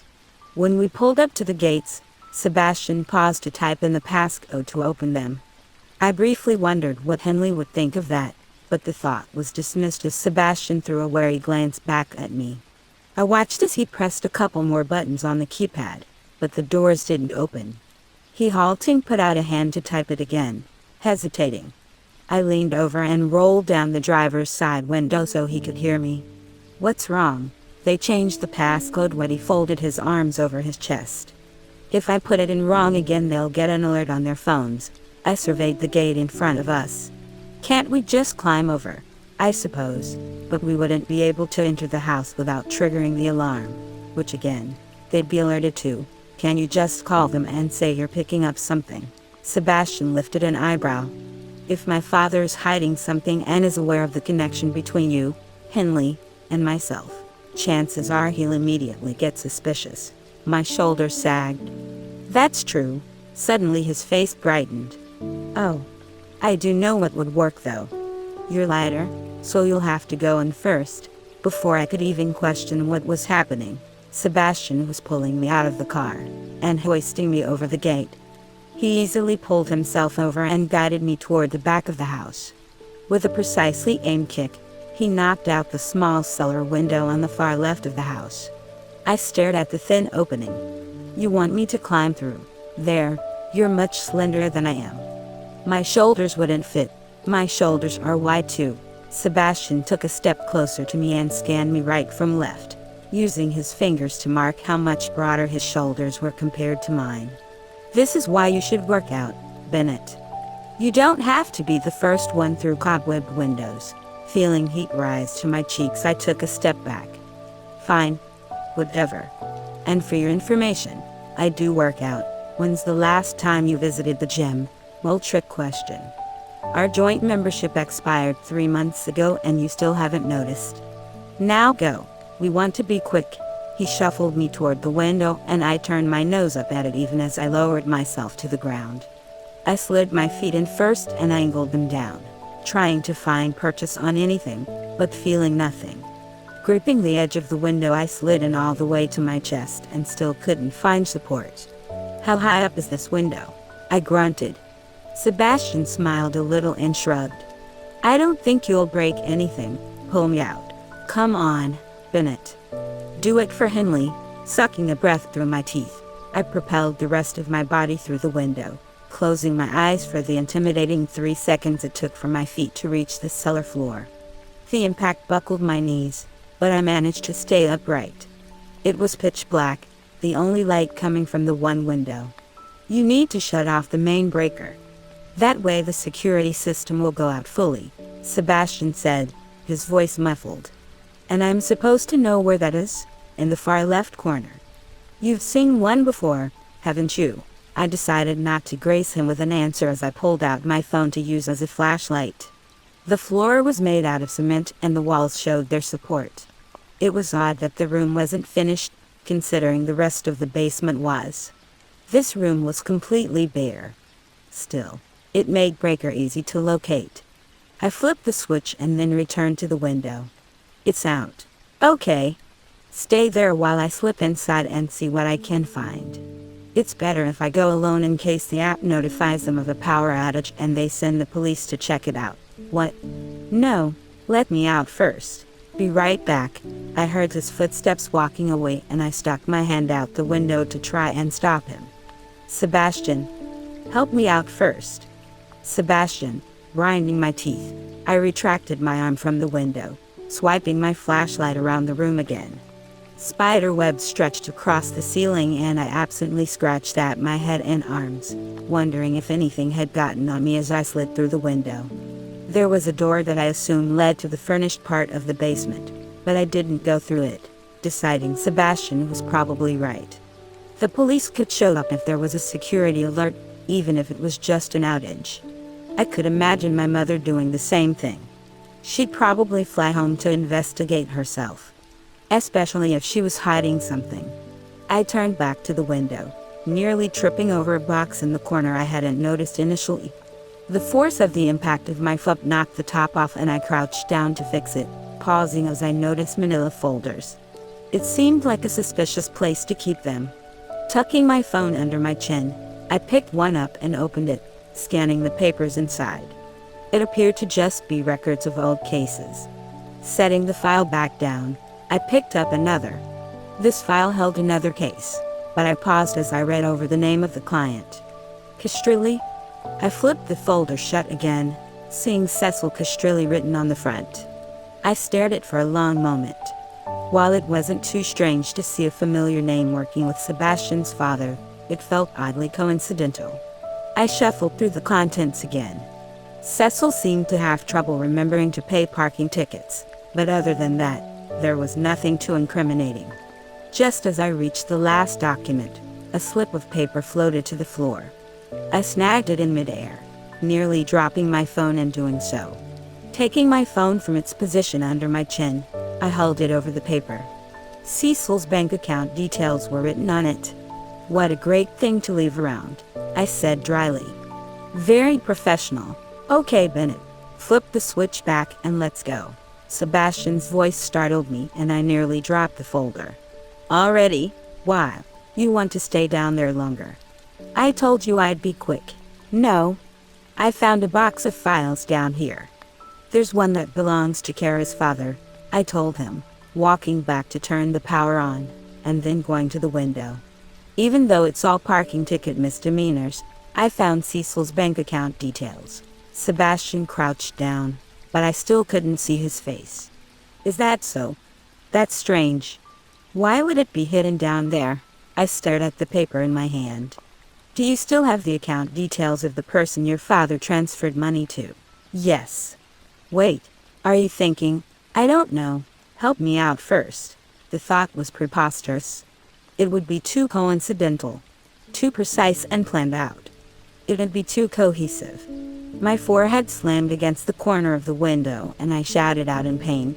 Sebastian, again, it's not my fault you have no upper body strength. My arms barely fit through that window. With much more struggling, I somehow managed to make it back through the window. Sebastian had a paper bag in his hands and he jerked his head back toward the driveway. I followed him quickly. Once we reached his car, I slid into the passenger seat, opening the glove box where he kept the other files he'd copied. Are you comparing them? Sebastian asked me. I found some more financial reports, but I don't know if anything will be useful. What's the paper with the transaction?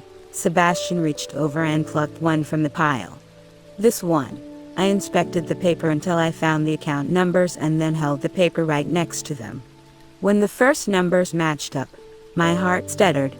When the next numbers matched up, it stopped completely. And when the final number stayed on par, it took off at an incredible pace. Sebastian, these match. What the account numbers? They're the same. Your father deposited money to Cecil. Sebastian pulled the papers from my hand and I watched as he double-checked.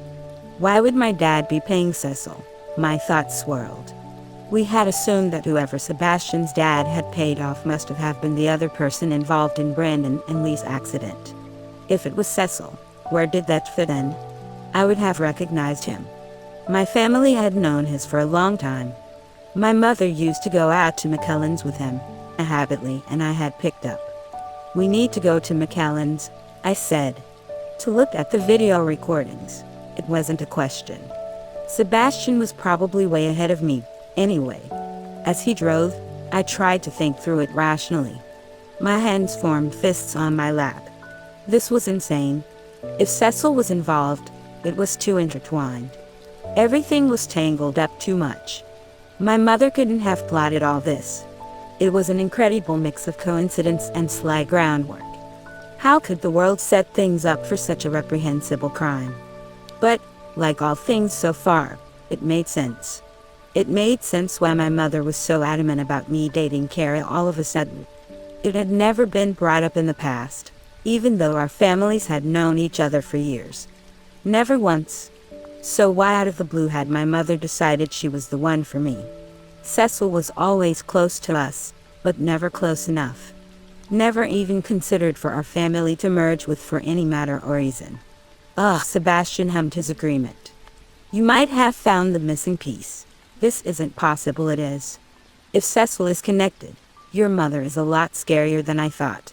No, even she couldn't have planned all this.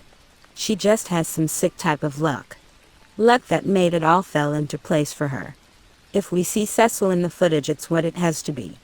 If he was there that night, then I suppose we will have to pay him a visit, won't we? If he's involved, what will happen to him when we bring this all to light? Hush money is illegal, isn't it? In his case, yes. If he was persuaded by my father and your mother to lie about what happened that night, then that is illegal. Hush money isn't always illegal, though. I see. I turned to gaze out the window. If this was true, perhaps it was for the best. Everything would fall into place. I wouldn't have to worry about my mother anymore, or Kara.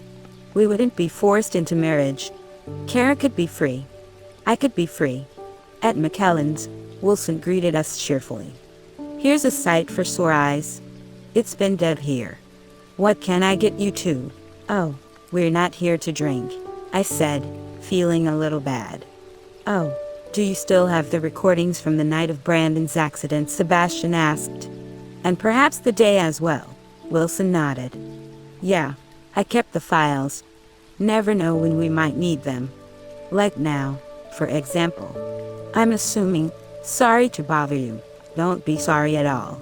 If you guys can find something no one has yet to find, it's worth it. Poor Brandon doesn't deserve all this. Lay, either. Or you or Henley. It's all a big mess, isn't it? He sighed, leading back to the office and unlocking it. I just hope it can all be solved. After logging in and pulling up the files, he stepped back so Sebastian and I could view the monitor. Sebastian slowed the playback speed and started from when Wilson opened up the pub. Lee and I hadn't arrived until much later, but there was no telling when Cecil could have arrived. I leaned closer to the screen, hovering over Sebastian. He had to be here. He had to be. If this could help us, if we could just have one break. There's Brandon, I said as I watched Henley's brother appear at the bar. Wow. He really was scrawny, Sebastian commented. He looks like you, I scowled. I'm not scrawny. I'm lean. You guys have the same build in this video. No wonder Henley mistook you for Brandon. You had the same hairstyle, too. What? When was that? Back when we came back from Hawaii. Wait, that's why she was so mad. Sebastian glanced at me briefly. Didn't you two talk about it? She never told me. It's because she thought I was involved. I folded my arms across my chest.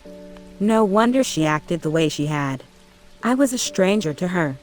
Of course, it could be a logical conclusion. I suppose that was my fault. I told her not to tell you because, you know, how you acted about Lee. Well, we've learned that keeping things to ourselves doesn't benefit anyone. I hope you won't do it again. He shook his head.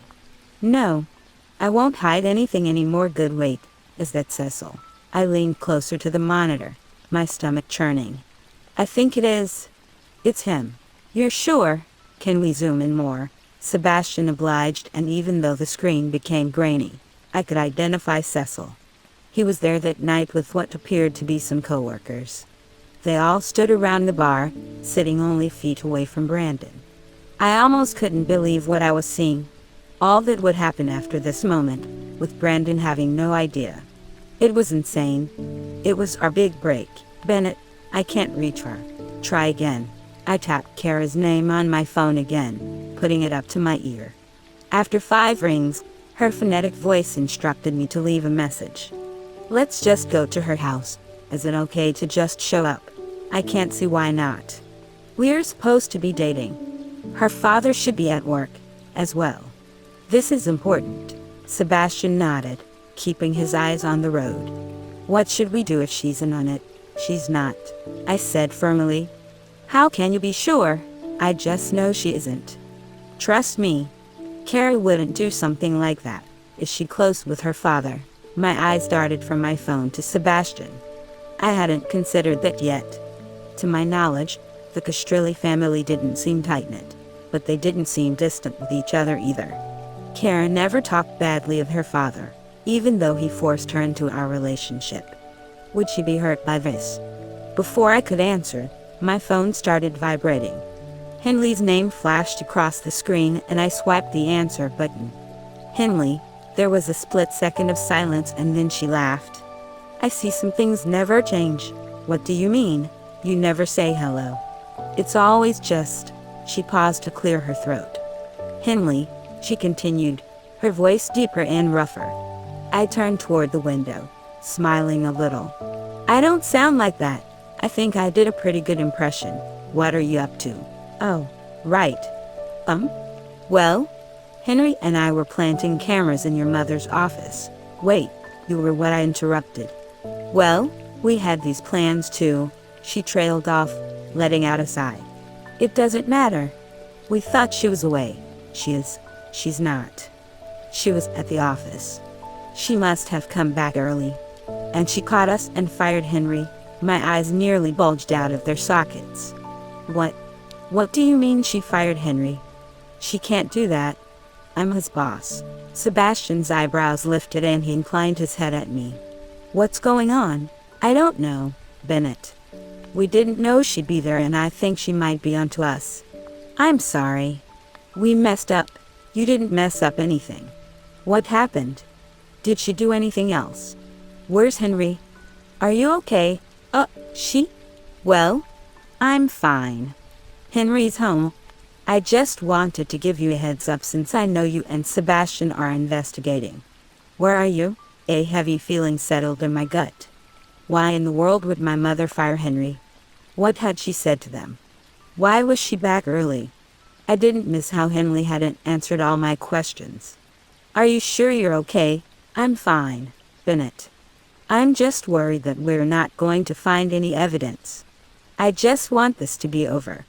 Henry lost his job because of me and I'm afraid of what will happen next. Nothing will happen. Henry didn't lose his job. It's not your fault, I reassured her, lowering my voice. Sebastian and I found something. You did? What? I'll tell you later. We're heading to Kara's now. Kara's? Yeah. I'll call you back soon. Okay. A few hours or so. We were almost there. All right. Let me know what happens. I'm with Lee right now, so call us if you need us. All right. I love you, Henley. Love you too. AWW, that's cute. I heard in the background and I could only assume it was my stupid brother. Give me the phone, too. No, Lay. Stop. There was a scraping noise as I figured Lee tried to wrestle the phone out of Henley's hands. Tell him we're going to get a romantic dinner. No. Let go. Bennett, I'm going to go. Two dings alerted me to the call ending and I pulled my phone away with a chuckle. Henley seemed perfectly okay. Good. Do I turn here?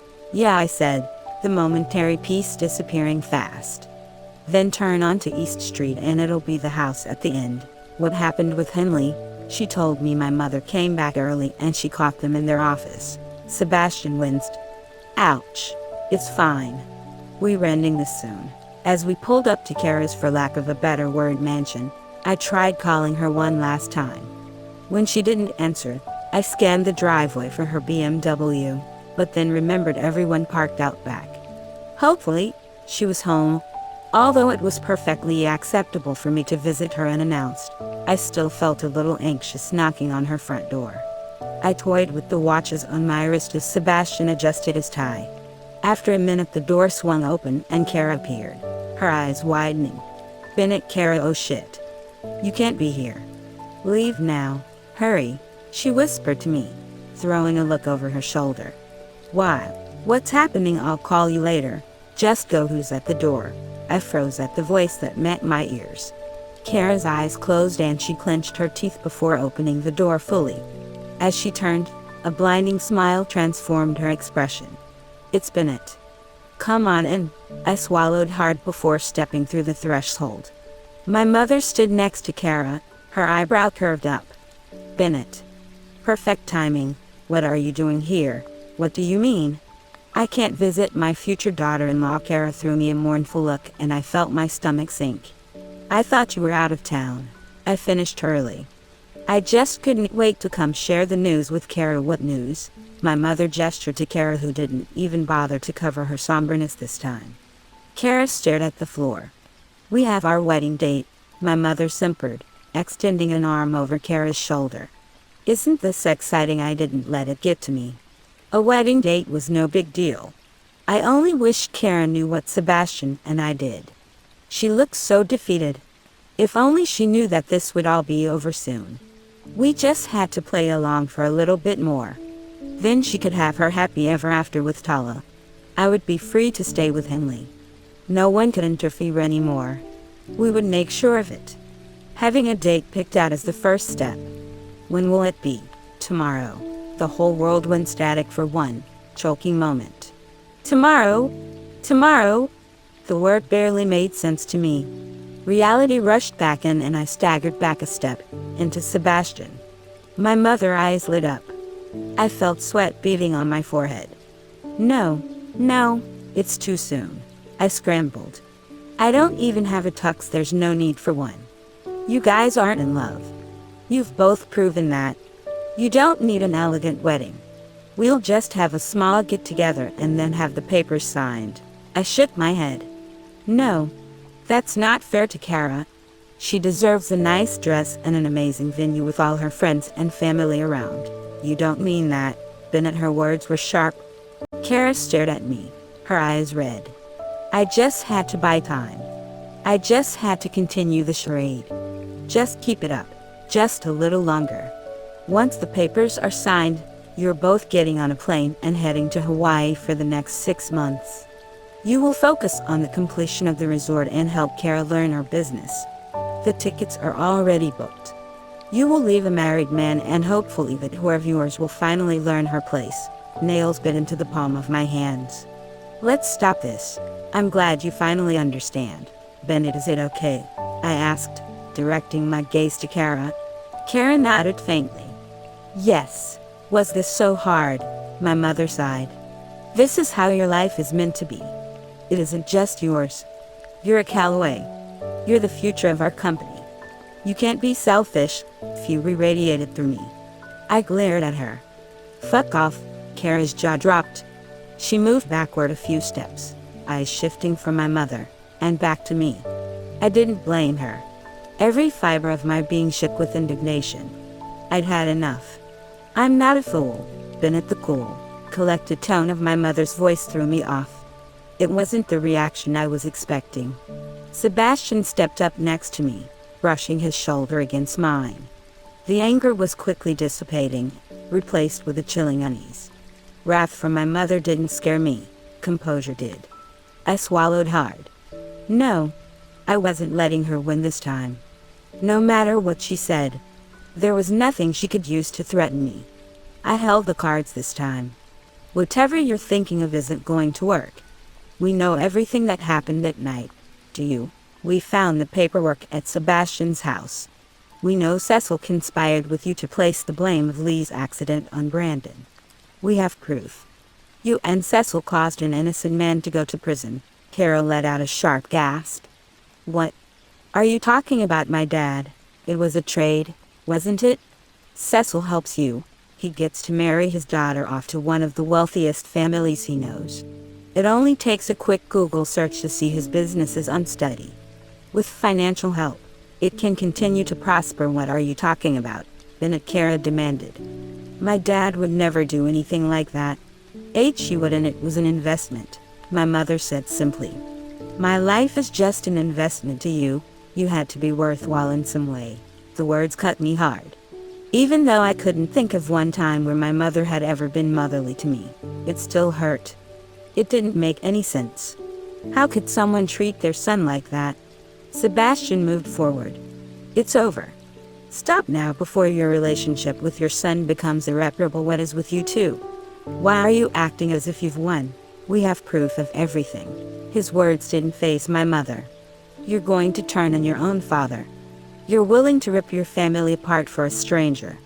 How would your mother feel? What about Kara? She's just learned of all this. I'm sure she doesn't want her precious father to go to jail. Sebastian heard in his gaze. My father committed a crime. He knows the consequences. Her nonchalance didn't break. Bennett, you're aware that your brother is part of this as well. He didn't consent to this. He still is involved in this. You're also okay with sending him to jail, even in his fragile state.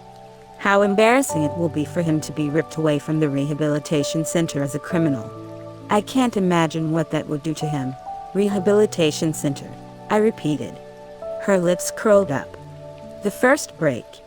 It caused my heart to skip a beat. She had the upper hand. She had it. Oh, did I forget to mention? Your brother will be heading back to California. He isn't in the right mind to stay here. He needs to be watched. What? He was miserable there. And all alone. He would never agree to that. He wouldn't ever go back there willingly. There had to be something else. Something that made him feel like he didn't have a choice. That's why you fired Henry. You two really are foolish when it comes to people you care about. A rapid tightness in my chest constricted my breathing. I blinked rapidly, my heart pounding in my ears. I couldn't get enough air. We had the upper hand, we had it. She couldn't win this one. She couldn't. Otherwise, I wouldn't be able to escape again. We would be trapped. I would be trapped. Kara would be trapped. No. Bennett, you can't. Kara's voice broke me from my thoughts. Sebastian and I both turned to her. He found his voice before me. Kara, think about this rationally. Your father played a part in causing Henley's brother to go to jail. He's part of the reason why neither Bennett nor you can be with the people you truly love. He wouldn't do that, she protested. I know he wouldn't, we have the proof, I said tersely. My mother gestured widely with her hand. See? Kara and I are the only people thinking rationally here. You can't do this to her, Bennett. You know what it's like having someone ripped away from you, don't you? Do you want both of you to experience that again? Kara began to sob quietly and my shoulders sagged. A lump raised in my throat. Why did I ever think I could win? Why did I ever think things could just be okay for once? I couldn't do it. Fine, I said quietly. Fine. What fine? We'll get married tomorrow, Bennett Sebastian said sharply. But I have conditions, my mother barked out a laugh. Conditions? Of course, there are conditions.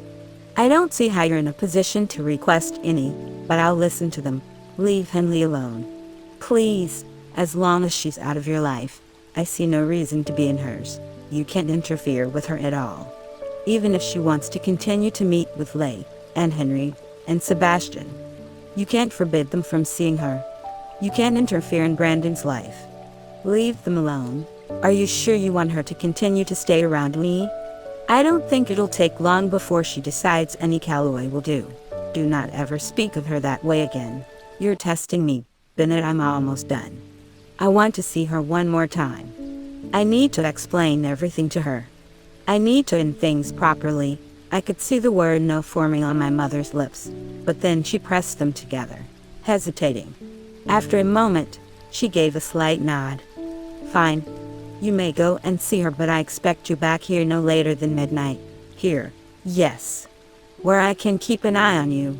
And tomorrow we will go to the venue where we will hold the wedding. Navzia coursed through me again. We don't have to get married tomorrow. I promise I won't see Henley again. This isn't up for negotiation. Your time is ticking, Bennett. Are you okay with wasting it? With that, she turned away from me, her heels clicking as she walked out of the foyer, leaving Sebastian, Kara, and I alone. Kara sniffled and wiped her eyes, a quiet sob escaping. Bennett, I'm so sorry. I couldn't find it in myself to comfort her. I couldn't blame her either. She was just as weak as I was. Bennett, what are you planning? Sebastian asked. You can't sign those papers. I'm not planning anything. Come on. I don't have much time. Without saying goodbye to Kara, I marched back down the steps and out to Sebastian's car. Sebastian's footsteps quickened to catch up to me. He put a hand on my shoulder, spinning me around. What do you mean? What are you doing? Bennett, it's over. Sebastian. I don't know why we ever thought this was a good idea. It's not over. We have everything we need to take her down, in exchange for what? Causing all of our family's grief. Did you see Kara? How can we do that to her? Sebastian's hands clenched around me. We'll find a way. Bennett, there's no way. Sebastian, I shouted, smacking his hands off of me. This is all worthless. I faced reality. I don't get a happy ending up. Pain blossomed in my jaw and I staggered back a step, my hand rising to hold my cheek. Sebastian glared at me, shaking out his fist. In a split second, I was on him, bringing my fist back and landing a blow to his nose. You're a coward, Sebastian shouted at me. You don't understand. We can do this. We've invested so much into this. Don't give up. I can't sacrifice people's lives for mine. A rough blow caused me to lose my balance and I hit the ground hard, my head knocking roughly against the pavement. Sebastian hovered over me, breathing heavily, blood trickling from his nose. You're so.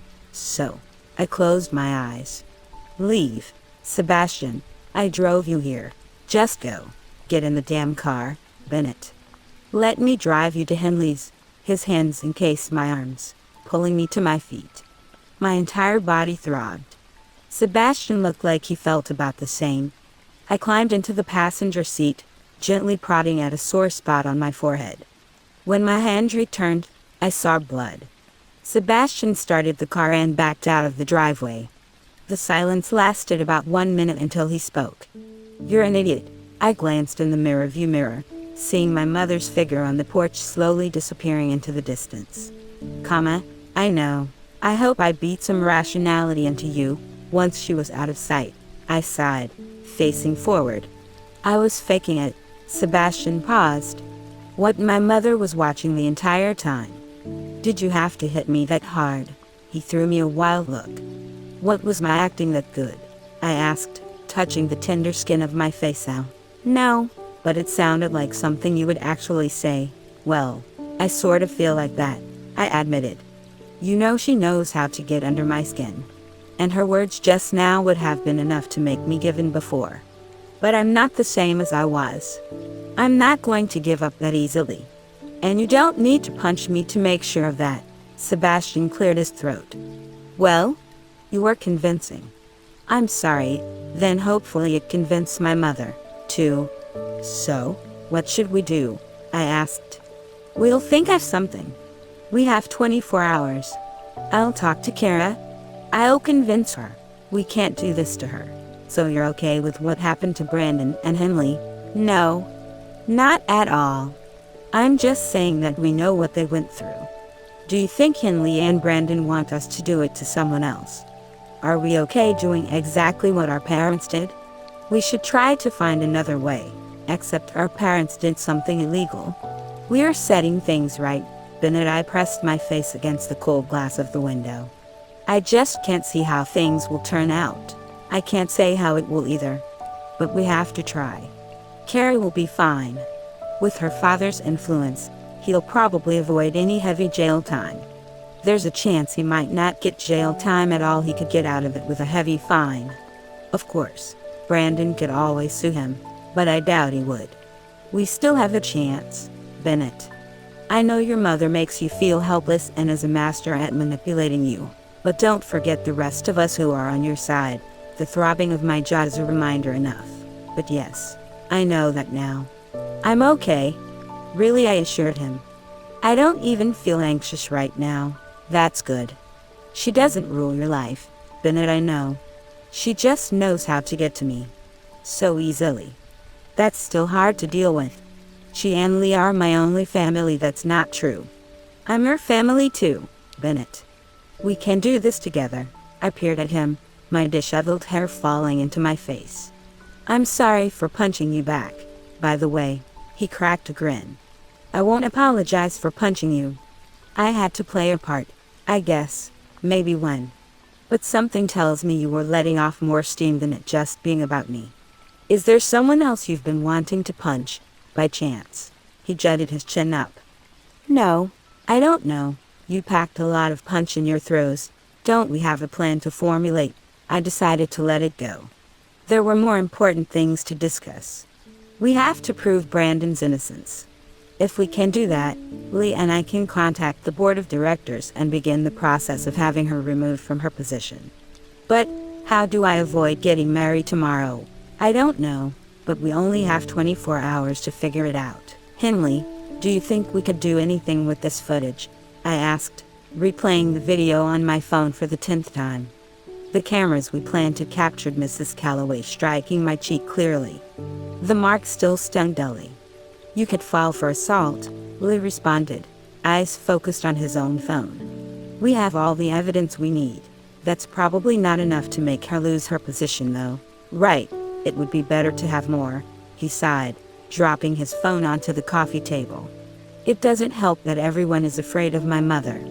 Even just fighting to get my original position back is proving difficult. If I call a meeting with the board of directors, I doubt any of them would vote to get rid of her. How about a toxic work environment? Didn't the guy who created Uber get kicked out of his company for that? Lee gave me a one-shouldered shrug. While the environment is toxic for some, it isn't for all. My mother is smart. She knows how to do her job. A lot of people can deal with strict and unfavorable management if the job is steady and the pay is good.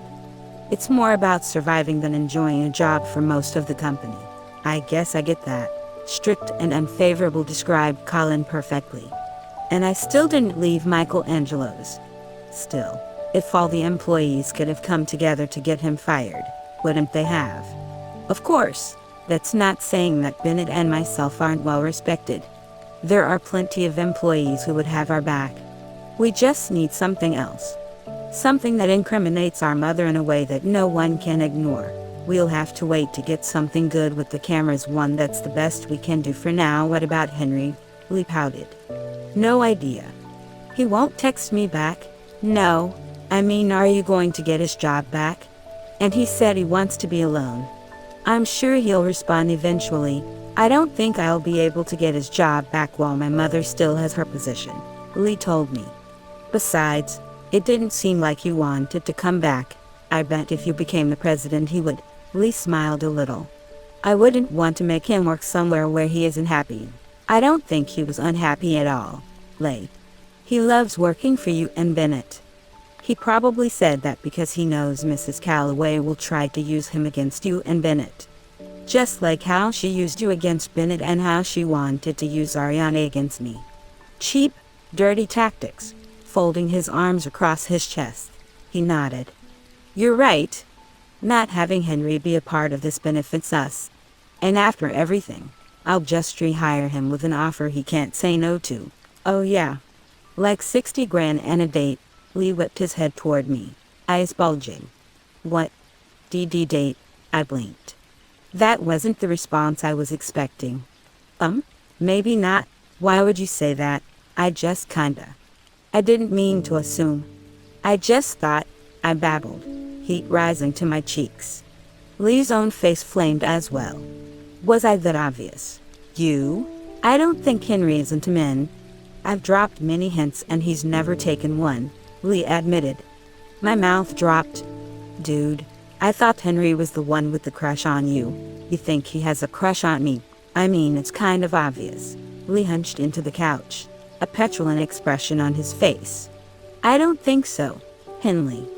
He shows more interest in you than me. No, he definitely shows interest in you. I've made many suggestions and he has never once said anything back. I pinched my nose. I see what's happening here. You both are too insecure to think the other likes you. I bet every time you dropped a hint he just thought you were being friendly and vice versa. Come on. You're both amazing catches. Get him, Lee.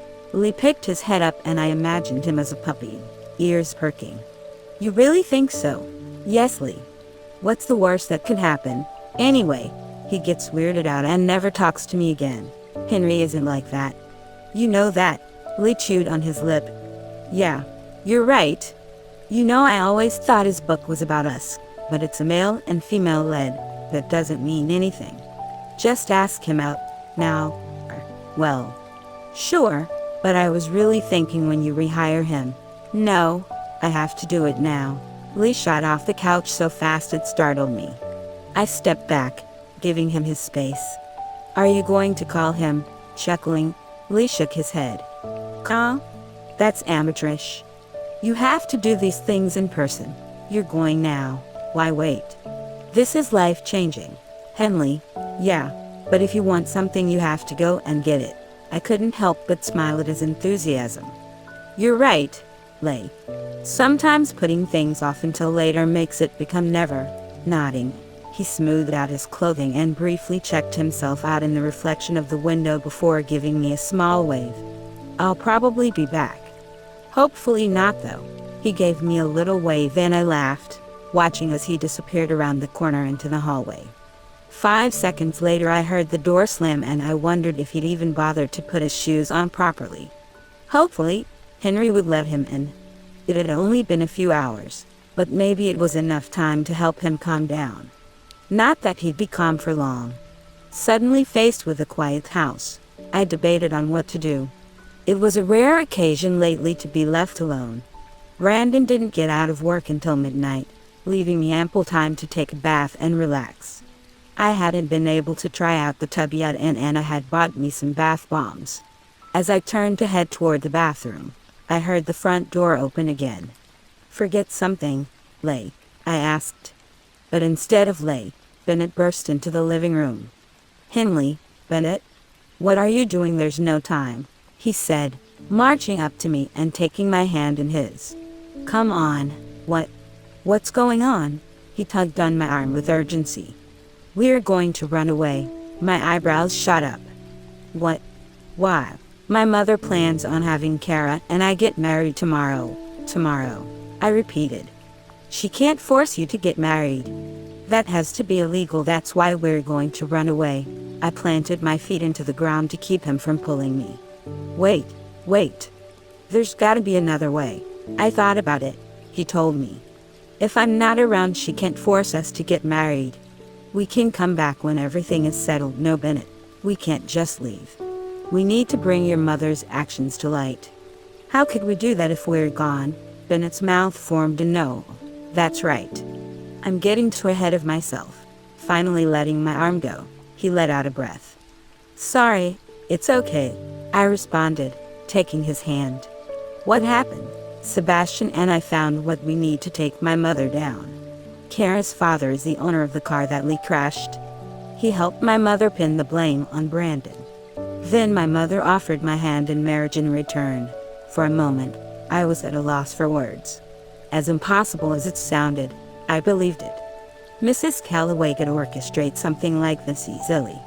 But why would she go so far just to cover up an accident? It's not even that big of a deal. Lee hadn't injured anyone. He probably would have just had to pay a fine. Why go through all this trouble? Bennett shook his head. "It isn't about Lee.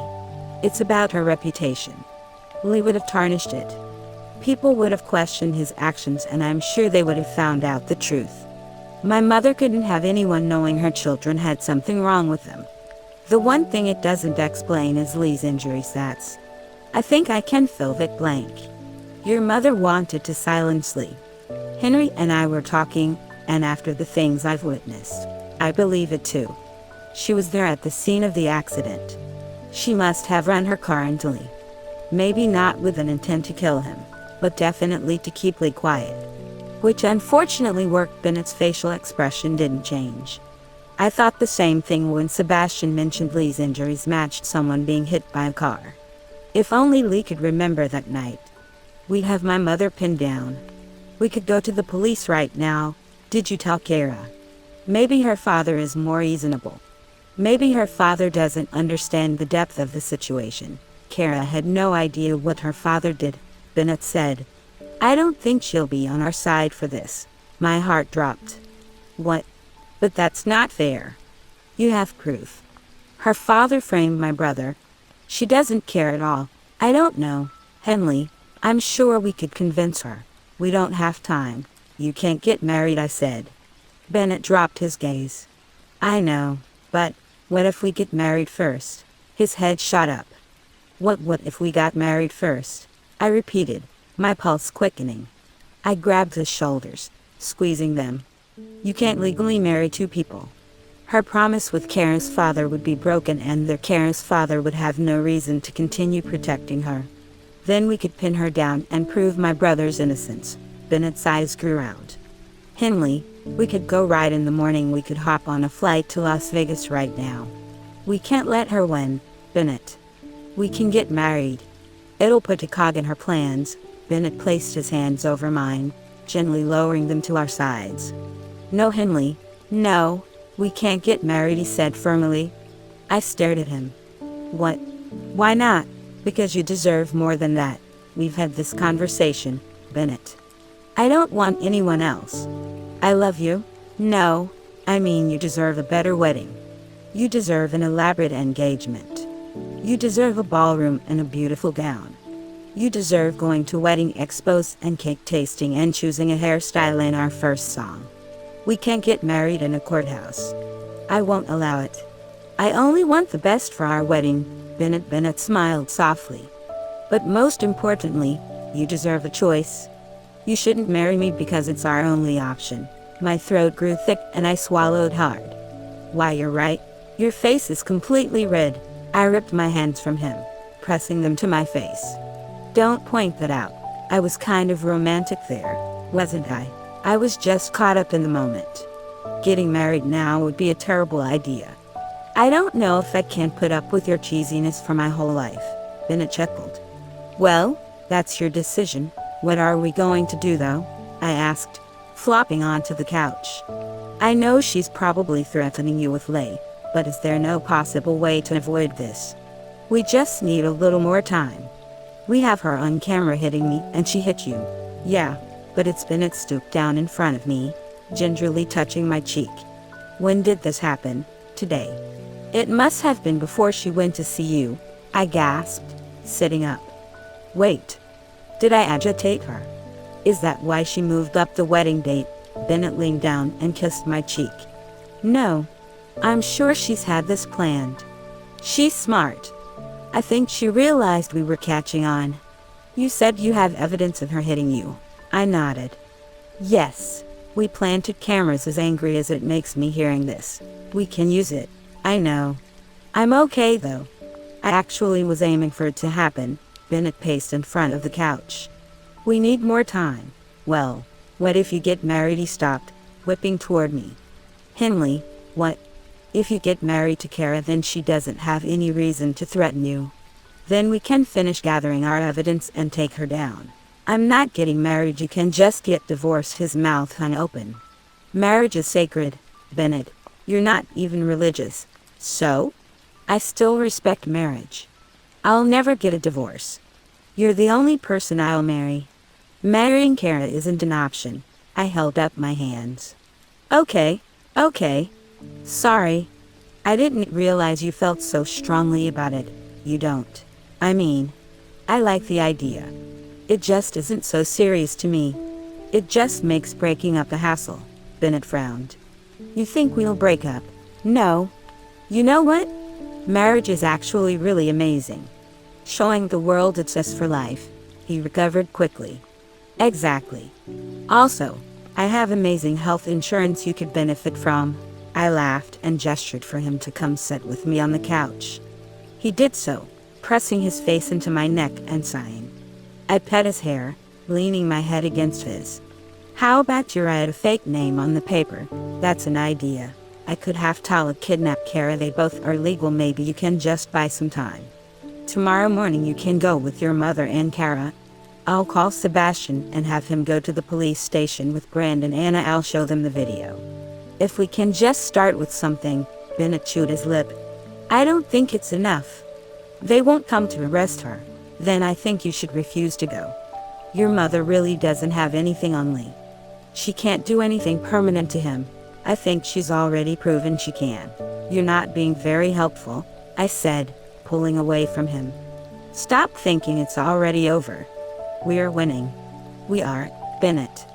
If we could have one more day, you can even go and stay with Lee. Keep an eye on him. I have to go back to my mother at midnight. Seriously? Are you Cinderella? Bennett rolled his eyes. I knew you would make that comment. Fine. I'll keep an eye on Lee. Don't get married tomorrow, Bennett. Just stall. We'll figure something out. You're right, Henley. She can't force me to do this. Her threats are empty. I don't know why I got so flustered early. Because you're used to it. Used to her manipulation. But this time it's not like that. Stay strong. Don't let her convince you otherwise. Kara doesn't want this either. Work together with her. Bennett pulled me into a hug, squeezing me. Thank you for being my support. I know I'm inadequate. I rubbed his back. You're not, Bennett. We roll with you. We lend this. Okay. I'll meet up with Sebastian in the morning with Brandon and Lee. You delay things as much as possible, okay? I will. Where is Lee, by the way? He went to Henry's. For what? To ask him out. Bennett wrenched back. Ask him out? Yep. About time, he said, amused. I never thought it was going to happen. You knew too. I suppose feelings are obvious to everyone except for those involved. I laughed. Isn't that right? I hope it works out well for them. It will, Bennett assured me. How much time is left until midnight? I asked. Bennett glanced at the watch on his wrist. We have a few hours, interested in a bachelor party. His face went white. Bad joke, I asked. Sorry. I just meant maybe we could order pizza and watch a movie. Relax a little. Tomorrow might be rough. Oh. Yes? That sounds good. I was also planning to take a bath before Brandon got home. So, people, why don't we do that first? He suggested, scooping me off the couch. You know, I specifically asked Sebastian to find a place with a bathtub big enough to fit two, I gasped. You didn't? Bennett smirked. My plan worked out well. I can't believe this. Well, you'll find out the benefits momentarily. I pressed my face into his shoulder, cheeks burning. Bennett was an idiot. Yet somehow, my idiot, he couldn't get married tomorrow. We had to stop it. Bennett. Back. The clock had barely struck midnight when I arrived back at Kara's house. My mother stood by the door, her eyebrows lifting as I walked up the steps. You came, wasn't I supposed to? I thought you would try to run away. Where would I go? I said, pushing past her, and into the house. Do I really have to stay here tonight? My mother followed me down the hallway, her heels clicking loudly in the silent house. Did she ever take those off? I didn't think so. She probably wanted them handy to stab people in a pinch. Why wouldn't you want to spend the night with your soon-to-be wife? I didn't break my pace. I'm uncomfortable in other people's houses. Well, maybe if I could place more trust in you it wouldn't come to this. You lack responsibility. I need to keep you in my sight. How and why is it my responsibility to go along with your corrupt schemes? Bennett taking a deep breath. I stopped, turning to face her. What? Her eyes burned into mine. I know you think you have a trick up your sleeve. Don't talk over me. Do you know why I haven't interfered in your snooping? Why I'm not concerned in the slightest? It's because no matter what you find, it won't matter. You can collect all the evidence you want, but you can't win. I clenched my hands into fists, biting my tongue. This was one of her tactics. She wanted to get a reaction from me. I wouldn't give it to her. I suppose you're right about that. A sharp laugh left her lips. And this, Bennett. I know what you're trying to do.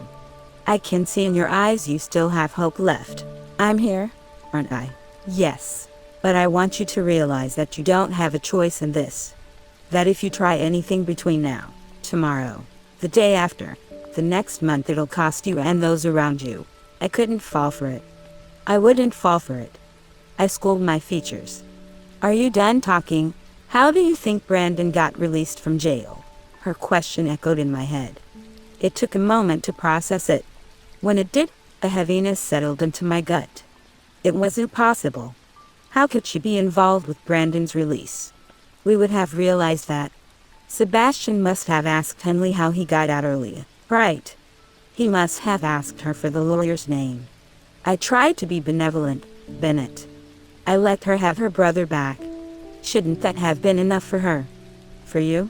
I barely managed to find my voice. How? You should already know how corrupt the court system is. Did you think it would be hard to pay his way out? Why get him out when you're the one who put him there in the first place? She cocked her head to the side. What? I can't feel remorse for a person wrongfully imprisoned. You put him there. It was either your brother or him. You would have gotten Lee out. You just said it yourself how easy it would have been. All this could have been avoided. Lee has a reputation to uphold. I thought you already figured this out. If Lee had gone to jail, I would have left him there and disowned him. He would have been cut off from this family. Is that what you have wanted? I swallowed. Don't. You're too sensitive, Bennett. It's your biggest flaw. It makes me worried about the future of our company, but we have time to fix it. I shook my head. I couldn't be part of this anymore. No.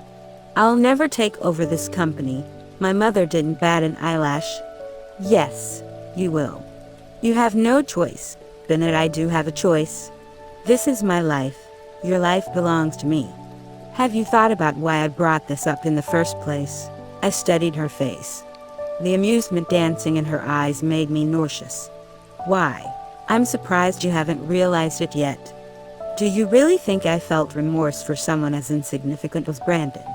I mentioned him for you to realize that if it was so easy for me to get him out of jail, how easy it would be to put him back in there. No, I said immediately. You can't. He's done nothing wrong. Did he ever do anything wrong in the first place?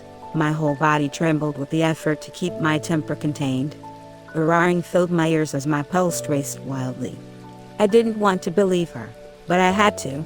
This is how she always won. Why are you like this? I asked, my voice cracking. I've dedicated my whole life to this company. My blood, my sweat, my tears. To keep this company afloat. To raise a worthy successor. And I will not watch my life's work go down the drain because neither of my sons are competent enough to continue it. What changed? What is the difference between now and all those years we grew up with your strict rules and no time for us to be kids? I demanded, my voice rising with every word. You both changed, she spat back. How? Lynde became too soft. How could he run a company if every person who made a mistake got let off? If he couldn't handle the stress of the business? How will people look at a company that had the CEO kill himself because it was too much? They'll just see how terrible a company it really is, and if they boycott, good. So, you're okay with losing the company. It's not worth having. She offered her hands palm up to me. Then you tell the 89,435 people who work for us that they don't have a job anymore. They don't have health insurance anymore. They have no means to survive anymore. I glared at her, unable to respond. See, you do want the company to succeed, if only for our employees. That's why I'd rather it be you. Anyway, I would have never thought of not taking over until you started threatening Henley. You would have made the biggest mistake of your life with that girl. You're wrong. I'm right, Bennett. I know how it goes. When there's such a difference between two people, it doesn't work out. And you know who goes through the most suffering and loses the most? Not the other person. You. How would you know? Because it was the same with your father. He could have ruined us. A lump formed in my throat and I closed my eyes for a moment. I get the feeling that whatever happened between you and the father I barely have any memories of was your fault. Don't think we're the same. I'm a better person than you. I expected a slap, but she only chuckled, rubbing a hand over her forehead. Very well, Bennett. Think what you will. In the end, it doesn't matter. You will take over the company. You will marry Kara. This is your life now. There's no point in discussing this further. I've warned you. Let's stop this now. The feeling of ice water poured over me. I didn't say another word, turning away from my mother and heading down the hall toward Kara's room. Irritation bit at the corners of my eye and I blinked rapidly. It felt like hands were wrapping around my throat. Don't panic, I told myself. Don't panic. It's okay. It's okay. Her words meant nothing. Sebastian would come up with some way. Brandon wouldn't be put back in jail. Lee would be left alone. Kara would be able to live the life she wanted with Tala. Henley would open her arms to me and accept me as I was. Nothing would happen. I couldn't let myself get tangled up in her deceit. Bennett, I nearly broke down Kara's door trying to get in. She jumped violently from where she stood by the window, her mouth falling open as she took the side of me in. What's wrong? She asked, rushing up to me. Are you okay? Sit down. I realized my breathing was coming out too fast. Doing as Kara suggested, I sat down on her bed, trying to regulate my breath. I took a few slow, deep breaths. Kara handed me a water bottle. Here, crying, thanks, I managed. After downing nearly half the bottle, I finally looked up at her. Mascara ran down her cheeks and her eyes were red and watery. Were you, huh? Oh, she scrubbed at her eyes. No, allergies. I was standing by the window. Kara, what about you? I heard you shouting. Was it your mother? Why does she always win? Kara reached out and took my hand, frowning. It must feel that way. It is that way. Why don't you fight it? It's all so messy, she said quietly. I can't.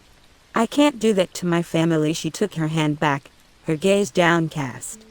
I pushed my hair back, trying to ignore the throbbing between my eyes. This isn't just about your family. Kara's head snapped back up, her eyes wide. What? It's not just about you, Kara? Haven't you realized what a mess this is? How can you be okay with it? This is just life, Bennett. What can we do? Fight it. I could use some help. I can't. Bennett, does Tala know how cowardly you are? Immediately, Kara's shoulders shrunk. Her mouth hung open, but she didn't say anything. Tears filled her eyes again. Bennett, I looked away. I knew it wasn't right to get angry at Kara. She was just as stuck as me. Just the same, though, she could oppose her father. Maybe her father would listen to her. Cecil loved her. Wouldn't he own up to his mistakes if she asked him? Kara abruptly walked away from me, and I watched as she opened the window. What are you doing? I'll be back in time for our wedding, she told me, slipping out the window in a way that made it clear she had escaped like this many times before. Kara, I called after her, but her silhouette had disappeared completely, leaving me alone. I grabbed my head, pulling at my hair, trying to stop the throbbing. I didn't even have my medicine with me. I couldn't do this. I couldn't think of a way out. Would I really have to live my life like this? Could I? My phone chirped in my pocket. I reached for it, pulling it out to see a new message from Henley. It's going to be okay, Bennett. I love you. Don't freak out. We'll figure this out. I stared at it. How did she do that? How did she know I needed to hear those words at this precise moment? My phone went off again. Here's my leg if you need a distraction. It took a second, but a picture appeared. And it was indeed of her leg, protruding from the bubbly water of her bathtub. Maybe it was because of all the emotions I'd been experiencing in the past few moments, but I found myself laughing so hard tears rolled down my face. Why your leg? I managed to text back. Well, I'm not sending nudes, and I googled what was the next best thing and it said a leg. I chucked. I like it. I thought you would. But why take another bath? You got me a little dirty if you don't remember. Ah. I grinned, sliding down so my back rested against the side of Kara's bed. As I went to text back, my phone started ringing instead. Hello. Hey, you've learned how to say hello. Just for you, I told her. Wow, that's the sweetest thing anyone has ever done for me, she said, laughing a little. Why did you call? I wanted to hear your voice. Make sure you're okay. You sound a little off though. Is everything all right there? It's to be as expected, I answered. I didn't want to make Henley worry. I'm just getting tired. Me too. I'm about to head to bed. I'm meeting with Sebastian in the morning. We will figure something out, Bennett. I promise. Just give us time. The only person you're allowed to marry is me. I smiled a little. I'll hold you to that. In a couple years. Bennett, I'll wait forever if I have to. Your usual cheesiness is reassuring to me. Try and get some sleep. Okay. I'll definitely see you tomorrow. I bit my lip, nodding until I realized she couldn't see me. I love you, Henley. I love you, too. Good night, Bennett. Good night. I leaned my head back against the mattress, letting the phone slide from my hand. Tomorrow? Would it all end? Would anything change? No. I couldn't be pessimistic. It wasn't over yet. I told Henley I would fight before, hadn't I? I couldn't let that promise down. I searched around the room for a decent place to sleep. I wouldn't feel right sleeping in Kara's bed, whether she returned or not. There was a couch by the window she'd left from, so I maneuvered myself over to it, barely managing to fit even with my legs folded. It made me think of Henley. It seemed like so long ago she came over and slept on my couch for the first time. Not much time had passed at all, but it felt like years and years. It was a good thing. I'd be able to enjoy my time with her. With that thought, I closed my eyes, hoping to get at least a little sleep before the dawn of the final day. Sleep that, as it turned out, came quickly, and didn't amount to much when a bang startled me awake. I jolted into a sitting position, blinking rapidly to clear my vision. Kara gave me a brief look before entering a door on the other side of the room that seemingly led to a bathroom. A few moments later, I heard a shower going. I checked the time on my phone. A little past 6. Unsure how my mother had everything planned and whether I could fall back asleep if I wanted to, I decided to stand up and stretch. My stomach churned uncomfortably and I groaned. It already started. I just had to stay calm and trust the others. Sebastian would have thought of something by now. Once I figured out where we were going, I texted him, and everything would be just fine. It's going to be fine replayed over and over in my head. It kept my nerves from taking over. Even when my mother knocked on the door to tell us to be ready in half an hour. Even when she handed me a suit and Kara a dainty white dress. Even when Kara refused to make eye contact with me the entire time. Even when we all piled into my mother's car.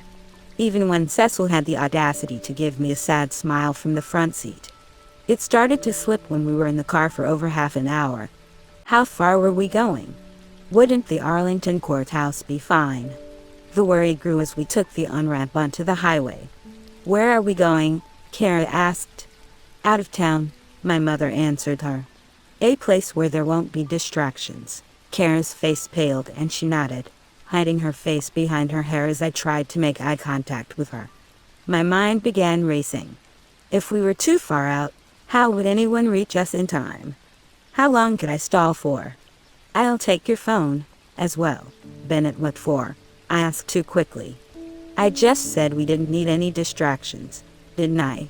I'm not giving it to you, Bennett. No, I said roughly. Bennett, give it to her, Kara said, finally turning her head to look at me. There were dark circles under her frantic eyes.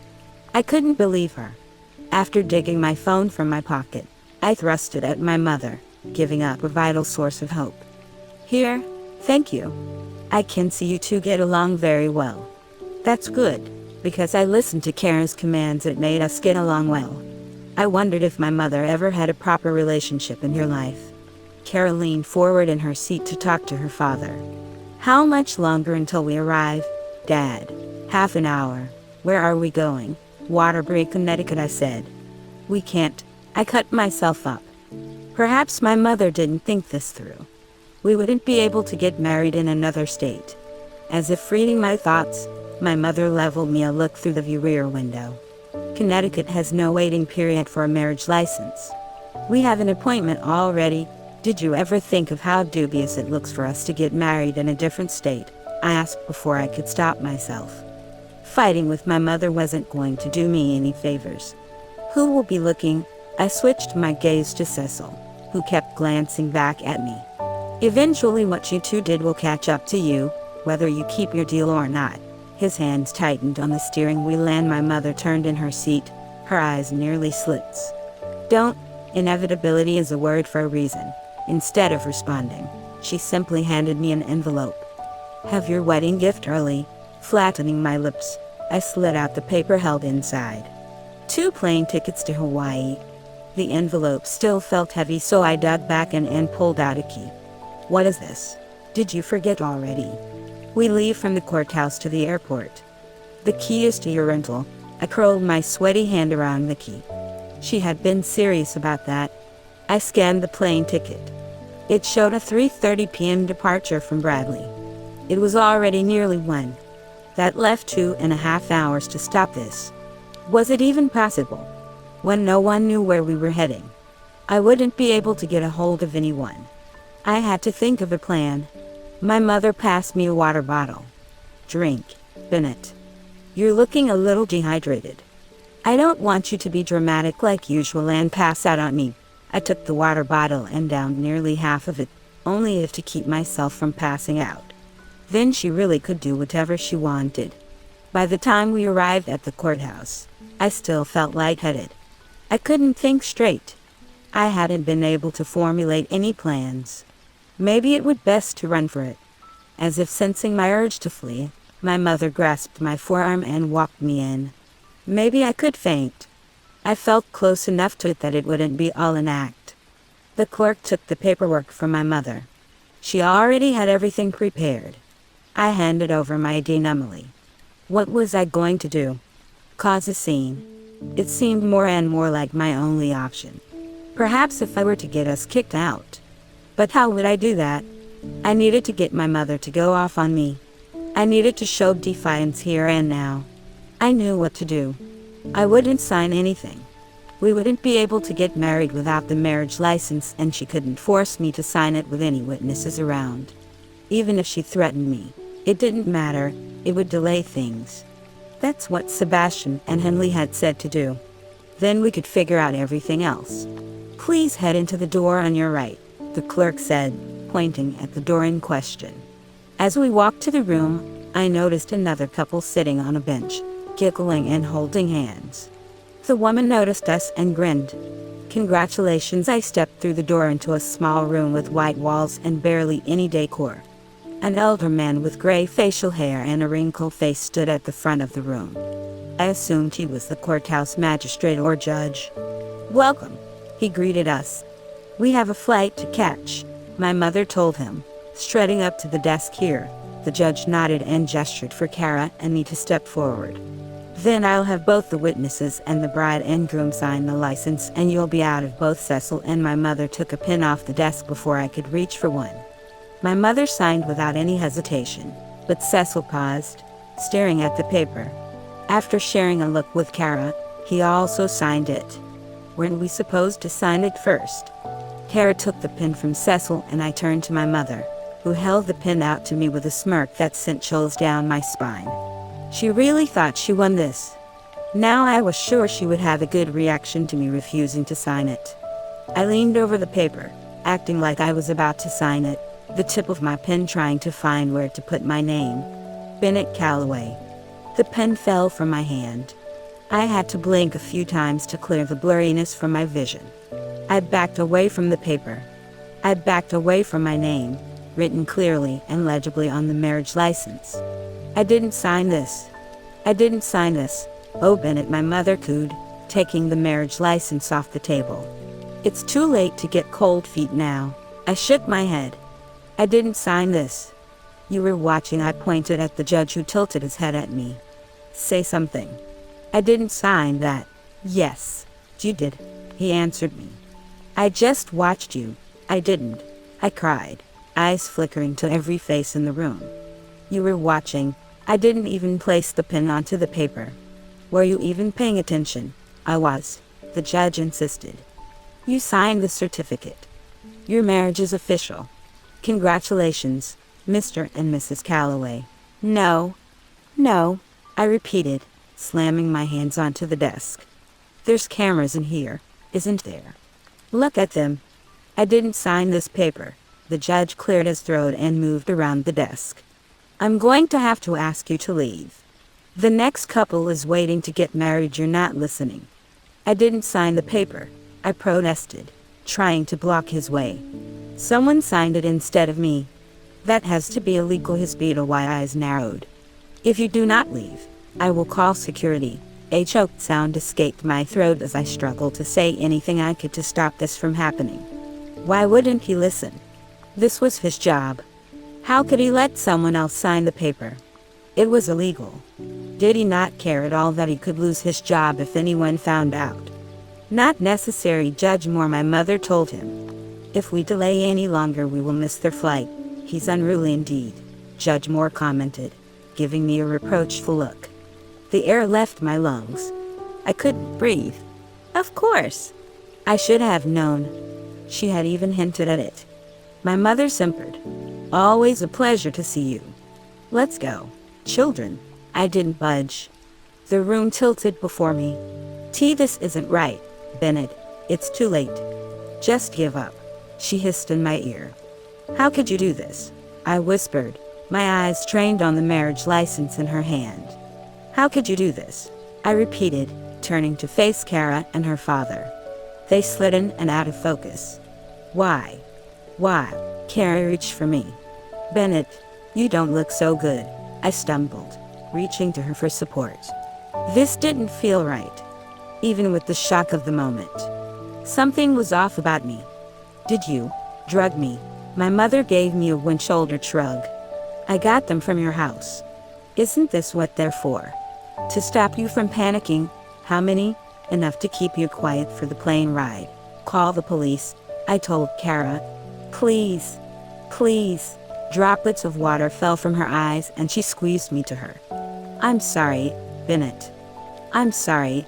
I need to talk to Henley, I said, trying to fight away the sluggishness. Kara, it'll be okay, Bennett. I promise. I closed my eyes. Was that Henley? Or Kara? I couldn't tell. Let's go, a cold voice commanded, and I gave in. Henley. Come on, answer. I paced my living room, holding my cell phone to my ear. Why wasn't he answering my phone calls? We needed to figure out our plan. After a few more rings, I reached his voicemail again. Groaning, I pressed the end button multiple times. What in the world was he doing? We didn't have time to mess around. It was already almost 10 a.m. Something told me Mrs. Calloway wasn't going to wait until we had a plan to start things on her end. The quicker we figured something out and got to them, the better. I couldn't even imagine how Bennett was feeling. I tried calling Lee, who also didn't answer. Then Henry, whose phone didn't even ring. I couldn't just wait around and do nothing. We had to start somewhere, and soon. I marched to my brother's room, knocking loudly a few times before letting myself in. Brandon, get up. We're going to. Brandon. The room was empty. His bed laid untouched, still haphazardly made from the previous morning, my laptop resting on a pillow. Had he not even returned last night? I hadn't even noticed. I'd fallen asleep almost immediately after getting out of the bathtub. But where was he? It wasn't a good time for him to disappear. Frazzled, I headed back into the kitchen. No one was around. No one was answering me. I at least knew where Henry lived, and Lee was most likely with him, so I could start there. I grabbed my keys and nearly ran out the door. On the way, I tried Sebastian a few more times, but to no avail. I pounded on Henry's door when I arrived. Henry. Lay. You two better be up and decent, I shouted. A few moments later the door cracked open and a bleary-eyed Henry poked his head out, his hair messy and sticking up everywhere. Henley, is Lee here? I'm here, Lee answered, his head appearing above Henry's, although with his hair much neater and looking more awake. I pulled the door the rest of the way open and Henry stumbled out onto the steps, wearing only a pair of hard boxers. His face flushed red, and under any other circumstance I would have said something. But with the situation at hand, I managed to keep it to myself. At least Lee was fully dressed. Aren't you guys the least bit concerned? I demanded, rounding on them. Lee glanced at Henry and smiled. Not at all. I'm quite proud of my sexuality. That's not what I meant. I mean, Bennett. Sebastian hasn't contacted you? No. I've been calling him all morning, I said, running my hands over my face. Henry inched closer to us and I narrowed my eyes at him. Are you going to stand there in your boxers all day? Henry shook his head and dashed into an open door. Lee watched him and chuckled. Give him a break. He just woke up. It's been a long night. Well, I'm glad you two had such a fun night. Meanwhile, I've been up all night worried about your brother. Who, unless you've forgotten, is going through a bit of a problem right now. Lee let out a soft sigh, putting his hand on my shoulder and guiding me to a seat at Henry's kitchen table. I allowed it and sat stiffly, taking in my surroundings. Henry hadn't been lying when he said his apartment was small. The front door led into a small living area that connected to the kitchen, and I figured his bedroom. Still, it wasn't bad for one person. Relax a little, Lee urged, rubbing my back gently. I can't. How can you? Because everything will work out. I squinted up at him. I can't tell if you're being positive because you know something or if it's some kind of post-coital euphoria, Lee spluttered in response, and his face colored crimson. Henley, you're getting lucky while your brother is basically being kidnapped. Wait, I gasped, jumping off the chair. You don't even know. Lee. Your mother is forcing Bennett to marry Kara today. No, I know, Henley. he said. I pursed my lips, trying to process this. You know, and you're still so calm. Yes. I don't know why Sebastian hasn't contacted you, but we figured everything out this morning. It's all going to work out. Did he find something we can use against Mrs. Calloway? Yes, a few raps came from the front door and Lee rushed over to it, opening it to reveal Sebastian. I opened my mouth to scold him, but then noticed the expression on his face, and snapped it shut. Never before had I seen Sebastian so distressed. His hair was matted to his forehead with sweat and his tie hung loosely over a crumpled button-up shirt. We have to go, he stated. Get in the car.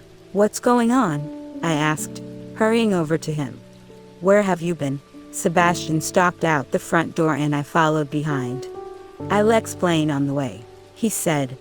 Lee and Henry appeared seconds later, sliding into the back seat while I climbed into the front. Sebastian had left the car on, so as soon as he got in, he peeled out of the driveway, typing an address into his car's GPS. We're very limited on time. What's happening? I asked, gripping my knees. We have to catch up to them. With the phone sitting in his center console began to buzz and he gestured for me to wait a minute while he answered it. Yes? I'm on the way. No, it's too late for that. I didn't think she'd planned this far. The tracker is still on. Follow it to the location they're at. We'll converge there, tracker, I repeated. Sebastian held up his finger. Okay. Thank you. He pulled the phone away from his face and tossed it back into the console. Sorry. I didn't mean to silence you. It's okay. What's happening though? I didn't get a chance to contact you. I've been running around since dawn. I was just going to stop by your house after this, but it works out that you were already with Lee since we're in a hurry now. We're going to where Bennett is currently. Where is he? A courthouse in Waterbury, Lee repeated, leaning forward in his seat. But that's an hour away. That's why we're in a rush. Why all the way out there? I asked. Sebastian adjusted the temperature in the car, making the AC turn on, most likely to stop anyone from interfering. I'm sure Dolores knew we would try to stop this. How do you know they're there? A GPS tracker? Yes. Did Bennett download an app or something? I had him do it the other day. I wasn't sure if we needed it, but I just wanted to be safe. Great foresight, I said.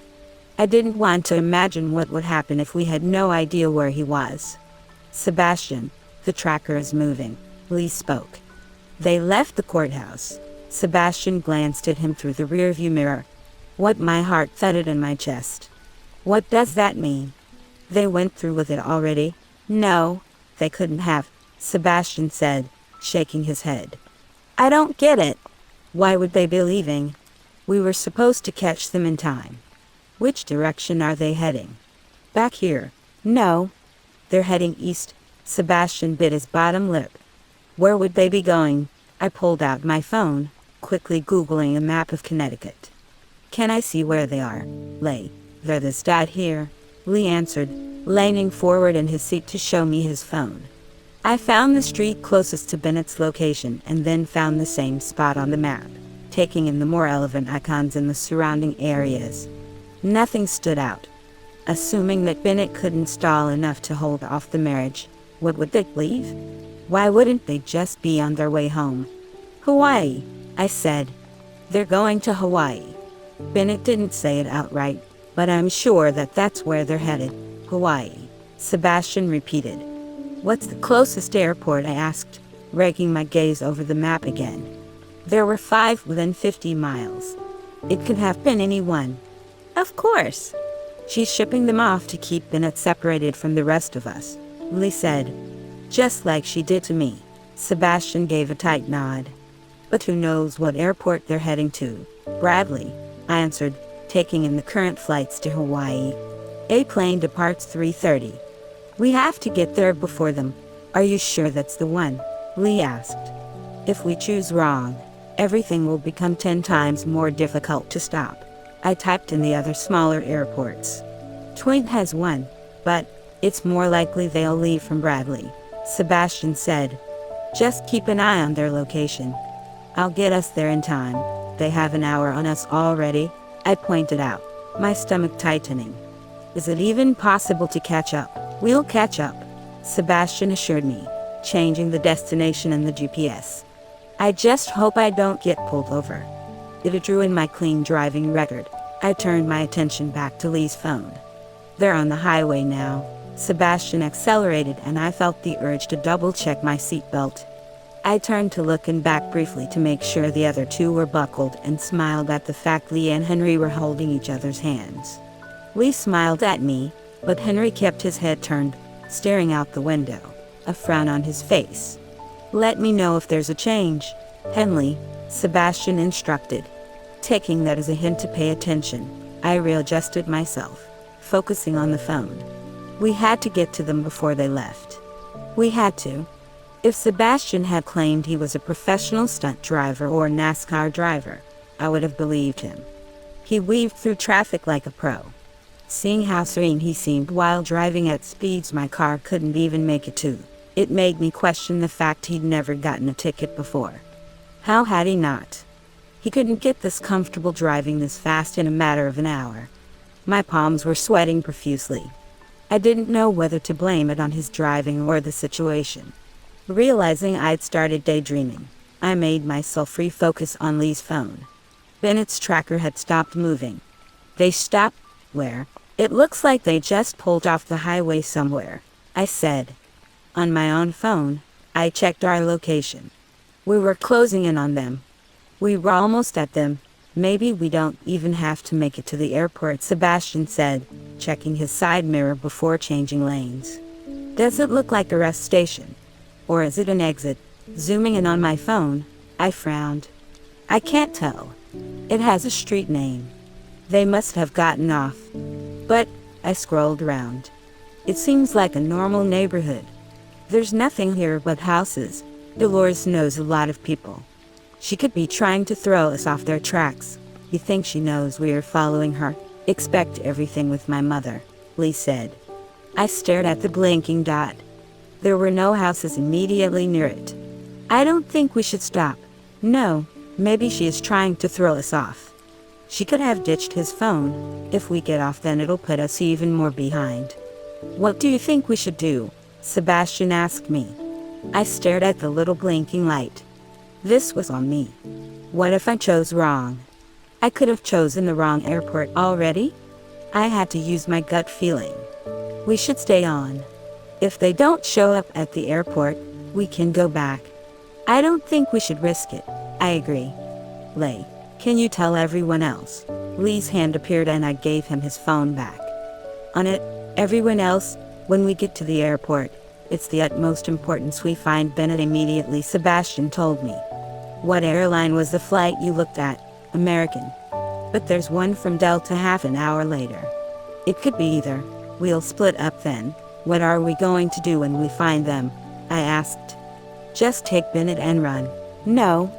Our first priority is making sure no one gets on a flight.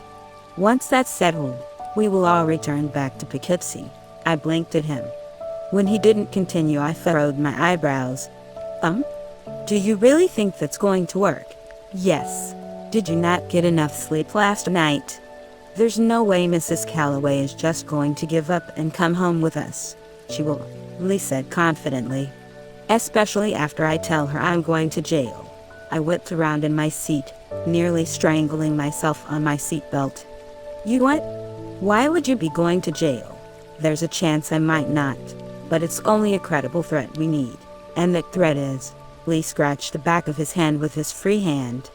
Well, since Cecil wouldn't admit to helping frame Brandon in the car accident, I decided it had to be me. My heart dropped into my gut. What Brandon is at the police station right now with the evidence we gathered. I spoke to the police earlier as well. We might not be able to prove she orchestrated everything, but in the very least, we can get ourselves the time we need. But in exchange for what I asked, right? I'm not worried, Henley, Lee told me, his eyes crinkling. I've thought it through. I did take part of this, intentionally or nor. It's only right for me to help set things, but I didn't want you to know until we got to the airport. He cut me off. You can't talk me out of it. It's too late for that. Damaging the company name is a surefire to get her to forget about Kara and Bennett for the time being, Sebastian coincided. I'll be Lee's lawyer. I'll make sure everything is okay. I turned to Henry, who pressed his lips together, still resolutely looking out the window. Lee sighed, bumping his shoulder into Henry's. Don't worry about it. The chance of me being sent to jail is slim. Not only does this give us the time we need to present the other evidence needed to pin my mother down, but it clears your brother's name, Henley. That was what you wanted since the beginning, isn't it? Yeah, but it wasn't your fault either. I got drunk and got into a random person's car and crashed it. I could have done a lot worse, too. I got lucky that I didn't kill anyone. The least I can do is clear your brother's name while helping everyone out. I should have done thing a long time ago, but I was scared. I'm not anymore though, but, no buts, Lee said firmly. It's too late. This is how it'll be. We need to focus on making sure we make it in time. Okay, I didn't like it. I didn't like that everything fell onto Lee. It wasn't his fault. But there wasn't another option. This was our best chance. Lee was right, too. It would work. I'm sorry, Lee. Don't be sorry, but even if we can't stop Bennett from getting on the flight, isn't it fine if we just get Mrs. Calloway? Then Bennett can just come home. Yes, but if we allow my mother extra time, who knows what way she'll think of to weasel her way out. We need to blindside her with this. And more than that, think of what Bennett is feeling. My mother is manipulative. He might think this is the end for him. I'm worried about him. I nodded. You're right. I usually am. Now let's go get my little brother. Knowing we had something on our side strengthened my resolve. Still, the closer we got to the airport, the more my body shook from nerves. When I saw the signs directing the way to the main terminal, my stomach rolled. It was time to end this. I checked my phone. 2:40. What time did boarding start? What if they were already on the plane? Would we make it? I'll park the car. You three head in and split up. You'll need gate passes first though. Just say you're meeting someone from an incoming flight. Check the gate, the security, the bathrooms. Comb through it. I'll meet you in there, Sebastian ordered, pulling up to the drop-off lane. If you find Bennett, let the others know immediately. Just let the phone ring once and we'll know. I nearly fell in my haste to get out of the car. Lee, Henry, and I took off running, ignoring the stares of other airport goers. Once inside, we went straight to the information desks and were directed to where to get gate passes. Maybe it was due to Lee's sweet talking, but he managed to get them easily. Or maybe it was the fact that he said we were meeting our ailing grandmother. Still, once we made it through the screening and TSA, I picked a random direction, only pausing to make sure Lee and Henry took notice of the way I went.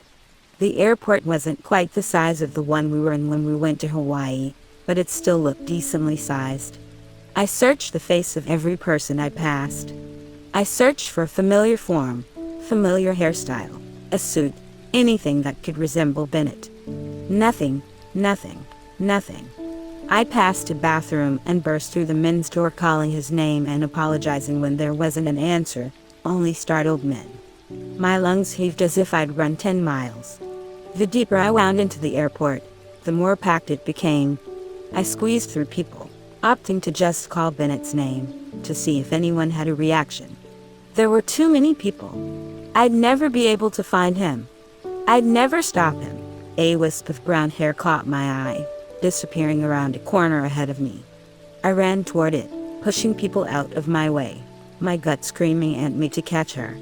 Bursting around the corner, I tried to locate her, but being unable to. There was a woman's restroom to the right and I pushed into it roughly, causing Kara to jump. Her chocolate eyes met mine in the reflection, her mouth falling open. Kara, I said, moving right up to her. Kara, where is he? Tell me now. She brought her hand up to cover her mouth.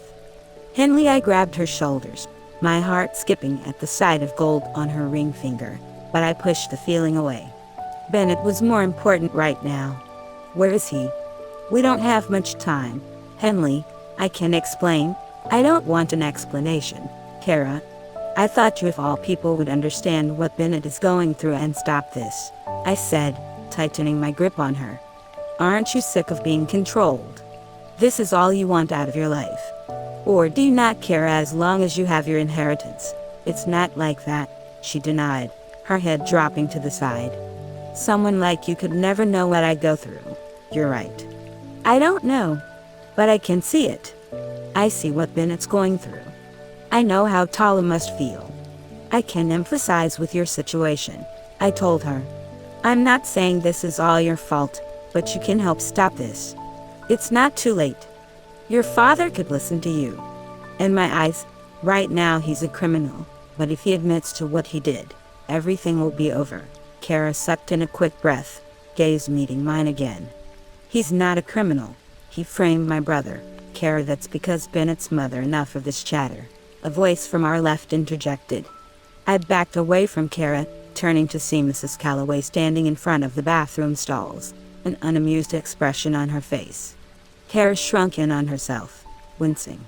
Go to the gate, she said quietly. He's already on the plane, Mrs. Calloway stated. She brushed by me, turning on the sink faucet. I didn't move, my mind racing. She had to be lying. Why would they be in the bathrooms while Bennett was already on the plane? It seems you're too late. Not that it would have mattered anyway had Bennett seen you, she continued. It doesn't matter whether he's in Hawaii or not. You're done for, I told her. Although having Bennett around might make yourself look less suspicious, so you might want to reconsider. My brother is at the police station right now, Kara gaped at me, but Mrs. Calloway showed no reaction. And your other son is on his way as well. He's admitting to everything. Oh, dear, you should get Bennett off that flight.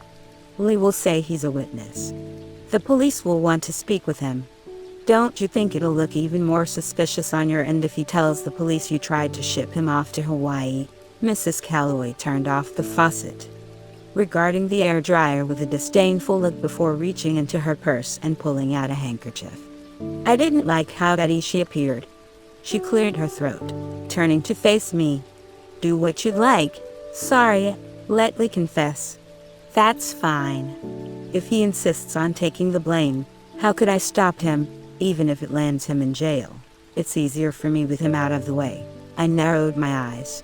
But wouldn't that tarnish the Calloway name? I wanted to avoid it, but if it has to be that way. I'm sure once I explain how dysfunctional he is, people will see how hard I've worked as a mother to raise him. You don't care at all that Lee is taking the blame for your actions, should I? I couldn't believe my ears. You're despicable. Now I see why Bennett was so obsessed with you. You two are quite alike. Both stubborn and so very simple-minded. It only takes a simple mind to see how much of a witch you are, I snapped at her. A witch. At least I'm not a homewrecker. Homewrecker, I repeated. Are you not here for my son, who is already married? She asked me. I'll be making the official announcement this evening. If you're seen around him from this moment forward, I can't imagine how your reputation will stand. Married? So, they had really gone through with it already. The ring wasn't only for show. A knot formed in my stomach, but I ignored it. That was fine.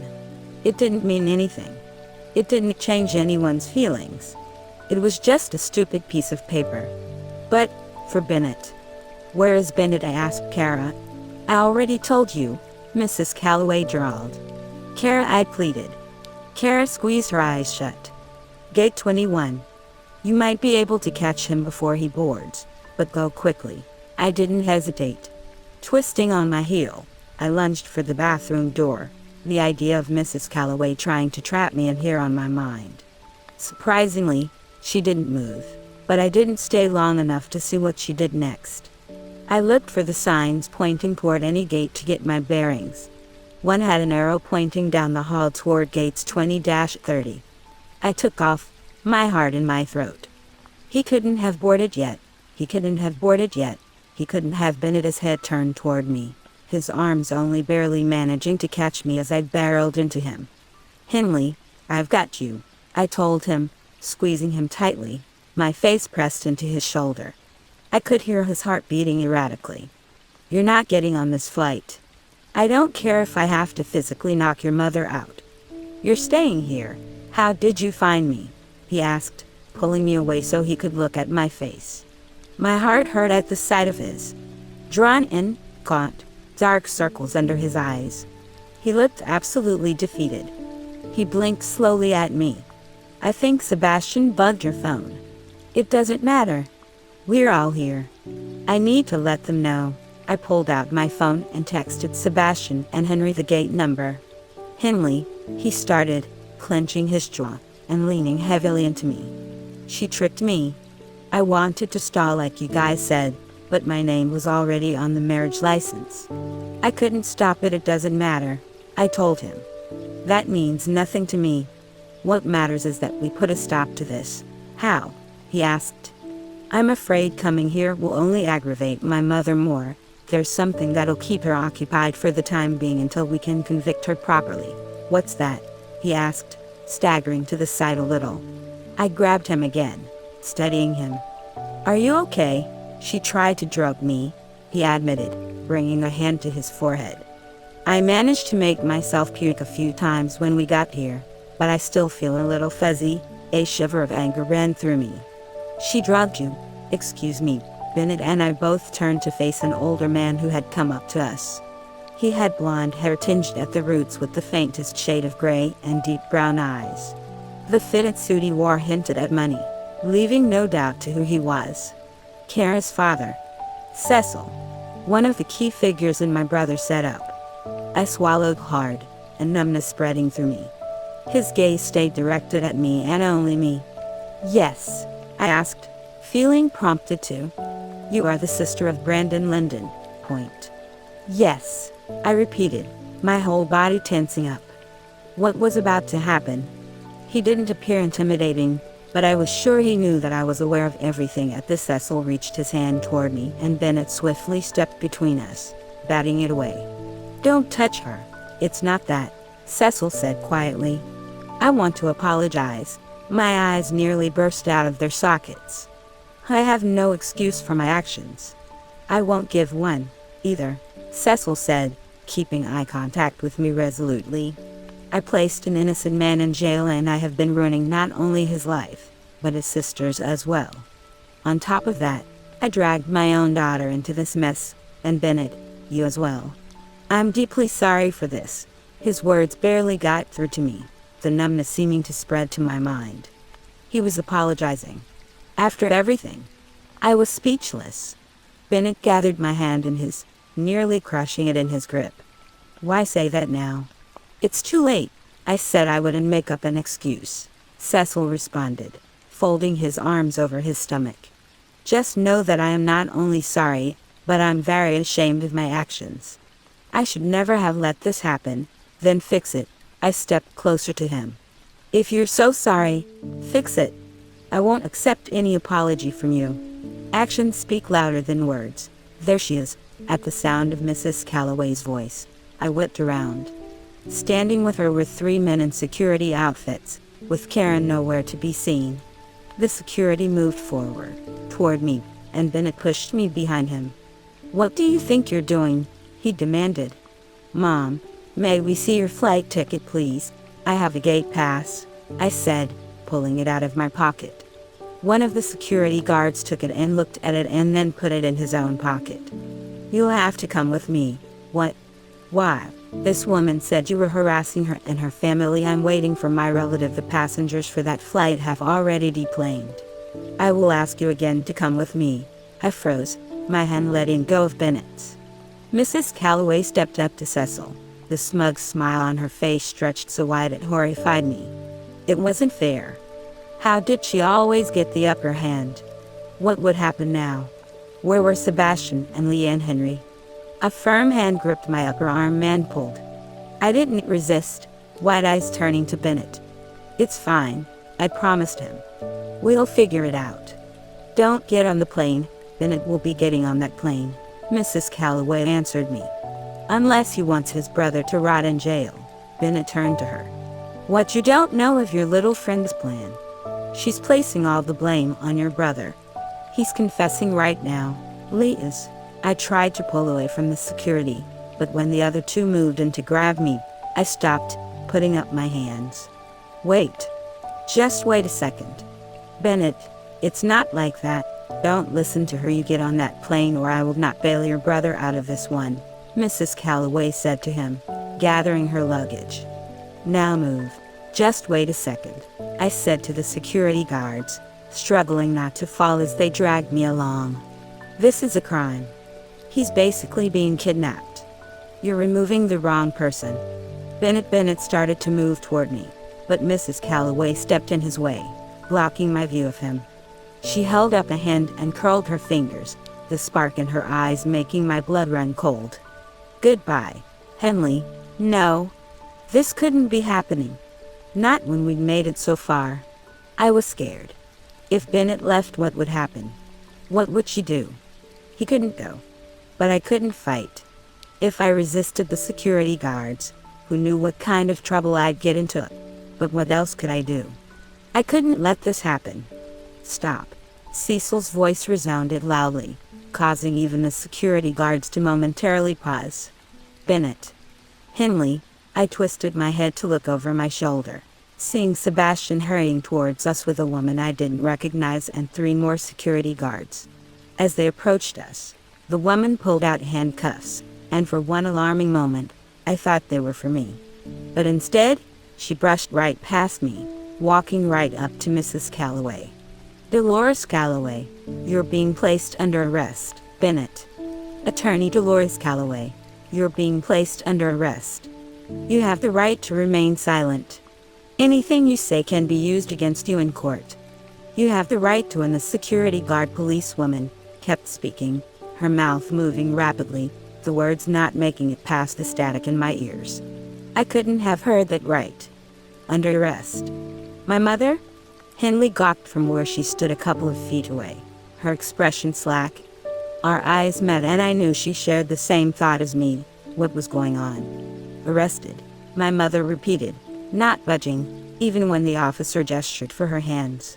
On what basis? There's a warrant out for you. I want to see that warrant. I won't be going anywhere with you. I've done nothing wrong.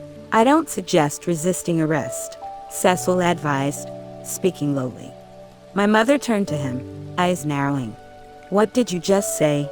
Here you go, Mom, the officer said, handing over a piece of paper. Perjury, subornation of perjury, filing a false police report, obstruction of justice, conspiracy, official misconduct, and assault with a deadly weapon. You can either come with me quietly, or we can add to that list. This is preposterous, she spat. Who made these accusations? Find them. I plan to sue them for defamation. The officer didn't answer her, instead, reaching behind my mother's back to wrench her wrists together and snap on the handcuffs. Keep objecting and we can tack more onto that list. We were out of state. How can you even arrest me? My mother demanded. Sebastian stepped up to my side, his eyebrows furrowed. I turned to him, finally finding my voice. What's going on? What did you do? Nothing. Nothing to give grounds for a warrant to be obtained. Even with all our evidence, it's unlikely, unless Cecil gave us a half smile. I confessed to everything this morning. I submitted all the evidence I could and hope it was enough to put an end to this. I'll be following them back to the station. My mother whipped around at his words, a snarl on her face. How dare you? Don't you know that if I go down, you go down with me? I can't watch this any longer, Dolores. I refuse to ruin so many people's lives, even with your threats, Cecil responded, rubbing the back of his neck. I can't live knowing I'm protecting someone who tried to harm their own children. My mother glared at him. This won't end well for you, or you, he said evenly. Let's go, Ravina. Should I come in the car with you? The officer shook her head. You can drive yourself back. I know you won't try to run. You're doing an honest thing here. No, I'm not doing anything honorable, Cecil denied. I'm simply cleaning the mess I made and receiving my punishment for it. Please let Tala know how sorry I am. You'll be able to say that yourself. She's here somewhere. She came to stop Kara. Kara can ride back with her as well. But for now, We have to get to the station. My captain wasn't happy with my decision to come here, so the faster we return, the less likely I am to be berated. Cecil nodded and turned to face me. I'm sorry for all this, Bennett. I'll make sure everything is cleared up, including the marriage license. And I promise your brother will face no consequences. Please, if I can ask one thing, can you stay in touch with Kara? She is having a hard time about all this. I struggled to answer that. None of this felt real yet. I almost felt like I was in a dream. It was surreal to see my mother in handcuffs. I was sure Kara would feel the same way. I'll be with her, I promised Cecil. Use this time to your advantage. Before I could ask what he meant, he gathered my mother's and his own luggage and walked off, my mother being hauled off by Ravina after him, her face twisted into a glower. Her head turned over her shoulder with an uncanny resemblance to the exorcist, and I resisted a shudder. Don't think this will change anything, she warned me. Oh, shut up, Henley said before I could answer. It's over for you. You should start apologizing now, but I know you won't, so get out of here before you actually give me a reason to get kicked out of the airport. My mother ignored Henley, her jaw locking. I folded my arms over my chest. Why don't you use this time to think about how a real mother should act? When she started to protest, Ravina snapped at her to be quiet and dragged her away from us, Cecil following behind them. Silence settled for a moment in their wake, only to be broken by the security guards urging Henley to start moving. I'm going, she said, ducking under their arms to come up to me. She stretched out her hand, her eyes meeting mine. Come on, Bennett. Let's go home. Okay, I answered. She grinned, holding out her arms. I didn't hesitate to step into them, crushing her to my chest. Seconds later, I felt a pressure on my shoulder and Sebastian offered me a small smile, squeezing his hand gently. I felt a lump in my throat and swallowed it down. Henley stepped back after a moment, throwing a look over her shoulder. We actually should go, though. They don't look very happy. Sebastian, can you grab Kara's luggage? I asked, taking my luggage with one hand and Henley's hand with the other. Sebastian nodded and grabbed Kara's suitcase. When did you pack this? I didn't, I answered dryly. My mother prepared everything. Her car is also here, but I don't feel like bringing it home. She can afford the price of keeping it here until she manages to come back to pick it up, hopefully in a few years, Henley said, letting the security guards guide us away from the gate. As unfortunate as it is, that is unlikely. My mother will probably get away with this, I told her, shaking my head. This is a break at best. You saw how she acted.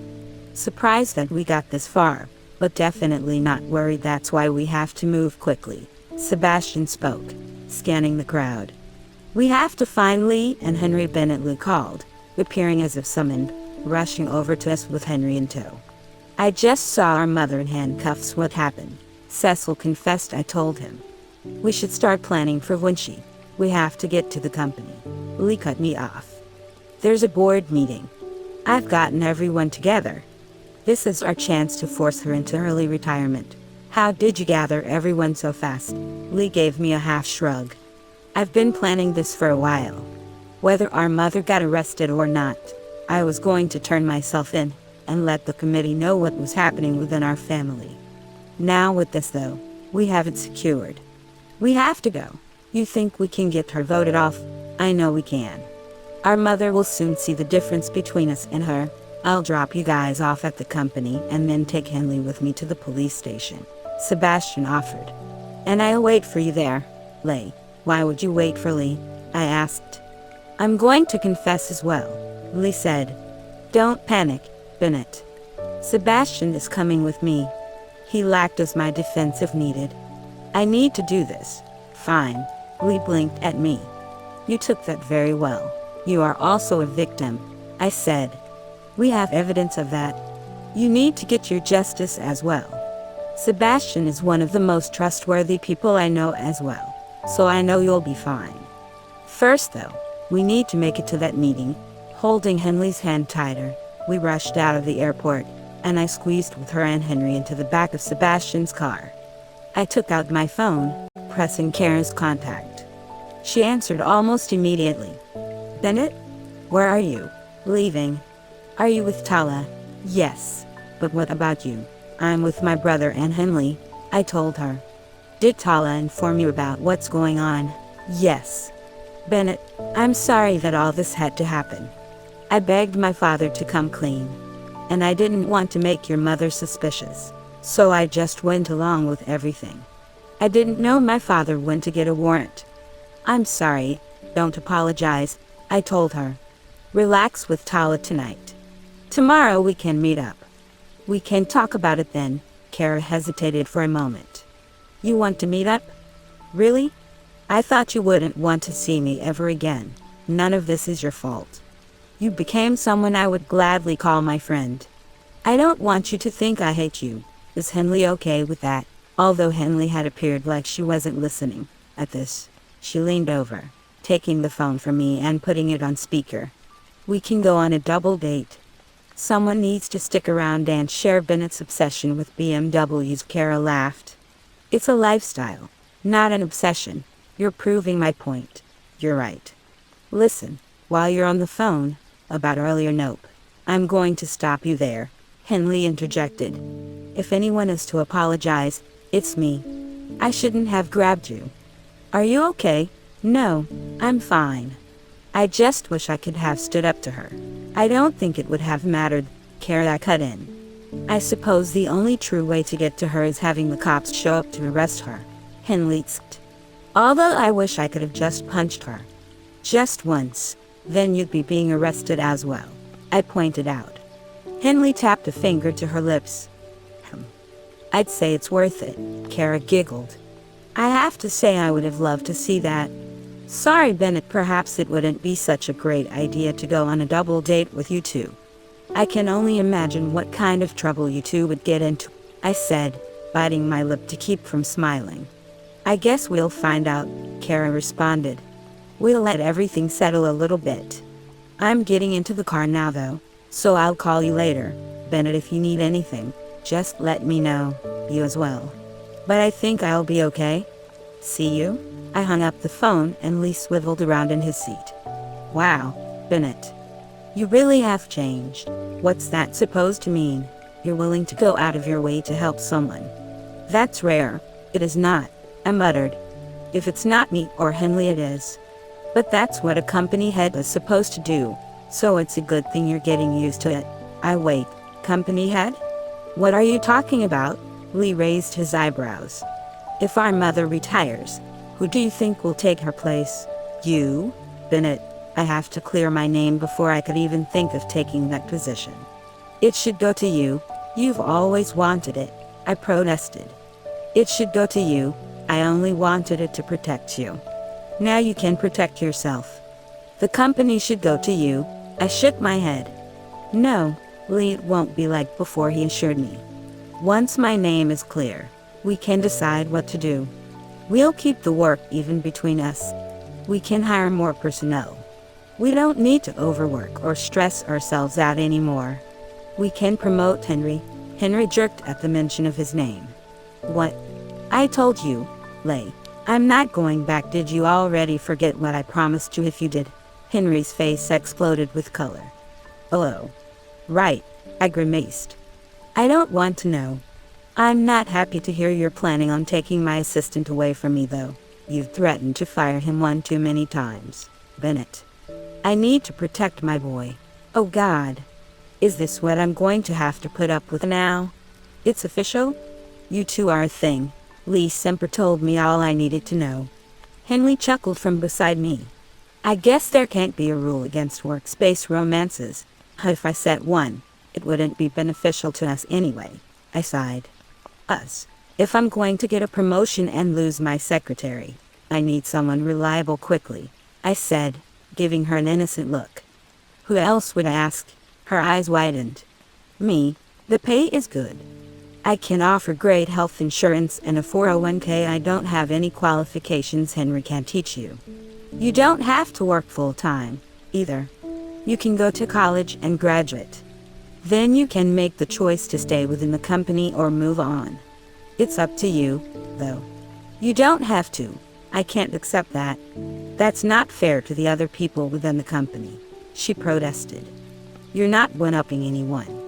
I'd hire someone outside the company anyway. Think about it. I'd love to work with you. I second that, Lee added, winking at Henley. Nothing like bonding with my future sister-in-law. Now it was Henley's turn to blush. As sister-in-law, I smiled, but it instantly died, my heart plunging. So much had been going on, I'd almost forgotten. I immediately ripped the ring on my hand off, rolling down the window, ready to toss it. Henley's reached out to stop me. I clenched my jaw. I want to be rid of it, then we can pawn it off, she told me. Don't throw it. We're on the highway. It might bounce and hit someone's windshield. Knowing she was right, I rolled the window back up, holding the ring in my hand tightly. I'm sorry, Henley. When we arrived at the courthouse, my mother had already forged my signature on the marriage certificate. About that, Sebastian spoke up, earning my attention. We should be able to prove you didn't sign anything. Cecil was there. All he has to do is confess to that. The courthouse has cameras. The magistrate at the courthouse will be penalized as well. Will it annul the contract? It will be like it never existed in the first place, Sebastian told me. You have never been married, Bennett. Don't even worry about that, Anne, Henley added, taking my hand in hers. Even if it did, it wouldn't matter. I told you I didn't care. You never wanted that. Just focus on the meeting for now. Everything else can wait.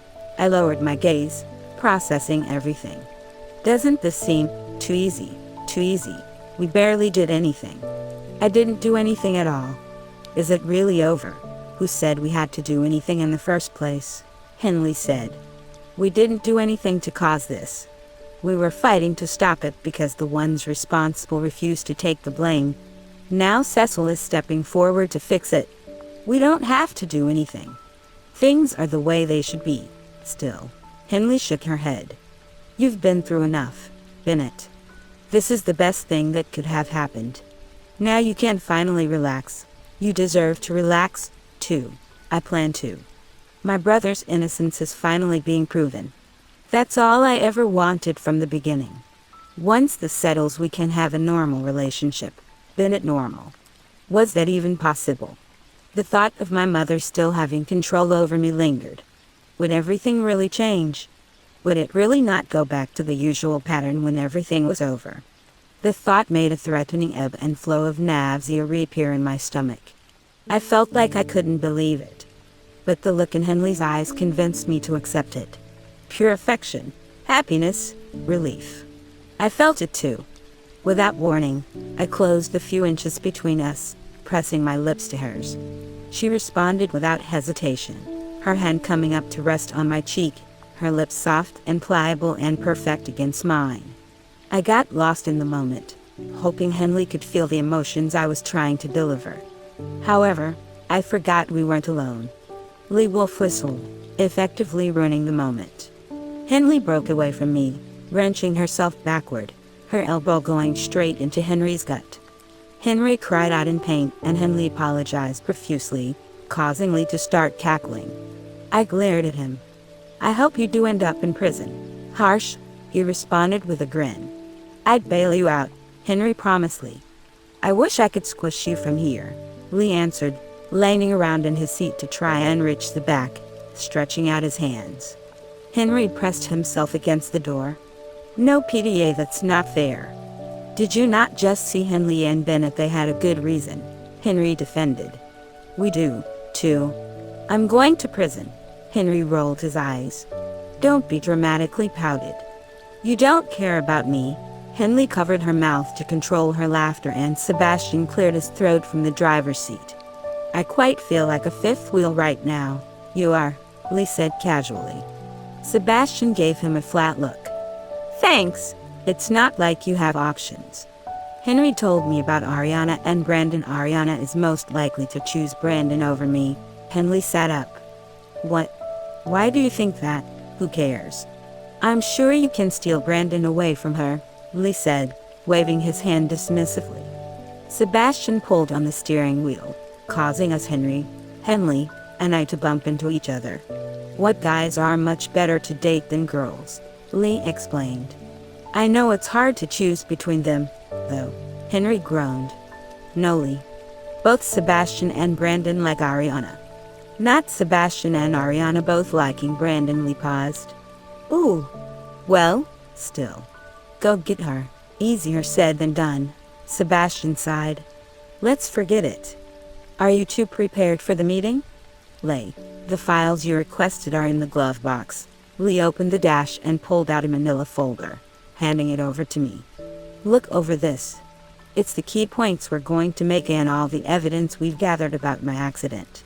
I'm sure it won't take much convincing, but the better prepared we are, the easier it'll be. I took the folder, flipping it open. Lee had prepared it well.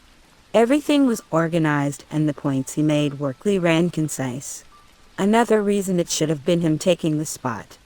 But I wouldn't argue that for now. We had to remove my mother from her position to start with. By the time we arrived at the building, I felt more or less prepared. With Lee, though, I felt confident. The two of us could do it together. I knew we could. Henley stepped out of the car with me, pushing her blonde hair behind her ears. You okay?